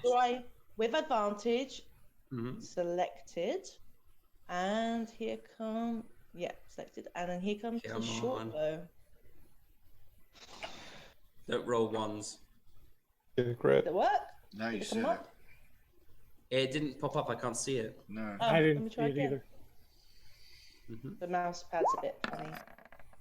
Ooh, look at There that. we Okay. go. Oh, nice. Yes. It's a good feeling. Okay, let's roll that damage. Oh, okay, yes. You basically from the shadows, this arrow just seems to glint for a second as then it flies out and this straight arc pierces right through the throat of this winged kobold. You could just hear him go, I didn't it's a even big get one to too. scream. Fantastic. All right. yeah, so the now others she are can move. Vistra. Oh. Yeah. dang it. Mister, No, you can dash now. Weird you- how you- they talk to you. Yeah, you can't. So my dash, that can be how far?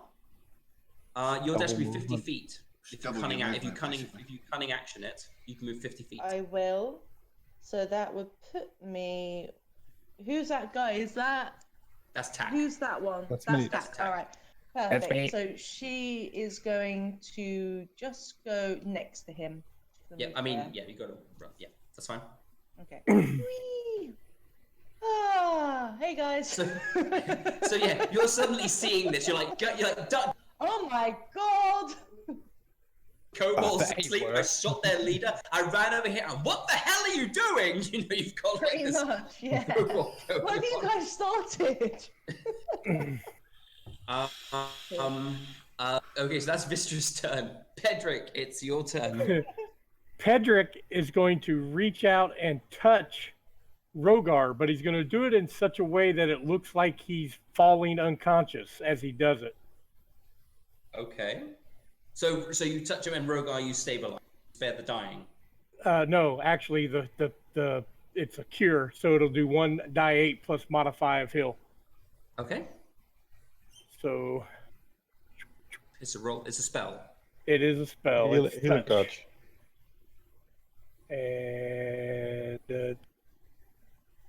So roll the dice. and here we go. So 10 hit points, 10 hit points. Brilliant. and he's going to stay on the ground like I died. Yeah. Well, Rogar is definitely down. Rogar is definitely prone at the moment. He's on the ground. He has to stand. So you've done cure wounds. Is there anything else you can do? Do you have any other actions you can take as a bonus action? Just playing dead. You're prone as Okay. well. You're actually So prone on you're the ground. you've got yourself down. You are Yep. if you're lying prone. I mean, Say if- again, you broke up. Enemies have advantage to hit you if they're within 5 feet of line throw. We're hoping they think I died. Okay, well, that's fine. You voluntarily go prone. Okay, and Weird Hal, you're up. Weird Hal has had enough of these He's troglodytes. had enough. I love it. Weird Hal's had enough. He's not taking any more of this. Okay. Weird Hal would like to. Weird Hal, I would like you to take a Constitution saving throw from your starting term next to a troglodyte. So we need a Constitution saving throw. Oh, okay, sure. Sorry, this is a rule. I completely forgot about this. Yeah. So yeah, you start vomiting against this thing. You are now poisoned until your next turn. Of course I So am. you poison for 1 turn, I'm afraid. But you can still do your actions. You're just poisoned at the moment. Oh, I'm going to do my actions, all right. I'm doing those actions. Just you wait and see. There's going to be actions galore. Go on, then. Okay. So, Weird Hal is like, oh no, I don't have anything left. I used all my juice. You can stab him with a knife. You know, there's always that. Hold on. Oh man, this sucks. Okay, here comes the dagger of Sunfire. I'm hoping for the best. Okay, that's a hit. Oh, I actually got a hit. Wow. Okay. What happens there? 5 damages. Yep. 5 damages. You basically and you launch yourself forward. you stab this thing and you gut this thing like a fish. You just slice it right up with this dagger, through the belly. Its innards fall out. The stench is even worse. And I thought they smelled bad on the outside. That is dead. That troglodyte was stunned, so he wouldn't have been able to attack. So anyway, but this one. So is that everything? Do you have anything else? Yeah, I can do other things. I'm gonna section still. Taunt. I'm gonna move. I'm gonna take a step over here, and I'm gonna go. I'm gonna kneel down and touch Patrick and be like, "Dude, are you okay?" and shake his shoulder. Okay. Are you but you're kneeling down. You're not. Just so I know, I don't have 3 guys all just lying on. I'm not lying on the floor. I've kind of knelt down like in the hero pose, and I'm like trying to rouse my friend Pedrick. You don't realize that he's trying. He's like, go away. If he breathes on me, I will die. Leave me alone.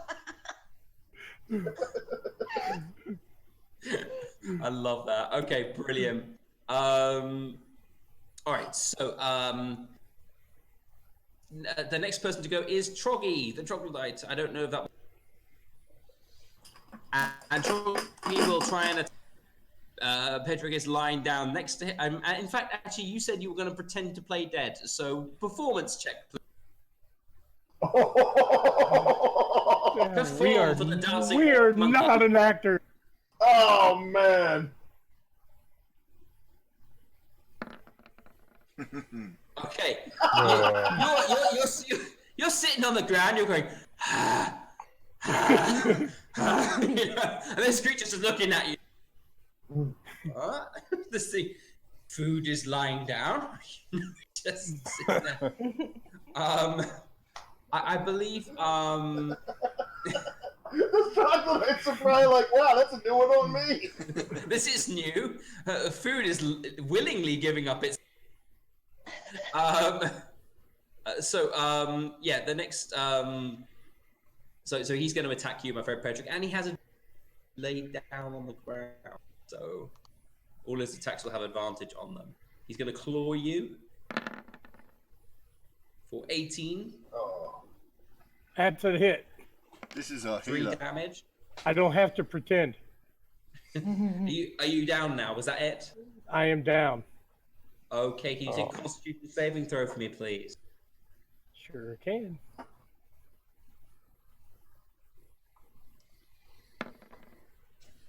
What is it with you guys with high Constitution? I know. Okay, roll on the injury table for me. Just die 20 or. Just a D20, yeah. Come on. Oh my god. Okay, so this blow rips an eye. It just comes down and boom!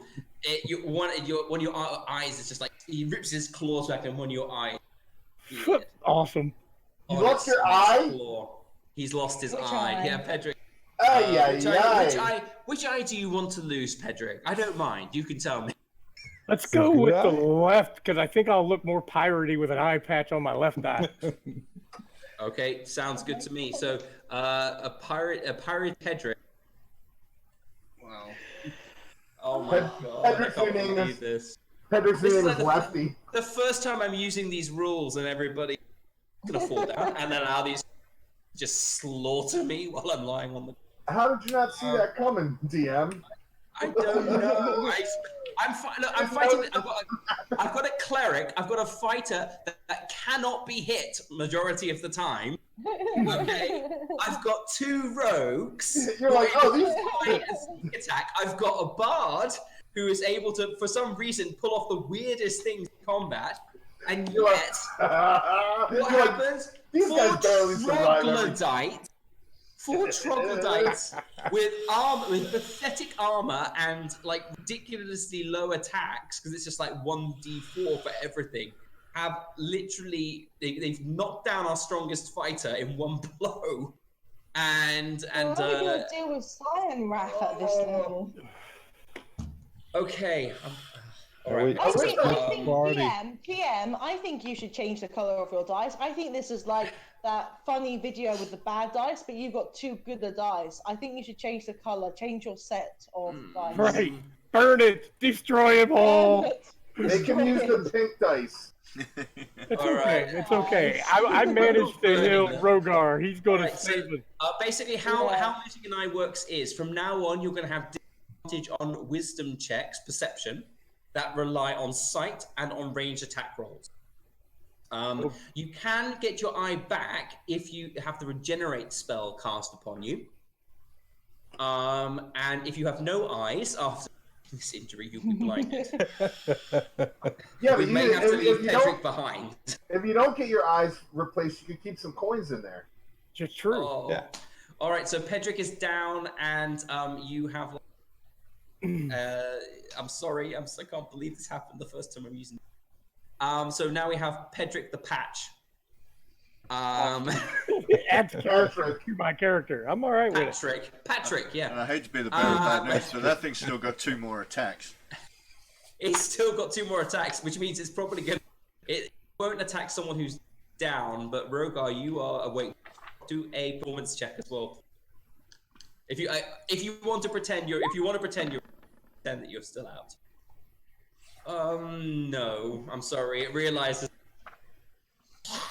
it's still got Pedrick's eyeball attached to one claws, you know. So that is and again prone. So that is a disadvantage. You can use a if he fails, don't forget I think you can still use riposte if you want to do that, but only if he fails to hit you.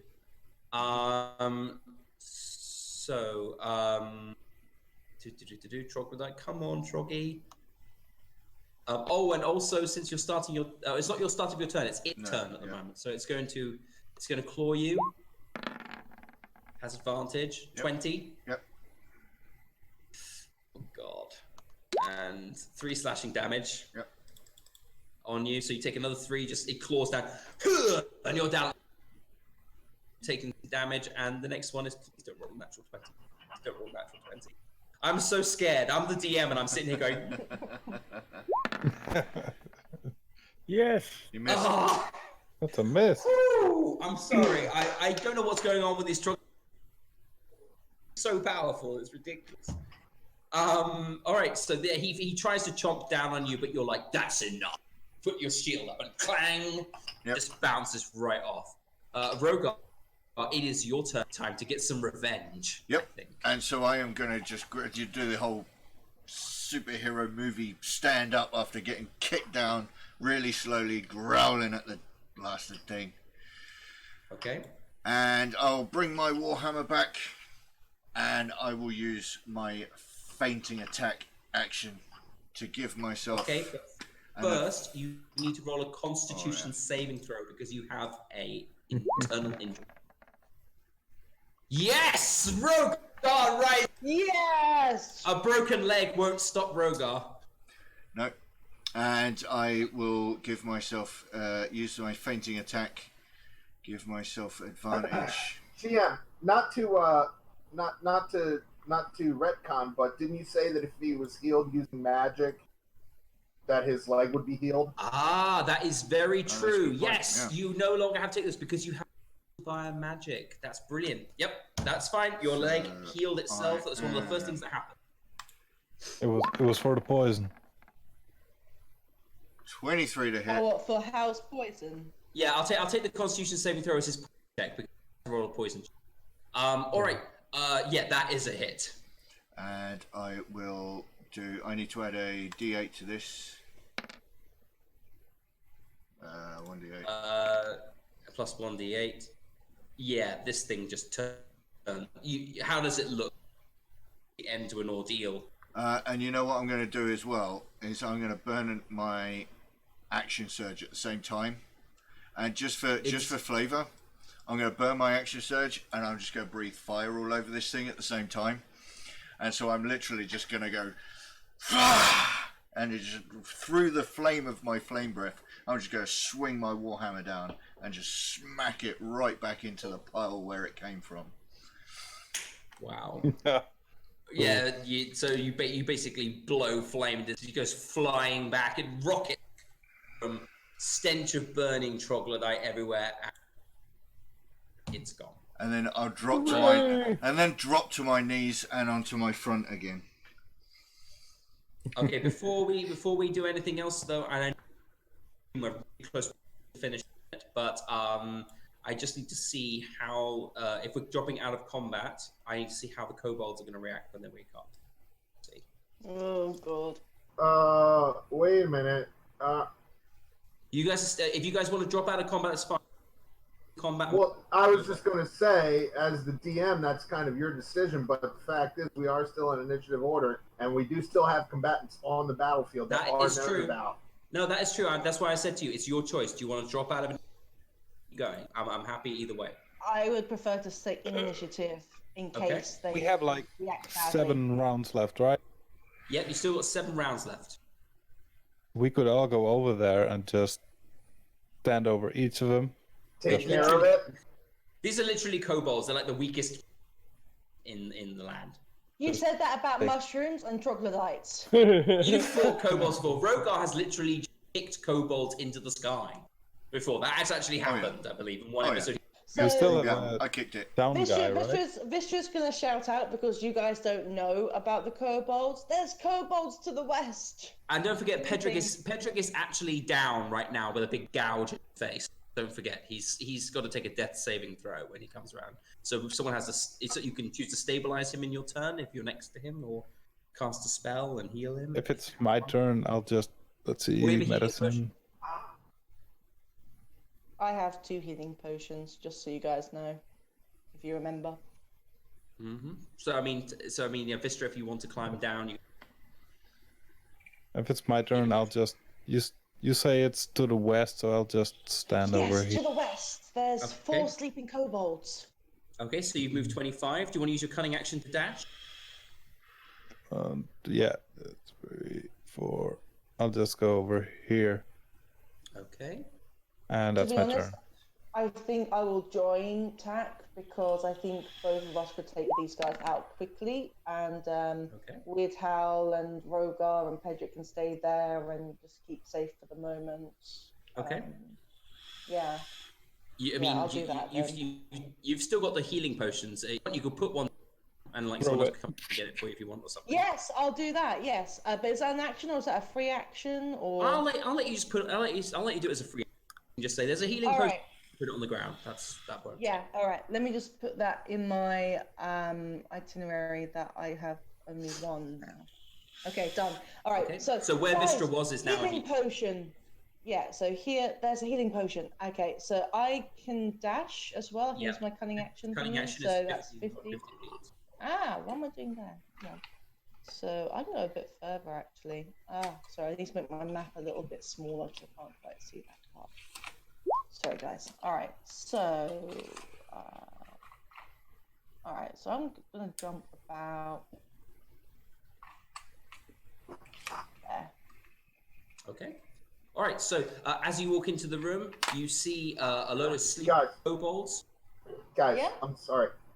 It's my hard deadline. I absolutely have to stop like right now. All right.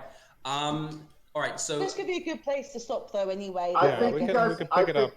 Why don't you guys finish out this combat? But just Weird Hal only has 4 hit I'm gonna. points.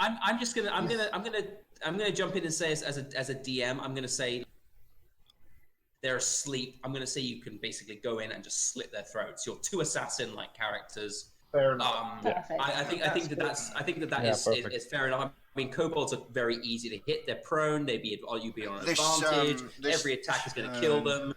I will be going after Pedrick, so if he wanted to make 1 death saving throw, Rogar would then Yeah, Pedrick- attempt to stabilize him in his turn. All right. Anyway. Well, I'll You say can pick up the healing basically. potion. Yeah, basically you can go over there and pick up the heal, and you can heal him. Well, I wouldn't make it. I wouldn't make that in 1 turn, but that's what I would do is stabilize him Yeah, at least. So Okay. All right. So you take 1 death saving throw, then Pedrick, please. Oh. Okay. Don't forget, there's that healing potion where I left it. Yep. So take 1 death saving throw. Okay, you're fine. Rogar, let's say you take all your move to get up there and pick up that, if you want. well, I mean, if I could make it there and back in 1 turn, I would. If not, I'd stabilize him at least to stop him taking bleeding out. Well, And then if you Weird can Hal went walk to get over us- there in this 1 turn. You go over there back, and then as an action, feed him a potion. Yeah, all right. you wanted to. I'll do that then. Yeah. So Pedrick. I need to take 1 more death saving throw because that would be like 1 round. Rogar walking over there, coming back. That would be 1 round. So can you take 1 more Okay. death saving throw for me, please? Down goes Pedrick. Just Hold on. don't roll You a still, 1. you still got to roll 3 times. There you go. You're good. There you go. You're good. You're fine. you're So Rogar, That's you the come cleric in back him. with a healing potion, and if you that is So 1d4. healing potions are 1d4 plus 2d4 3. plus 4. 2d4 plus 4. Oh, it's 2d4. Yeah, it's 2d4 plus 4. So that is No, that's 5 plus 9, 9. 9 points back. Yeah, you get 9 healing. I return 9 the points favour. back. Pedrick. All right. Okay, so guys, thank you so much. This stream today. I will be handing out some experience. But I'll do that off camera. I'll send you a message, Miniac, so that you know what you have. Yep. And also I have treasure to give out, and I have a little bit of treasure to give out. And I will say that if you want, you can camp out in that area that you're currently in and take a long rest before we come back. Oh If yeah. you'd like to do. Need it. That would be I mean, Yes. you can do that. You can do that. It will affect. It will have an. I will do that. It will have effect on 1 thing in my story. It's your choice. I can do it. I won't say what it will change. But Should it will change something. should we pick up from No, we're here? gonna have to. Pick up from here. Could I not next take session. a long? Oh, no, I do want a long rest Yeah. actually. If I you- need if- the if you long take- rest. If you take a long, if the group, your group has to take a long rest together. And that's the other thing I wanted to bring up. We were earlier. You know, we can do another short rest later. So save your. No, you can't do another short rest later. You get 1 short rest between long rests. Yeah. Oh, okay, Ah, that's right, good to know. okay. So when I Unless went you to can play like walk my into a room, take a short rest. No. yeah, right, exactly. So Right. my point is that if we are taking a short rest, everybody use your hit dice until you are full because you won't get another chance. Like that's what they're there for. Yeah. Okay. All right. So, basically, this is the so our contributor for a small horde of troglodytes. They have managed to sneak attack and take out a guard garrison of kobolds, and also to fight their way through a whole load of ravening mosquitoes. That's the end for this time's thing. You guys have worked really hard. You deserve a long rest, and we'll move back into off camera. We'll hand out some experience. Miniax is got to go and have a rest now because he's gonna be back with you really soon. He's got to go get a few hours sleep. 2 hours. Right, so I'll be back. Why don't you go, Miniax, and I will have a chat with you at some point during the day, or send you a message. Well, it's not like I'm going to be able to rest between now and then. I have to set up the screen key and patch the PS4 onto the computer and all kinds of stuff. Okay, well, I'll send you a message with basically what you got. Okay. Thank you. Miniax, I will stay on Discord so that I can talk you through anything, as well as send you the details for the stream key, etc., and update the stream titles. Okay. Thank you so much. Love you guys. Bye. All right. Bye. Love you too, man. Love you too. Okay, and so thank you again for joining Point. Yeah, thanks again. I hope you enjoyed your first game with us. Oh, it was awesome. It was awesome. Oh, brilliant. I'm so happy. I really love this. As Pedrick sings, he's the one I wanna. One-eyed Pedrick. We need to go up with a song for One-Eyed Pedrick. Well, don't forget, as I said, you can always put stuff back in D&D. You can even resurrect characters. It's just that you need to get to the right people who can do it and pay the right price. You know. Yeah. I'm not worried about about now as well to chat with Miniax about the stream. So I'm signing off now as well. All right. Yep. So I just want cameras are all messed up. Bye. I want to say thank you to everybody who joined us today. Thank you very much, Base, for joining us with Rogar, a character of Rogar. Thank you very much, Kellum, for joining us with Pedrick and Point. It's been brilliant having you. I'm glad you've enjoyed yourself, and we hope to see you on all the rest of the streams from now on. As I said, we're going to be moving on tomorrow. There's going to be a special stream tomorrow, and this I think same time tomorrow. Do you guys want to just continue with the same adventure, or do you want me to do the one shot? I'd like to just continue, but that, I mean, whatever. I think we'll have a chat about that tomorrow. Maybe we'll Discord and message each other. The one shot is still there. We can do that later. I throw that in the adventure bit without that'd be cool. And everything. Yeah. All right, so that's cool. That works for me. But you guys never talk about that in chat anyway. Again, and my name is Minimal Games, or you call me Xander. It's been a real pleasure DMing this game, and I've had a great time as well. So we're gonna get off because we need to set up the stream for the Meeple Palace's first 24-hour charity drive stream. We can't wait to see you guys tomorrow evening. I'm actually excited that we've got a double bill D&D. Me too, actually. I will wait for the next week, and I'm like,